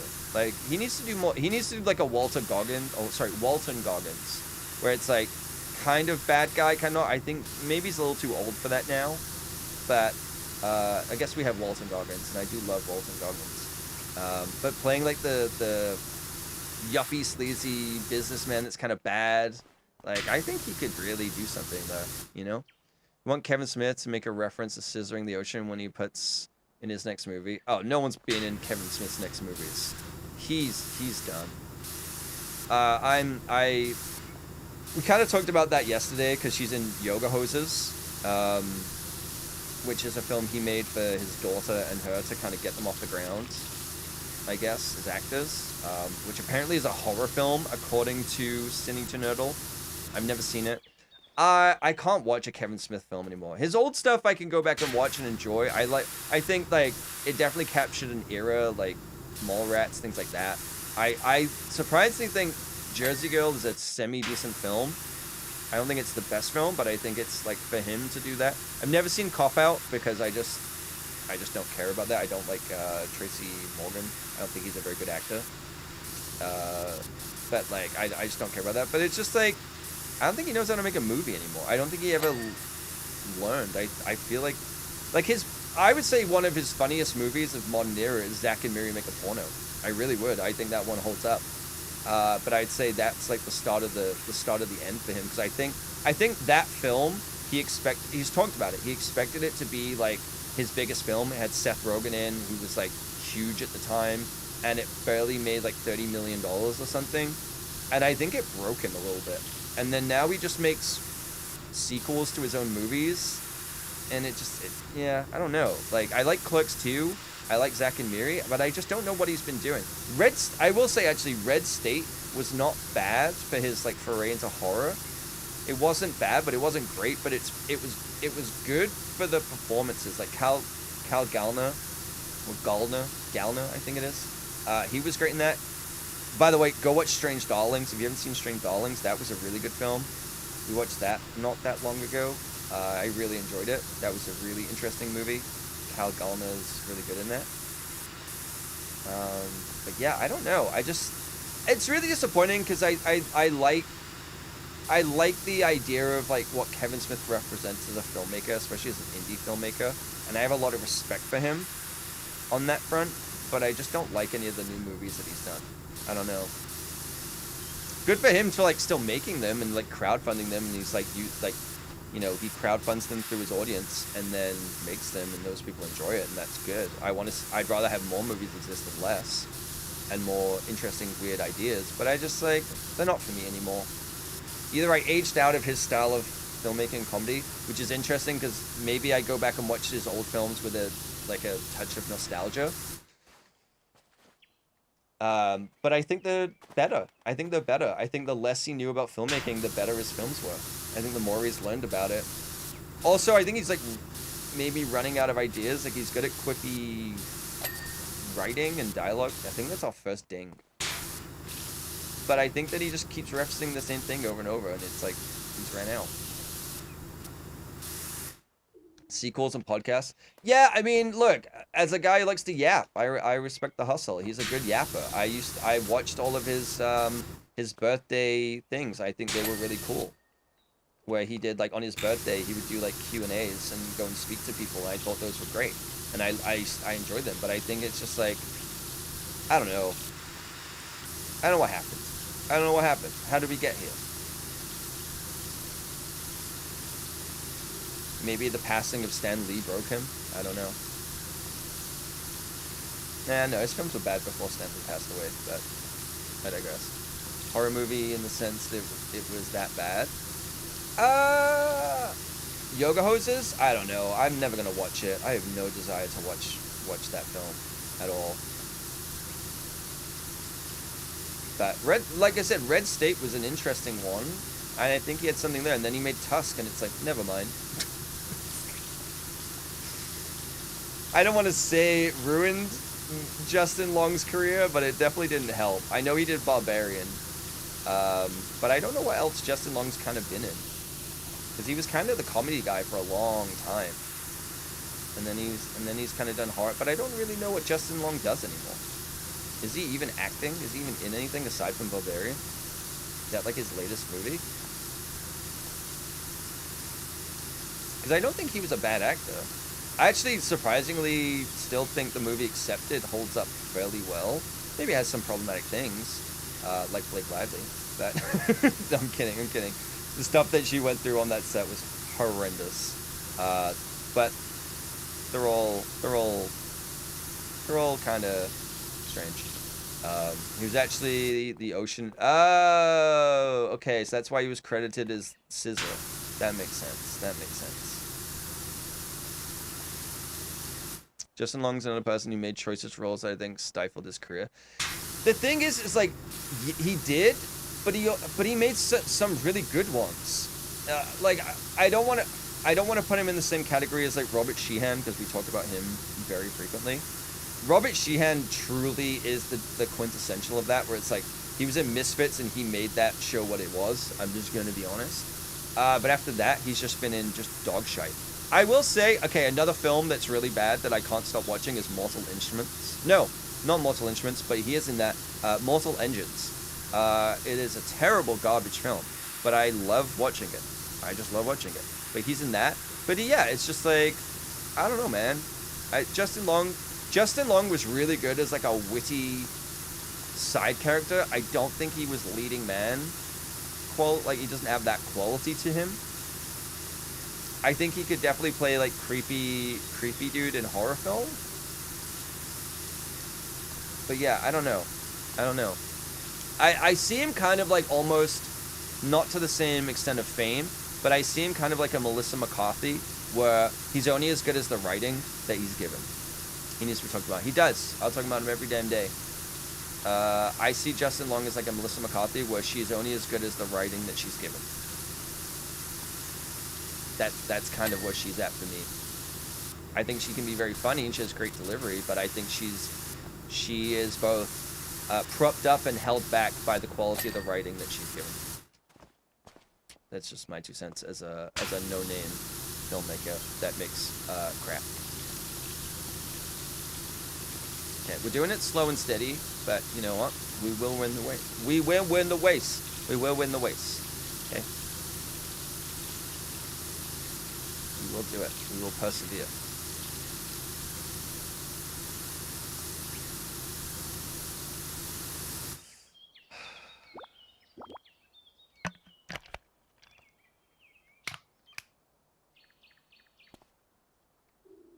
Yeah, I know that's dirty. I pressed the wrong button, alright? How do I... Wait, no, how do I... There we go. Alright. How do I buy more? Where's the shop? Shopee. Cleaning liquids. What do you mean out of stock? You're a video game. Gloves, research edition. What does that mean? 197. Wait. What's the... Recently rewarded for participation in the Oxford Research Study. Now available for all. Okay. So you need to spend money and stars? Okay. Don't like that. Don't like that.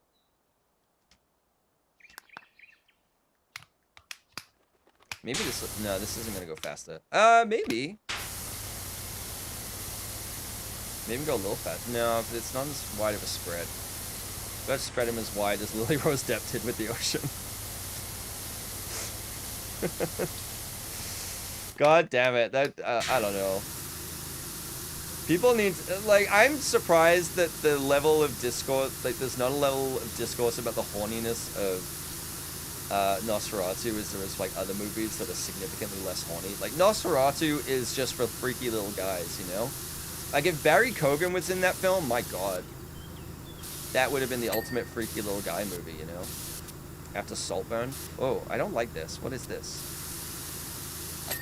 I don't like I can move this independently. That's kind of fucking with my brain, honestly.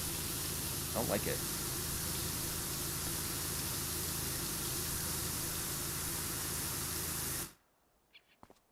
Ah. It's upsetting. That would have been the ultimate freaky little dude movie, though, right?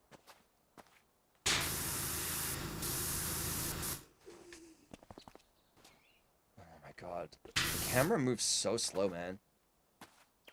But then if... Ah!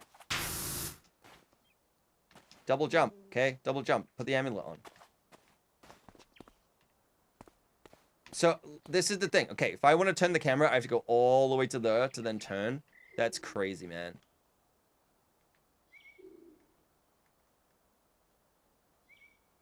Okay, no, that's my bad. I accidentally unlocked the thing. So, you know what? The game is fine. I messed up. Well, I didn't realize that was what that up did, okay? I didn't know. Okay, I didn't know. I jumped to conclusions. I jumped to blame immediately. And I'm cleaning something that I've already cleaned and wasting a lot of time doing so. But the point is, I had a good time. I hope you did too. Okay, we're fine. We're doing fine. We're doing fine. I downloaded Secret Level to my iPad that I think I'm going to take down to the treadmill. Because I have a treadmill in my apartment, like a fold-away one, but the problem is it doesn't have incline on it, unless I, like, prop it onto something. And, it's also kind of a little too narrow, I'll be honest. It's more of a walking pad, but it's a little too narrow, and I don't love using it. I might get rid of it. I need to get rid of a lot of stuff, but I might get rid of it. And, but I've been using the treadmill in the building again. I did this last year when I first started trying to lose weight. And it's pretty good. So I take my iPad down and I download the episodes from Prime. So I've downloaded the whole season of Secret Level because I think each episode is, what, like 15, 20 minutes?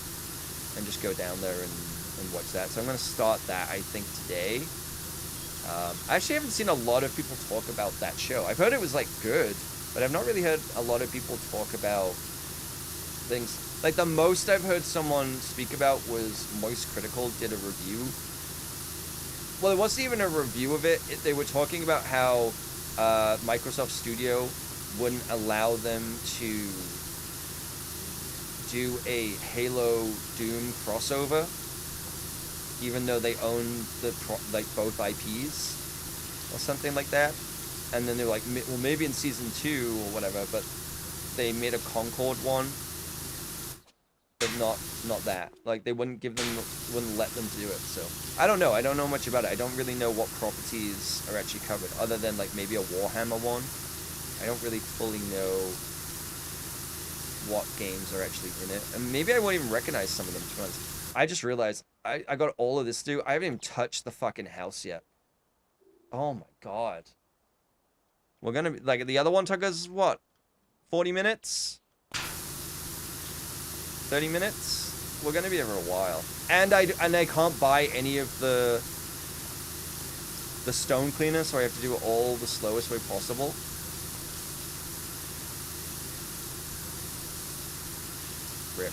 Rip the dream. Rip the dream indeed.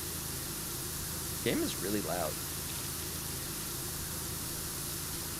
Hopefully it's not too loud. Hopefully you can hear my yapping over the absolute nonsensical. I'm talking about nothing. Really, I'm just like chatting for chatting's sake. That's what's happening right now. Which I'm okay with. Are they making another Tomb Raider film? I know they made one with Alicia Vikander in like 2018. It wasn't bad. It was okay. I think it was one of those things where it started getting into the Uncharted movie territory where just absolutely impossible, unrealistic things were happening. But which is fine, but it was also trying to be a really grounded, gritty action movie at the same time. And I'm like, you kind of can't do both.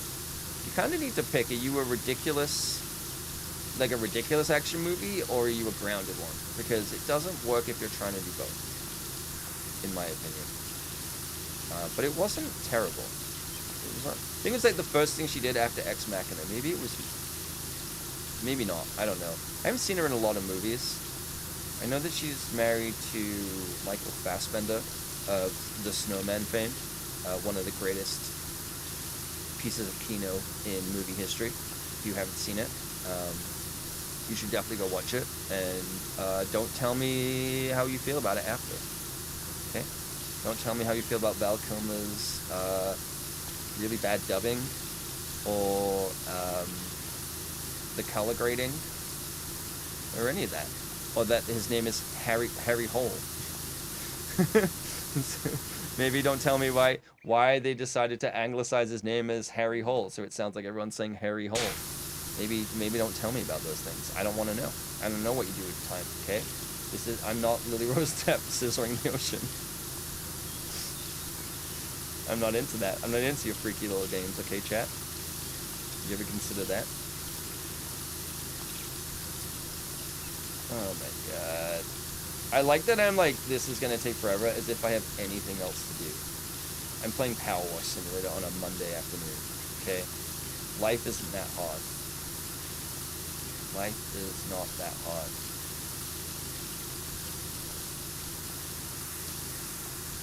We do have a lot to go, though. Like, I'm just gonna try and get the top of the fountain done, at least for now.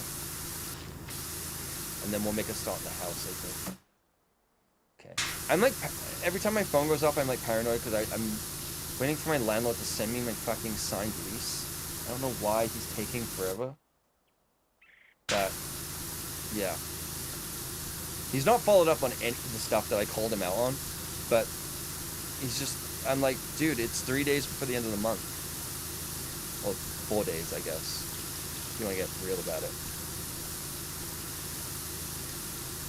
But I would like to know if I have a home. It would be really nice. And if not, so I can spend a month panicking and figuring shit out.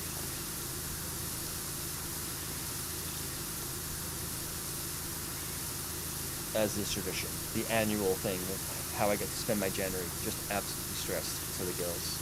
Seems I have a meeting on Thursday, though, for a job thing. And then I have an interview next weekend, which is not too bad. I'll go and take the interview, see what happens, see where we're at. Usually they're like 6-month contracts, so that's usually pretty good. But we'll see, because now everything has gone hybrid. There's not really remote jobs anymore in the film industry. Well, unless you're on set, there was never remote. That was never really an option. But now it's like, oh, we need you in 3 days a week, and I'm like, well, do you? Because whenever I go into an office, like when I worked at one studio and they wanted us to do hybrid like twice a week, we'd go in and then we'd sit on Microsoft Teams to do any reviews. There was no screening rooms. So we went into this building, and the only way we communicated with anyone was through Microsoft Teams, like Zoom. And I'm like, why am I here? Why am I here in a cold warehouse with bad headphones, uncomfortable? Okay, that gave me the win. I wasn't even close to be done that. Like, why am I here? such a stupid thing. So, yeah. But it's because all of these places set up studios and then sign 10-year leases, and they can't get out of them. So we all have to deal with that. It's fun. It's really, really fun. Okay, I keep thinking the spray is wider than it actually is, and it's really not. I gotta keep that in mind. I'm missing a lot of stuff. Okay, I need to give my ears a break as well. The noise, the constant noise of spraying is getting a little too much. I guess I could turn it down a bit, but then I can't hear any alerts if I get any alerts. And the alerts just keep going off and popping, you know? Oh yeah, look at that face. That is a face of someone who's been through it. Also, I'm sorry, you have an entire staff. You're like a billionaire. You have an entire staff and you let it get this bad? I don't believe it. Or the butler is just absolutely negligent to the point where he's just sitting around hoping she doesn't come back, and then she's like, I'll be back tomorrow, and he's like, oh fuck, you know? He's just delegating. I just can't believe for a second that someone who is into the things that she does and has that type of type A personality would ever let it get this bad, you know? Something's wrong. Like, show me the body. I need to know that she's alive and safe. Because I have doubts right now. I have a lot of doubts. Show me the crypt. Is she also in Nosferatu style, sleeping in a little crypt at night?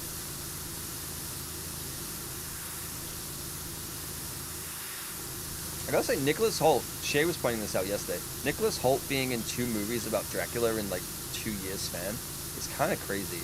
Like, he's a very good actor and he's got a lot of range, but, you know, playing almost the same role twice. Well, no, I guess not really the same role, considering he was the minion of Dracula in one and he was the victim of Dracula in another, but, like, you know, I guess if Robert Eggers is asking you to be in the movie, you don't say no. You don't say no. That is for sure. And it seems like he had a good time with it. I don't know. I probably would. I imagine those sets are pretty stressful, because Eggers seems like a very demanding person and very particular. Not in a bad way, but just like very much like you need to be 100% of your game at all times or you're done. And I can imagine that's a lot of stress, but it's also very rewarding.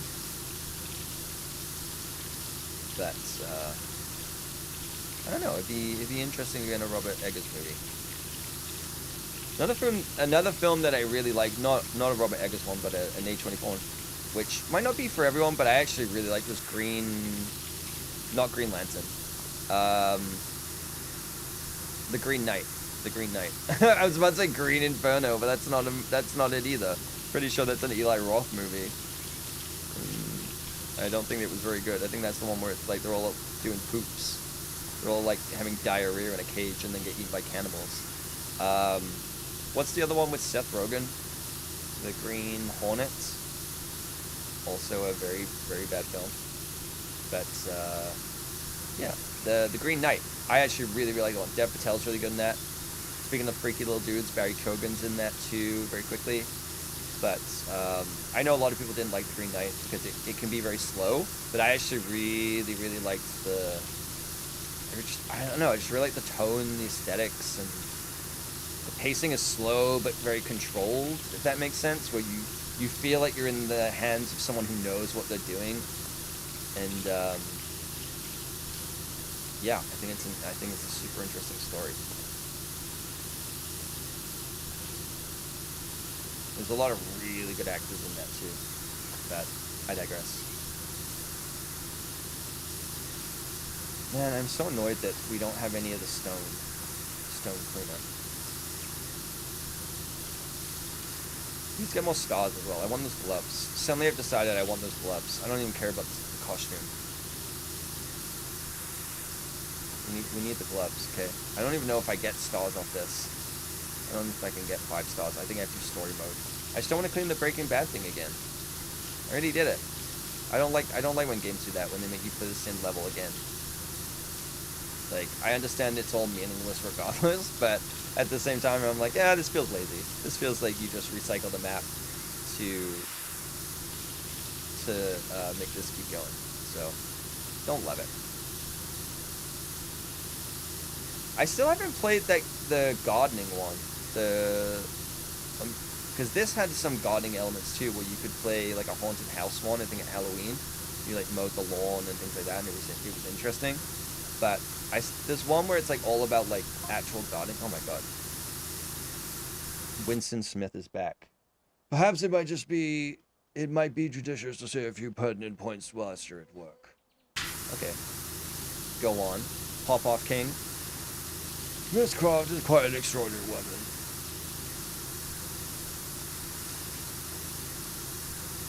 You wanna text a little faster there, buddy old pal? Old chum?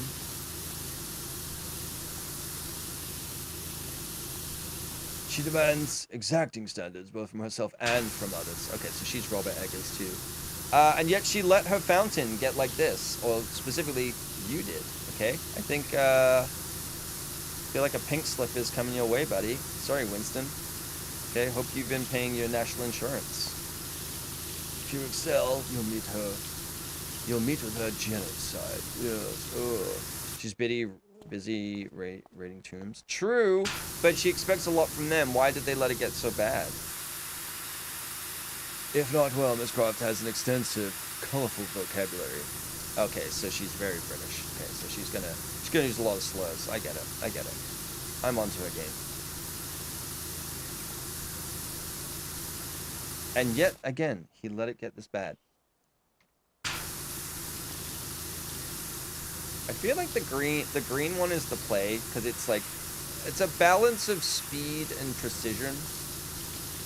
Like the yellow one might get us a little, maybe this one actually. Yellow and green is the good place, because like, this one, it does get a broader, I say it and then I immediately recant, right? Because I'm like, this doesn't seem to clean as much, but it's mostly, okay, not that one, get out of here. Yellow is the sweet spot, but also triple red. Triple red's good for details. I think it's just a little too narrow beam. Yellow is good for like getting all of the dirt off, but you do have to move slower. White seems to be doing a decent job with the larger flat areas, but maybe not as well with like the more detailed stuff. But I don't know.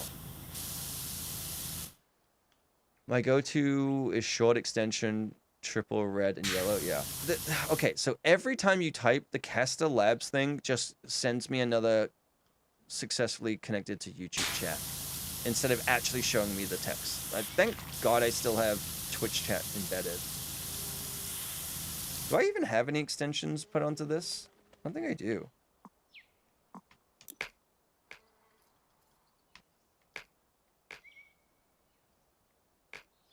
Let's go.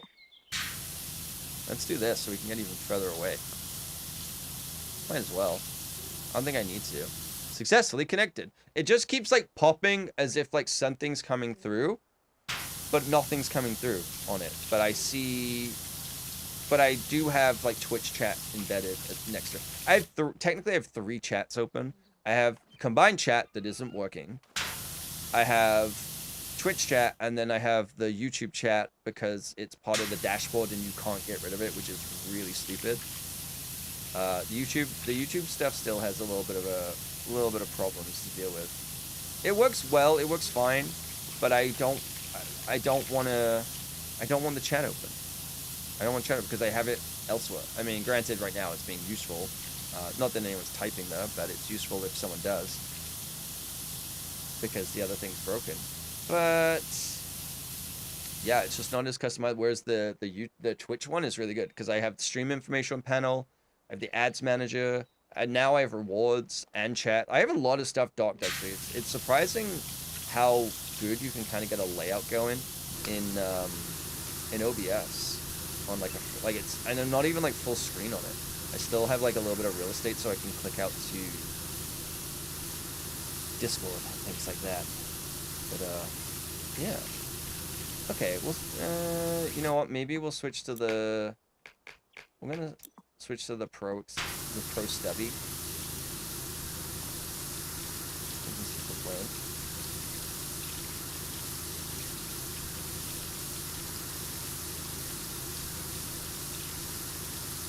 But we're really close on getting the fountain more done, I should say. Maybe I should switch the Castle Labs and the Twitch one around. It's a little annoying to have to like overlook. I have to look past the one that's broken to read it. Also, it doesn't differentiate between colors. Everyone's text is just red. So I'm like, I need color contrast or I can't read. Help.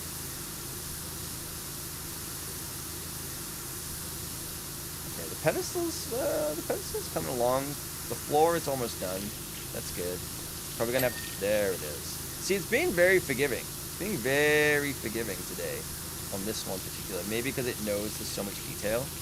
And it's like, yeah, like that. Wasn't even remotely close. But then this, yeah, I was gonna say then that one, it's like, I need to do like almost all of it. A little inconsistent. But you know what? It's fine. We have 50 plus hours in this game, because it's one of the greatest games ever made. I've said it before, and I also wouldn't mind doing it again. I kind of want to play Rocket League again soon. Rocket League's a fun time.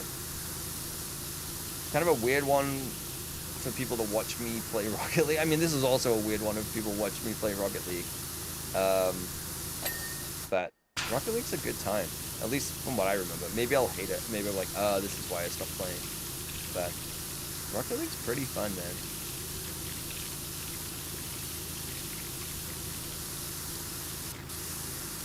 Okay, this one has a tiny bit of dirt left. I'm assuming. Yeah, there we go. Nice. Golf with Friends. No, Adrian ruined that. Adrian ruined Golf with Friends. Adrian absolutely ruined it. Because he only shows up. Well, I mean, he didn't show up. He shows up to play it, and all he does is hit the ball at me. And I'm just like, I'm not playing. I'm just immediately like, I'm not playing. That's what people are going to do. Because I like having collision on. I don't want to have collision off. I think it's not as fun with the collision off. But if it's just people hitting the ball at my ball, and I can't take a single shot, and I'm just like, no, this isn't fun.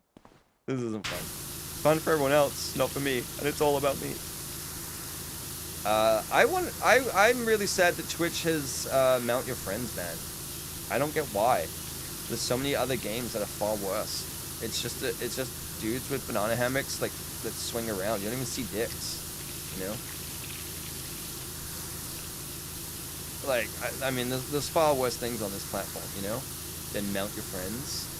Let me live my life, okay? Let me mount my friends. Jeez.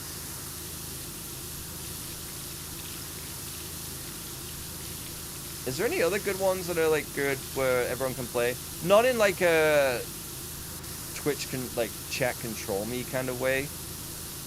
Can troll, not control. Can troll like cluster trucks and things. But I mean, like, is there any like other than Marbles, where that one's like passive? Marbles is kind of an okay one, but there's another one that. So, someone who rated Mop was playing, and then Mop started playing, and it's like a duck. It's like placid plastic ducks or something, and you literally just play as a bunch of plastic ducks that float in a swimming pool, and that's the whole game. And then you just like new ducks get added, and you can name them after people in chat, or people can join. Not Escape from Duckov then? No, I mean maybe. It's probably, I don't know. Is Tarkov any good? I've never played it. I hear that a lot of people kind of moved away from it because there's just too many scammers on it or something. I don't know. It's so buggy. Hasn't it been out for a while though? I thought they fixed all that. And there's a lot of people who like fuck with the economy, right? Where they'll mess with stuff. New hacks. Oh, yay. That's the thing, is like those kind of games seem like fun on paper, but it's just like shitty people ruining it. You know? The thing I don't get is, how is that fun? Heard is a huge learning curve. Yeah, Tarkov, yeah, because it's a super hardcore game, right? But I'm like, how is it fun for them to do that? Like, how is it fun for them to just constantly hack the game when you're not... Like, that can't be satisfying to get any rewards out of, right? To just, like, not earn any... I don't know. Like, I maybe that's just, like, a me thing. It's like, I just get a lot of satisfaction after, like, completing something that's challenging. Not, like... Again, I'll caveat that with, like, Dark Souls. I don't find that satisfying experience because I just don't think the juice is worth the squeeze. But I think, like, when I make something or when I get good at something, I get a lot of satisfaction out of that and reward out of that. So I'm just like, how are people getting, like... Is it just because you get to troll other people? Is that the satisfaction? Like, I don't get it.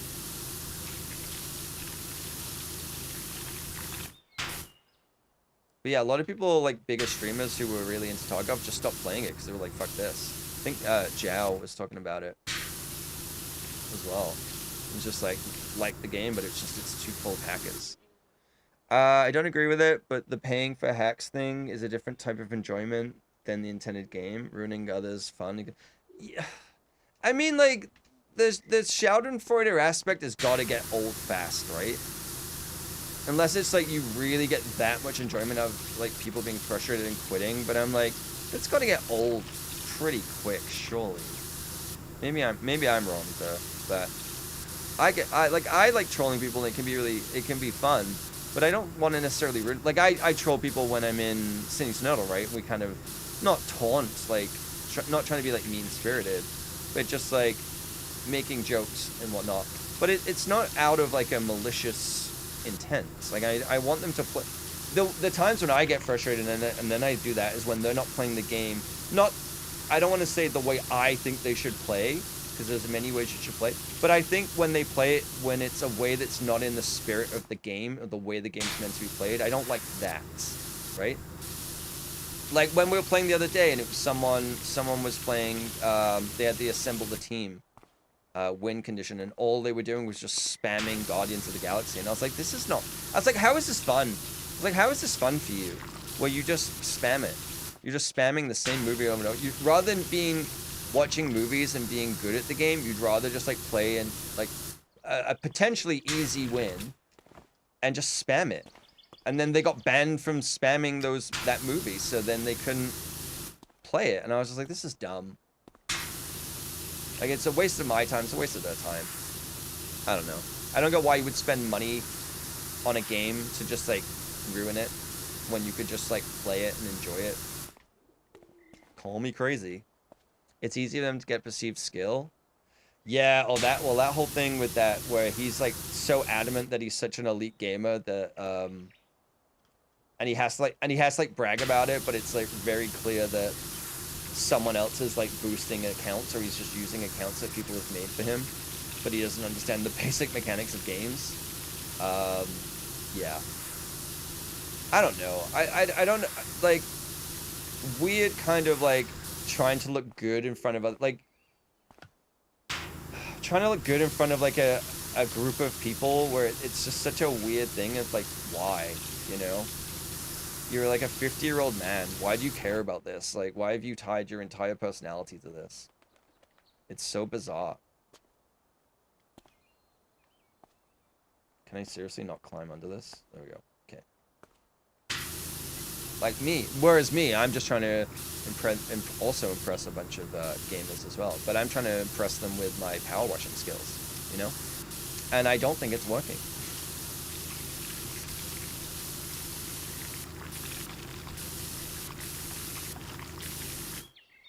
That sound is really odd. Okay, how the frick am I supposed to get up to that? Oh god. Okay,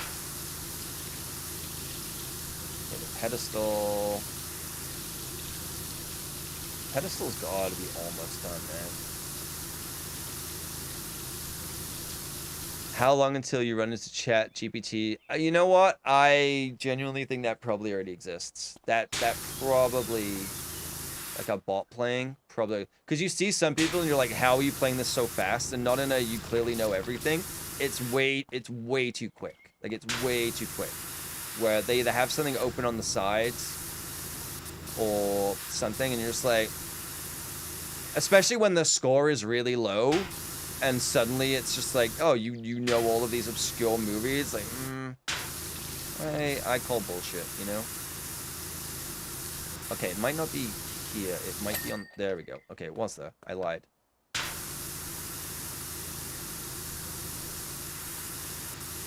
Oh, okay, we can reach that even with the stubby. That's not too bad then. We need a ladder of some sort to get up to the top. You wanna... No? Okay, never mind. There we go. Forgot that I could run and jump. My bad. We'll get this fountain done. This will be good. Good dent.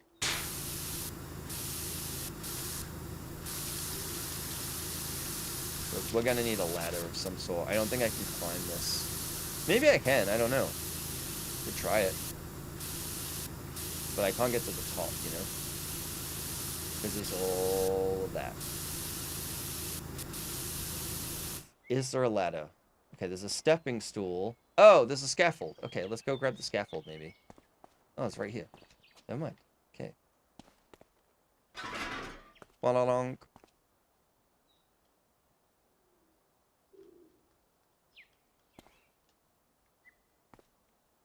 So I can't put the scaffold on the fountain. Okay.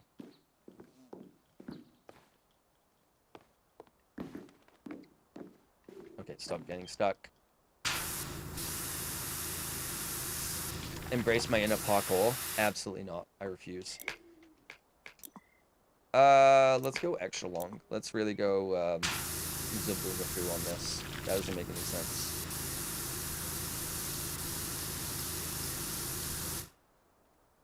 It's so slow. Come on.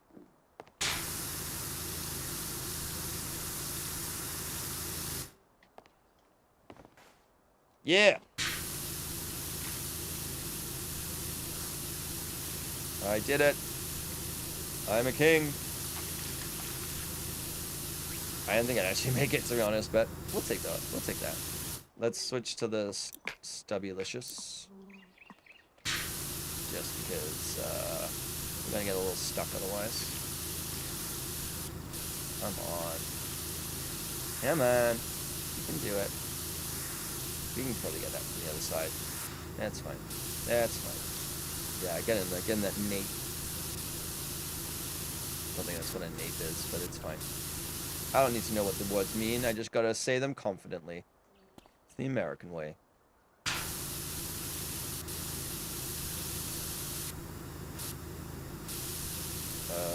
Okay. So little left.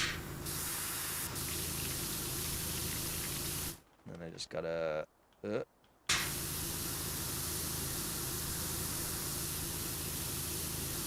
Oh, okay. Yay! We did it. Pretty sure that's the whole fountain. Pretty sure I did the whole fountain. My ears are ringing, though. Oh, my God. Okay. Oh, fountain, outer wall. Guess not. Oh, God. It's because of this. Pyro, why?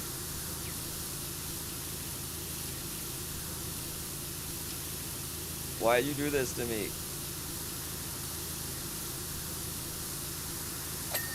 Okay, that's one. You know what? Didn't take as long as I thought. That's okay. Actually not too bad. Imagine just like coming home, like you're Lara Croft, you come home, and there's just some dude crawling around doing this. I know like it's a normal job, but it's like, I don't think this is the way it's supposed to be done, you know? Oh God, that's gonna get in our way, and I refuse to move it. I refuse. Can I crawl under it? Nope. Son of a bitch. Well, screw you, didn't need to. Haha! Croft crouches, you gotta crouch too. She only knows how to move in 6 directions though, right? I thought that was the whole thing. I don't know if crouch is one of them. She has to do that to jump vertically, but... well, sideways. Last one. What? There it is. Beautiful. Beautiful. This would absolutely blast through those windows and shatter them without question. Okay, we'll go yellow mode on this because it's a little. We need that precision, you know, and the power. Unlimited power. There we go. I do wish it wouldn't include like the little crevice shites as well. It is kind of annoying, but this game is about tedium and pedantry. Is that a word? Pedantry? Like, as in pedantic? I think that's the right word. I don't know. I'm saying a lot of things confidently, and I don't really know what it means. Now you're crafting. Now this is pod racing. Okay.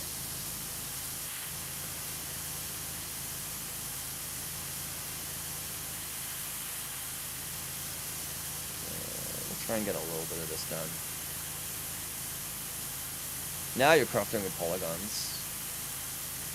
Oh, baby. She was a polygonal queen. She was a triangle queen in her day. That is for sure. You know what I never played because it's all kind of. Was it? Which game is it? Is it Turok? Or was it like a Lara Croft game where it's like you start and then suddenly dinosaurs show up? It's like Tomb Raider 1. And there's just a bunch of dinosaurs everywhere. It's super weird. Bye, Robin. Thank you for hanging out. Always good to see you. Go get some good rest. And by that, I mean stay up till 5 a.m. and then sleep for 2 hours. Dinos equal to... No, but there's like a Lara Croft one where there's like dinosaurs. Try counting the Fibonacci sequence to sleep. Sorry, you're talking about Balatro right now? You're talking about the Joker Fibonacci? Because I'd be happy to talk about Balatro. That's, I'm assuming, what you're talking about. Why is this taking so long? This should be absolutely rinse into this. No pun intended. Maybe a little pun intended.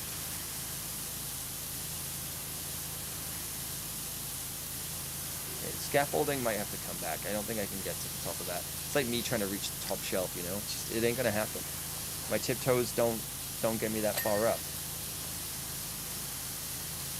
You're gonna be sneaky, aren't you? You're gonna include all that shite. Raised floor. There we go. That one's done. What's that? Qui-Gon? Why is there a Jedi on the side of this building?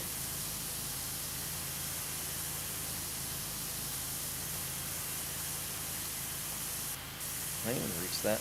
Not really. String course ledge. Okay. Get that cobble.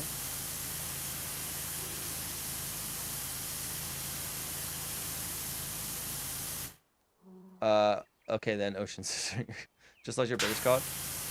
What, for the coin? Coin? It's like key, coin? I don't know what to call it. I'm not rich. Think I lived in a house like this? With a freaking coin? Okay, the only coin that was going on in that house was the ones being whipped in my head. That's not true. I just want to squash those allegations right now. That's not true. It was spark plug batteries. I just want to make that clarification that I was not had coins thrown at me, but had spark plugs used. That's it's a totally different thing. Tried to know the royal bowl. Absolutely not. Oh my god, no. We were made to like sing God Save the Queen in school. I guess it'd be God Save the King now. And didn't love that. And then you sing Rule Britannia, but then you sing Rule Britannia, Marmalade and Jam. We threw the Queen in the frying pan. You know, things that kids do, very cerebral, very high IQ rhymes. That's where QI came from, you know? That's why they were like, oh, this is too like Mensa level. We need to explain it. And then they made QI, which I think I should watch more of because I'm getting dumber. I'm getting a lot dumber, and I think if I'm gonna watch quiz shows, with comedians, I might as well watch ones that help me get a little bit smarter, you know? I do miss Stephen Fry on that show, but I think the new host, she's also really good. But Stephen Fry was the best on that. Yeah, it's still going. They post stuff on TikTok now as well and like YouTube. Like they do it full social media stuff like that. But Stephen Fry left, and then I don't remember the person who replaced his name. A woman. I know she was on like a bunch of quiz panels as like a comedy smart person, but I just don't recall her name. Not because of a name 100 women kind of thing. It's just I'm not familiar enough, and I've been out of the UK for so long that I don't know a lot of. Like I see the panel shows, and I'm like, who the fuck is this person? I have no idea, and they're like really popular on British TV, and I'm like, not a clue, no idea who you are. I have not kept up with the zeitgeist of UK television. As soon as the VPN stopped letting me log into the iPlayer, it was over. No face one. Yeah, same. I feel like I've seen her in a bunch of stuff, but same. Qui-Gon is cleaned. Beautiful. We're a third of the way done. That's not terrible. That's actually not too bad. It's actually not the worst in the world. Remember her last name? Sandy Toksvig? Yeah. Sandy. Yeah, Sandy, yeah. I remember that now. Now that you've told me, I remember it. That's how memory works, right? Alright. Just me and a blank wall, baby. Let's go.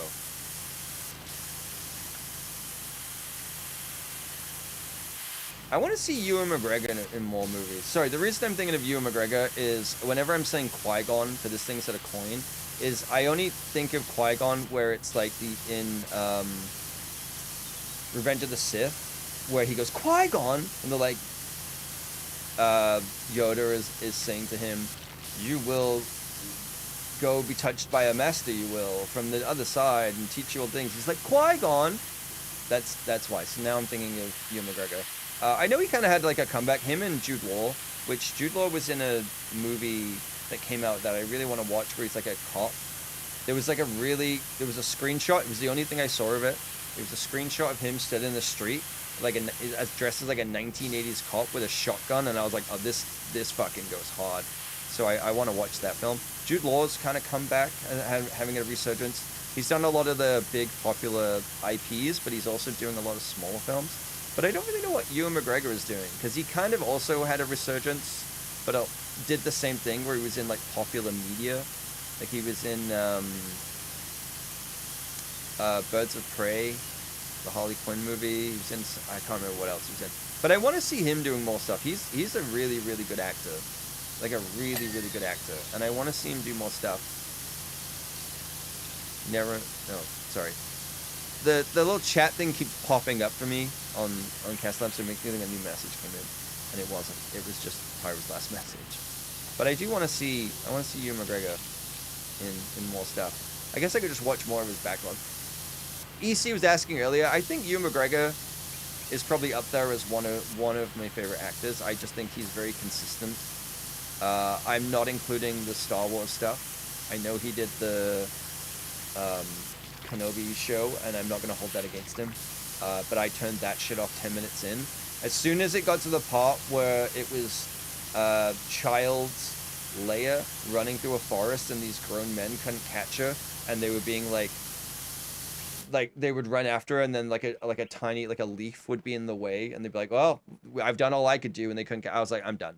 I closed that shit. I was out. So I don't hold that against him, but I want to see him in more. I want to see him in more stuff. I do.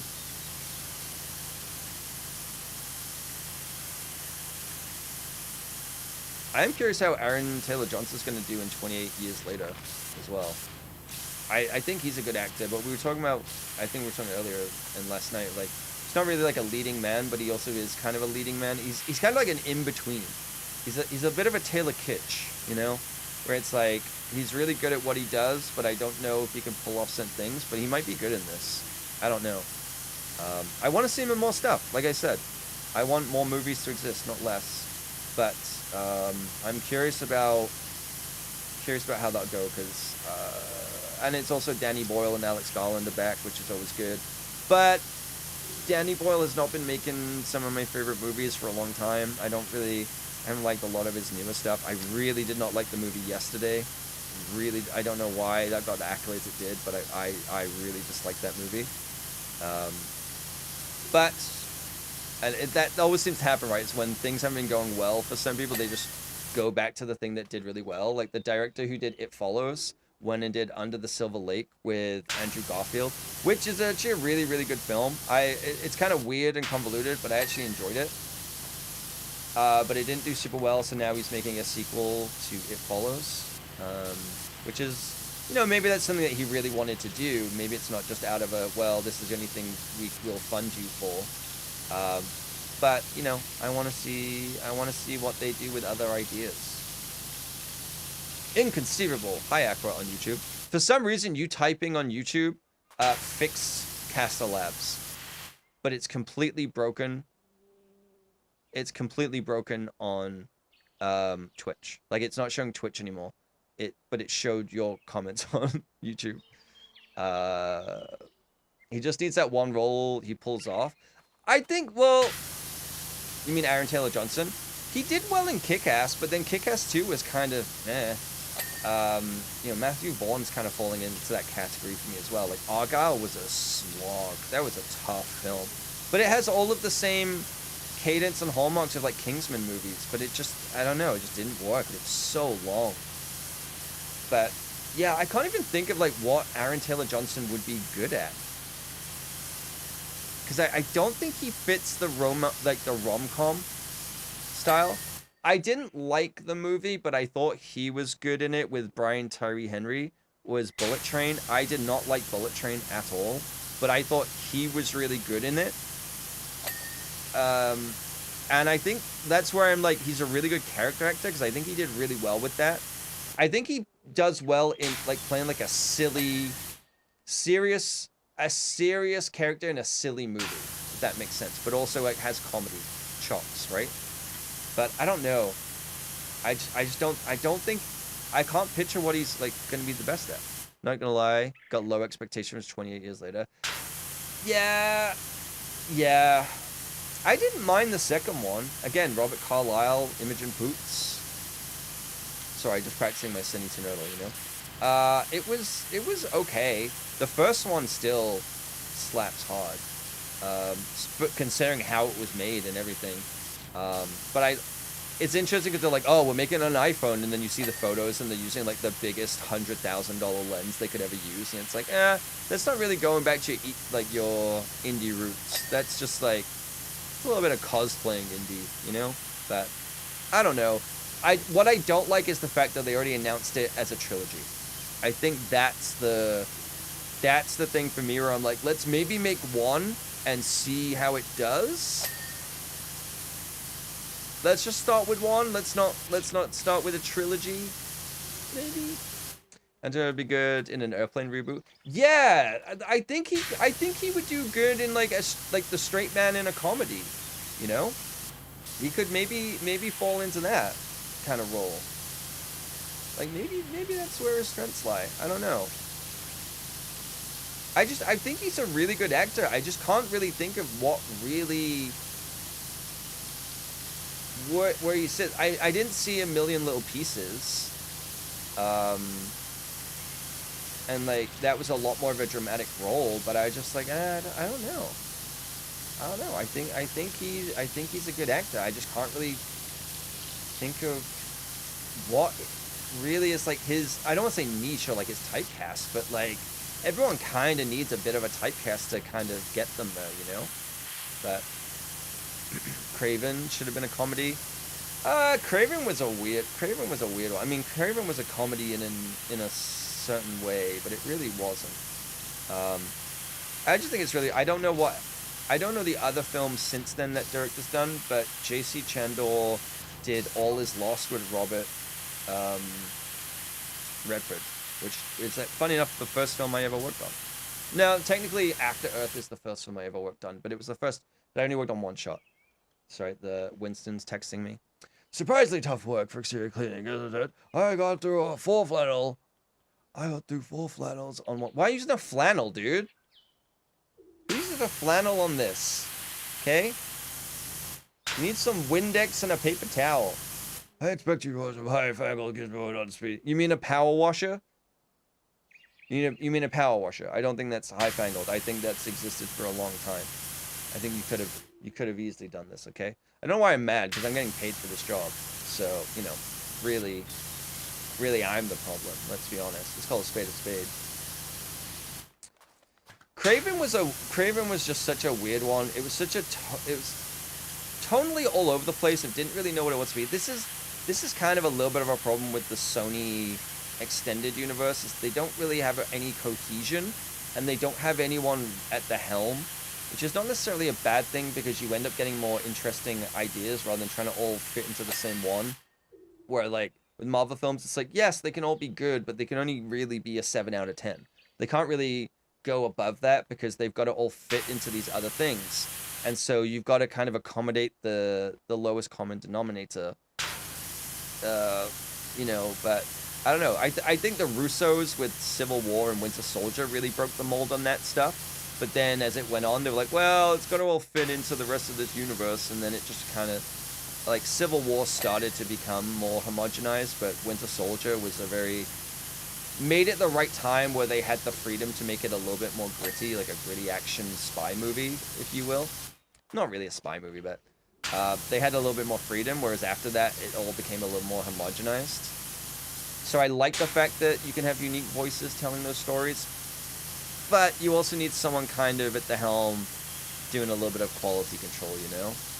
I think that's a requirement. For stuff like that, like especially in the modern day era when you're going up against the actual MCU, you know, you gotta kind of step it up just a scooch, you know.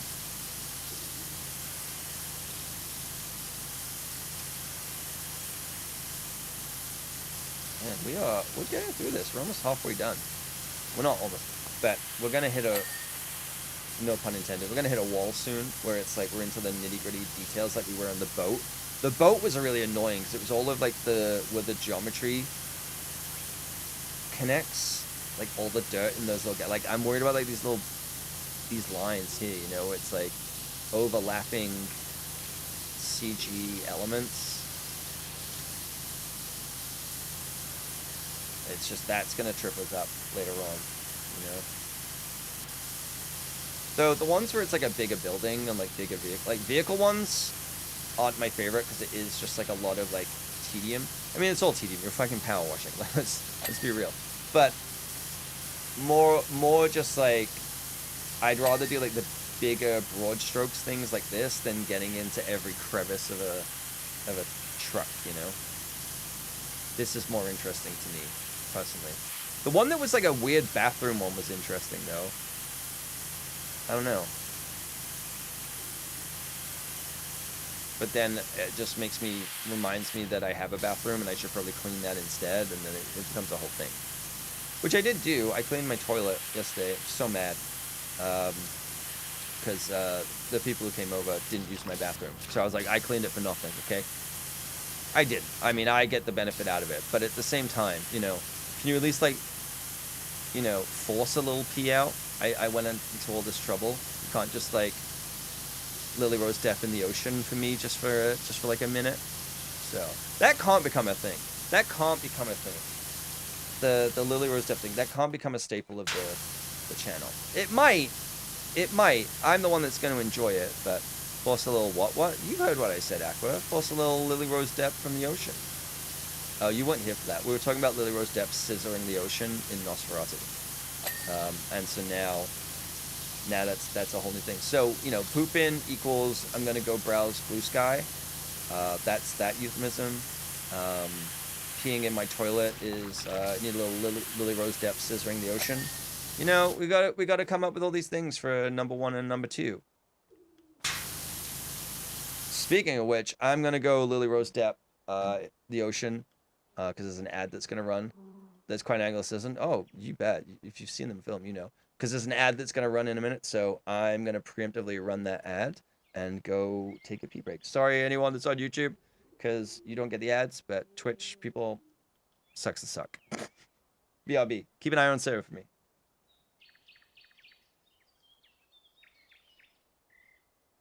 The sound of the birds chirping and this image of Sarah is a real juxtaposition.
I like Aqua changing platforms just to complain about the other platform.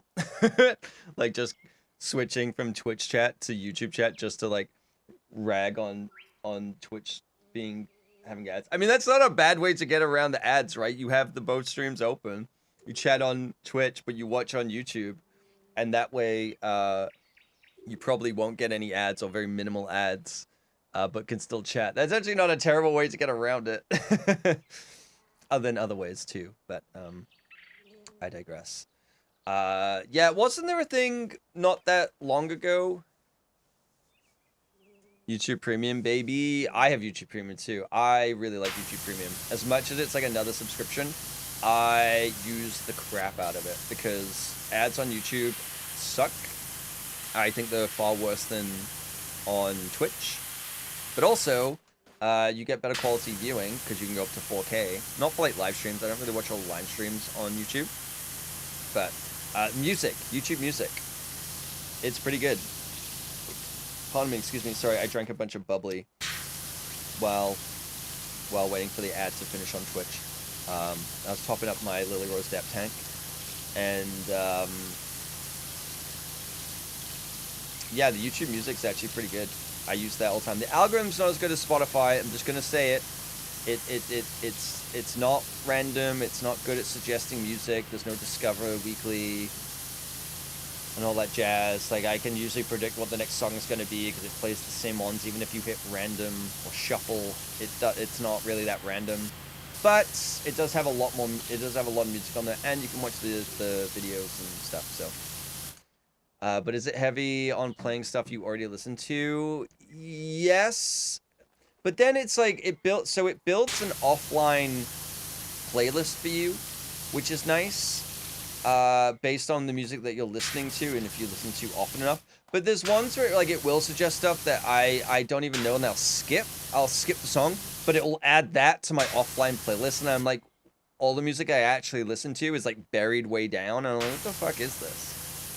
Like, what's going on? It's really, it's not the greatest. I mean, I feel like it's just one giant algorithm for everything. You know, it's the same thing as like when you're watching a bunch of videos and it kind of suggests you those videos, but you watch some random thing one time that you accidentally clicked on, and suddenly all it does is recommend you those videos for the next like 2 weeks, and you're just like, the fuck? It's like that same algorithm issue. It's like, oh, you don't like this? Unless you explicitly go and click no. Which there's some songs where I'm like, I don't really want to do that. Oh, is that where he started? Yeah, he literally started there and that's it. That's funny. This, like, I don't really want to do that, but there are ones where I'm like, I go out of my way. I'm like, I fucking hate this song. I don't like it. Please stop recommending it to me. I don't even like recall what they are, but it's like, or like be on shuffle and it'll play a song and then it'll play that same song like 6 songs later. And I'm like, okay, that's fine. Like, you know that I like the song, but I want a little variety in my day. especially when I'm at the gym and I'm just like, I've listened to the same music for the last year 5 times a week, you know? I'd like a little newness in that, but it's not very good at suggesting new songs. So I would definitely say it's not a Discover Weekly replacement, but if you already know the type of music you like and you add playlists and you make those playlists yourself, it's very good for that. So yeah, highly recommend.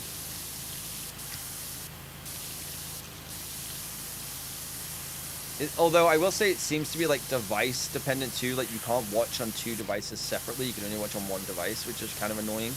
I've had that where I'll like watch something, I'll have something on the iPad and I go into another room. Like I can't play music and like on an iPad and also have the TV running. Like if 2 of you use the same account, so that's kind of annoying, but it's not the biggest deal. Come on, get that coin. Get that coin. Finish her. Finish her. There, well, you know what? You want the coin, but I'll take that thing regardless, okay? I need to add Cam's Bell to a command as well, so people can use it. Not just for this game, but just for general. I just like that emote, and I want to see it more in my life, you know? I need it used. Because I can't use it everywhere, you know? I can't keep just using my own emotes. As much as I make them for me, it's mostly for me to spam in my own channel. I don't like using my own I use Mop's emotes instead of my own. Mostly because they're really good emotes, and she has a lot of them, but also, I feel weird about just using my own emotes elsewhere. Which I probably should just get over, but I do think there's like a weird line with that, where it's like, you can use them now and again, but, yeah, I don't know. I guess different strokes for different folks, right? Device to device is not seamless at all. Like shorts, music, real play stuff I just heard. Yeah, it's definitely not seamless in that way. And it will do stuff where it's like if you have the YouTube app open on the TV and but you're on like iPad or something, let's say, because like when I get up in the morning, I'll have the iPad open, or maybe open Twitch, or maybe I'll put a video on while I'm like making breakfast or whatever. And if I put the TV on, it's like, oh, do you want to like send it over? Stuff like that can be really seamless, and I like it. But yeah, it really doesn't have that recognition of like, oh, you just listened to this, let's start somewhere else, or let's jump off where you like, let's get back into it from where you stopped. There's none of that really. So yeah, like my phone and my iPad, because I use my iPad, like if I shower, I'll put music on my iPad, usually because I just leave my phone somewhere else. Like, I just put it on the iPad. I don't know why. I think it's because it's louder, and there's no reason. There's no rhyme or reason. Let's be real. But it won't just continue. Like, if I'm listening to music on a playlist on my iPad, and then it's like, hey, I'm going to the gym, and I open up my phone, it doesn't have like a last played. But the YouTube app does. It has like continue watching. It doesn't have a continue listening feature, you know? Which I think would be useful just to have and not use rather than not have at all. But what do I know? What do I know? Oh man, so satisfying. Yeah, clean that, what was it called, a pilaster? Call it a pillar, I don't know. YouTube app has so many different things happening on it versus the website. Yeah, the TV app is actually not great, I will say that. The TV app is not my favorite. There's just certain things where it's like, if you go to someone's channel, you can't like just go to the all videos tab if they don't have it. You know, like you have it where it's like the For You, if they've set it up this way, it's like For You videos. Like, you can't get to that. You can't get to playlists. It's very like stripped down like that, and I'm like, this sucks, because sometimes it's like I want to watch someone's play. Like if I'm watching like a game playthrough, let's say, I want to just go to a playlist and start at the beginning and play it and leave it on the TV. I can't do that. like I just have to hope it by the end of the video it will know to show me the next video. Not like in the you can add a card at the end and you can choose what the next video is. I mean like when it's finished it recommends another video and I just have to hope that it recommends the next one, otherwise it doesn't work. And then sometimes what it'll do on that is, this is through the Apple TV, what it will do is it will recommend it, you'll hit play and it won't play, it will just stay on that end screen. But it will play the audio. It's so weird. There's just certain things where I'm like, is this an Apple app thing? Also with the Apple app, because YouTube for some reason has decided that they're gonna make the quality of the videos worse on the Apple TV because they want people like this. Maybe this is like bullshit and I'm putting conspiracy theories, but it's like the Chrome. Like the Chrome thing, because of Chromecast and things like that, they want the experience to be worse on Apple, so the quality looks worse. I think it's got a little better. But it never looks super high quality on YouTube. Like, it always feels just a little lower. But if I Chromecast it from, like, an iPad, it looks fine. It's very strange. Oh, okay, that was pure look. Oh, what was that? Raised floor? Okay. Oh, we might as well. We're so close. You know what? Surprisingly, that was the first time I've used the dirt signal in a hot minute. Okay, get out of here with the crevices. Bullshit. Yeah, see, like, this one is being super pedantic about, like, the dirt. Yeah. Whereas, like, other stuff, it's like, you got, like, 80% of it. Yeah, that's good. That's good. Good enough.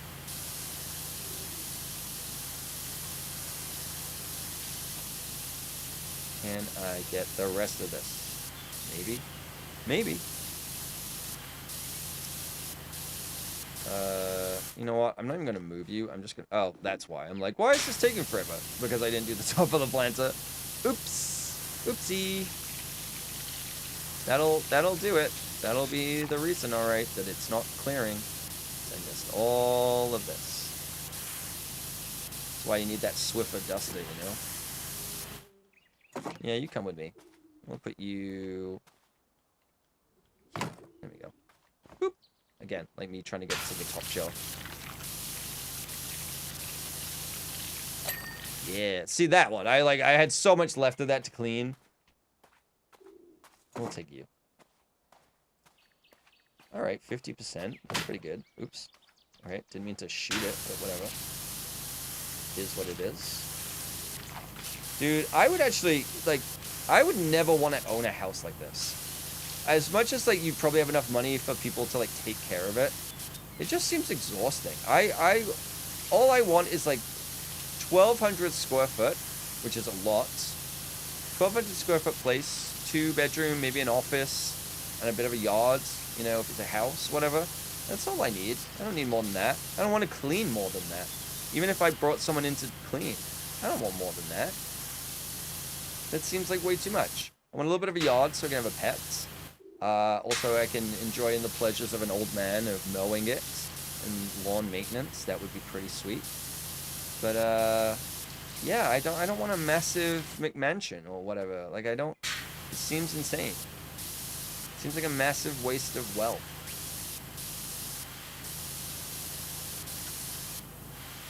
Yeah, man.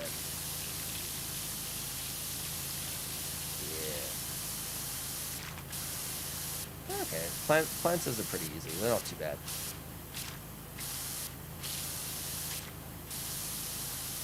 It is cool that they got permission to do this, though. Like, is Power Wash owned by Sony, or did they just get the rights to it and did it as a free thing? So I'm kind of surprised that they got the rights and didn't sell it. Or maybe they did sell it for a while and then made it free because they ran out of maps, maybe? I don't know. Who knows? Well, I guess someone knows. I guess the person who made the game knows. I'd assume. I hope. Otherwise, just got added. Also, the fact that people can make their own maps is kind of fun. Like, in the Steam Workshop. I don't know how to do that. Maybe that's something I should learn how to do as part of my 3D journey. which is yet to start yet, but Squeenix, I guess, yeah. But I'm surprised, I mean, if it's Square Enix, I'm surprised they didn't charge money. They are a very money-driven company. Like, I remember when the Tomb Raider games came out, they only sold 10 million copies or something, and they were like, yeah, this was a financial loss for us. And we were like, how? Sold 10 million copies! It's like $500 million. What do you mean? Wait, they finally did Steam Workshop for... I think so. Yeah, I saw it. Oh, sorry, Steam store page. Maybe I'm wrong.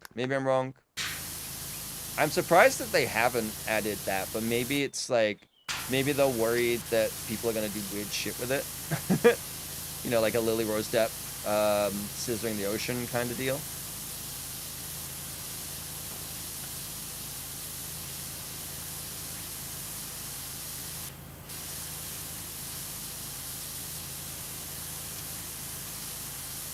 So satisfying. Because you know that would happen. People would immediately try and put stuff like that in. And I worry, well, I don't know the rules, but like, because it's in their game, are they technically liable for stuff like that? I don't know. Ooh, so satisfying. 2 in a row? Oh, baby. I mean, we've got the whole top floor of this building to do. We're not even... We're 50%, but we've barely scratched the surface. Like, look, there's the whole area up there to go. That's crazy. It's crazy, man. Can I go inside and just like hang out the window and do it? That'd be really helpful, please. What's his name? Winston Smith? I don't remember. I wasn't reading his name. I was just mocking his accent, which is technically also my accent. But I don't sound like that anymore. Oh, it sounds like an old British gentleman that's drunk on whiskey and sherry. Not bad. I give that impression 5.8. I give it a 5.8. Maybe they'll add Steam Workshop when they're done with all the DLC adding. I mean, the fact that they're still adding DLC is kind of crazy. And like some pretty interesting ones, like with IP. I guess that's the way to do it, you know, of like added DLC where people can pay for it. I don't know if I assume they do it where it's like a revenue split where it's like for the IP, it's like you get the rights to it and you have to give like the 7% royalty or whatever the DLC is or whatever, or maybe they have to pay up front for it and then give it. I don't know the ins and outs of that stuff. But that makes sense because if it ever gets pulled and you ever lose that IP, you just stop selling that DLC, right? Versus something like the Friday the 13th game where it was built entirely around the IP and then they lost the IP and then they couldn't sell the game anymore. And it's like, and then didn't that dev then make another game that's based around some other IP? And I was like, not that it's a bad thing. I think like stuff like that's cool and I like the style of games they make because I did actually really like that Friday the 13th game. But I think that maybe after running into that problem once, you may want to not do another. IP rights so messy. I just feel like it's got to be not worth it. Like I don't remember what game they did after Friday the 13th, but they did another one that was a licensed IP, and I'm just like, I feel like you're gonna run into the same issue because your player base is gonna feel that same way. Because that game kind of, I don't think it died, right? What happened was with the Friday the 13th game is the owner of the IP suddenly like started suing everyone because they got the IP to make the game, and then that person was like, actually, I own this, and you have to stop selling this game. And it just like completely ruined the game. And I was like, after that experience, I'd be like, I'm never touching any of this ever again. I'd be like, nope, everything is a new idea. Like I think that's where Dead by Daylight did it right, where they did things inspired by, and then eventually they got into a position where they could license things like Michael Myers, and I think that was a really smart way to do it. Not saying the Friday the 13th people weren't smart in the way they did it, more just like they got kind of fucked over by someone else's greed and by a situation that they had no control over, and that really sucks. But I think for Dead by Daylight, you know, there's a chance of like maybe someone being like, you stole, all right, or whatever, like if you don't change it enough and whatnot. But I'm sure they had lawyers working on that. But I think they did it the right way. When it comes, I mean, again, speaking in hindsight, they did it the right way. Where it's DLC and it's additive, and if there's ever any problem with that character, you just stop selling it, right? It's just you can't really remove it from the game because of people have paid money for it, but you just stop selling it and you kind of sever that tie, you know? Or a game licenses the rights to a car, song, gun, and then the time runs out on it, you get the crew to getting... Yeah, because it's like... Again, music.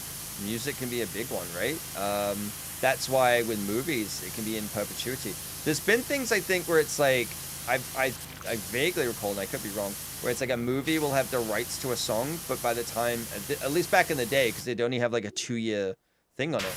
The movie comes out on like Blu-ray or anything, and they've lost the right to the song, so they can't sell it anymore. And they either have to like patch the movie by changing the song if they didn't get perpetuity rights, or they can't sell it. It's so weird. It's just like, you know, I get it, like with it's easier to license popular music that's like good because you know what it is and it can fit a tone and whatnot.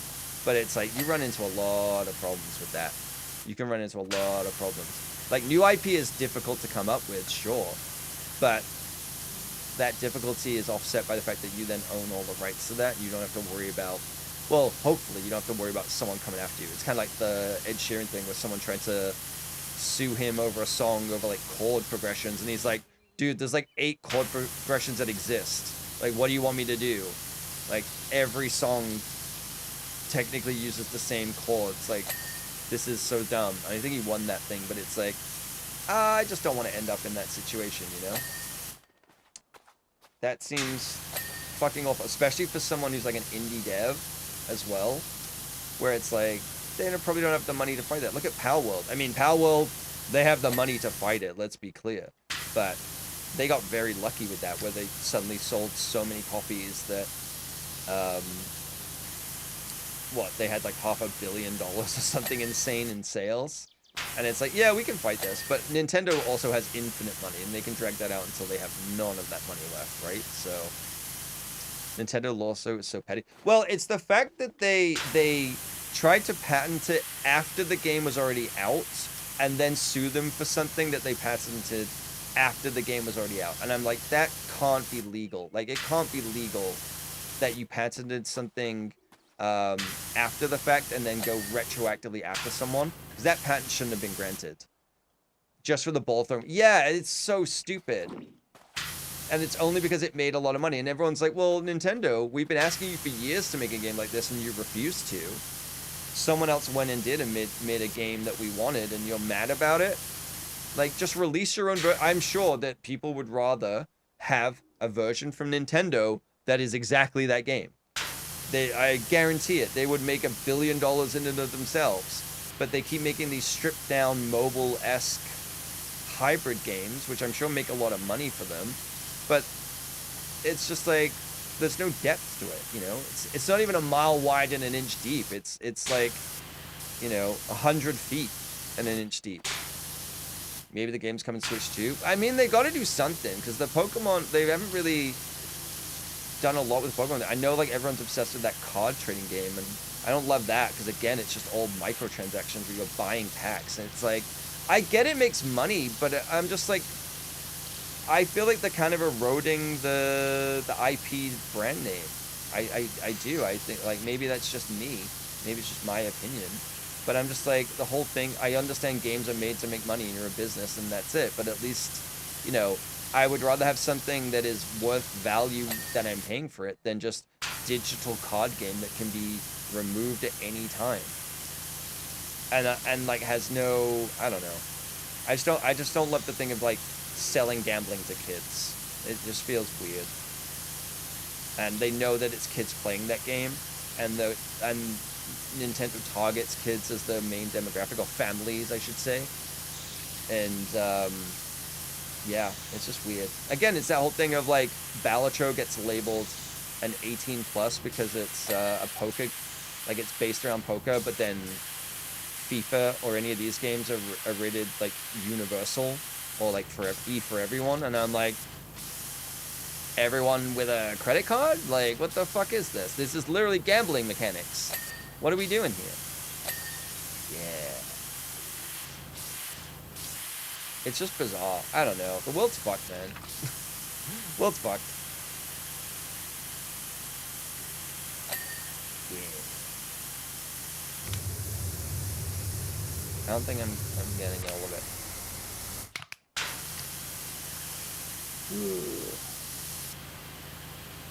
Yeah, I don't know. I think I'm curious what the first games on the Switch 2 will be, other than just Mario Kart. I'm sure it'll just, I mean, the smart thing that they did was made it backwards compatible. I think that was a really good idea. With people like bringing their games over, I think that made sense because I don't think they've had the time to make a bunch of new games, and I think people would be pissed because of so many titles coming out. But I am interested to see how Breath of the Wild and oh my god, it's the Lara Croft and Tears of the Kingdom does. What'd she sing? Oops, wrong button. This one. Hello. I trust Winston has extricated himself from the freezer in time to make you tea. No, he didn't. He's giving me no cold beverage, no nothing. Also, why is he in the freezer? Why is he going full shining on me? The two things that always find the way out. The truth and Winston. Okay, feels like a commentary on his sexuality, but sure. So she's gonna absolutely wreck him for not giving me tea. Good. You know what? Good. I'm glad. I'm glad. He needs to be taken down a peg or two. Alright, I don't think I'm gonna get this archway. Oh, so much work.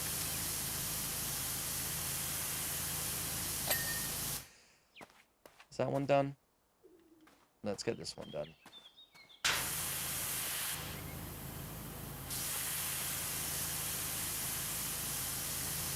Come on. There we go. Okay. Okay.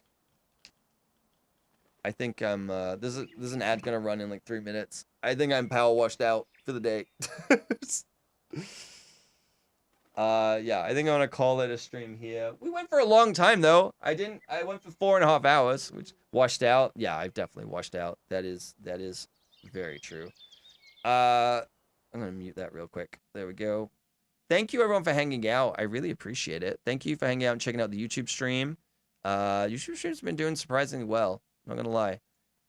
And I really like it. If you're on Twitch with us, bye Toxic. Let's go raid someone. We're probably gonna raid Mop. Not gonna lie. I was gonna raid her yesterday, but I accidentally ended an hour early, so there is that. So let's go say hi to Mop.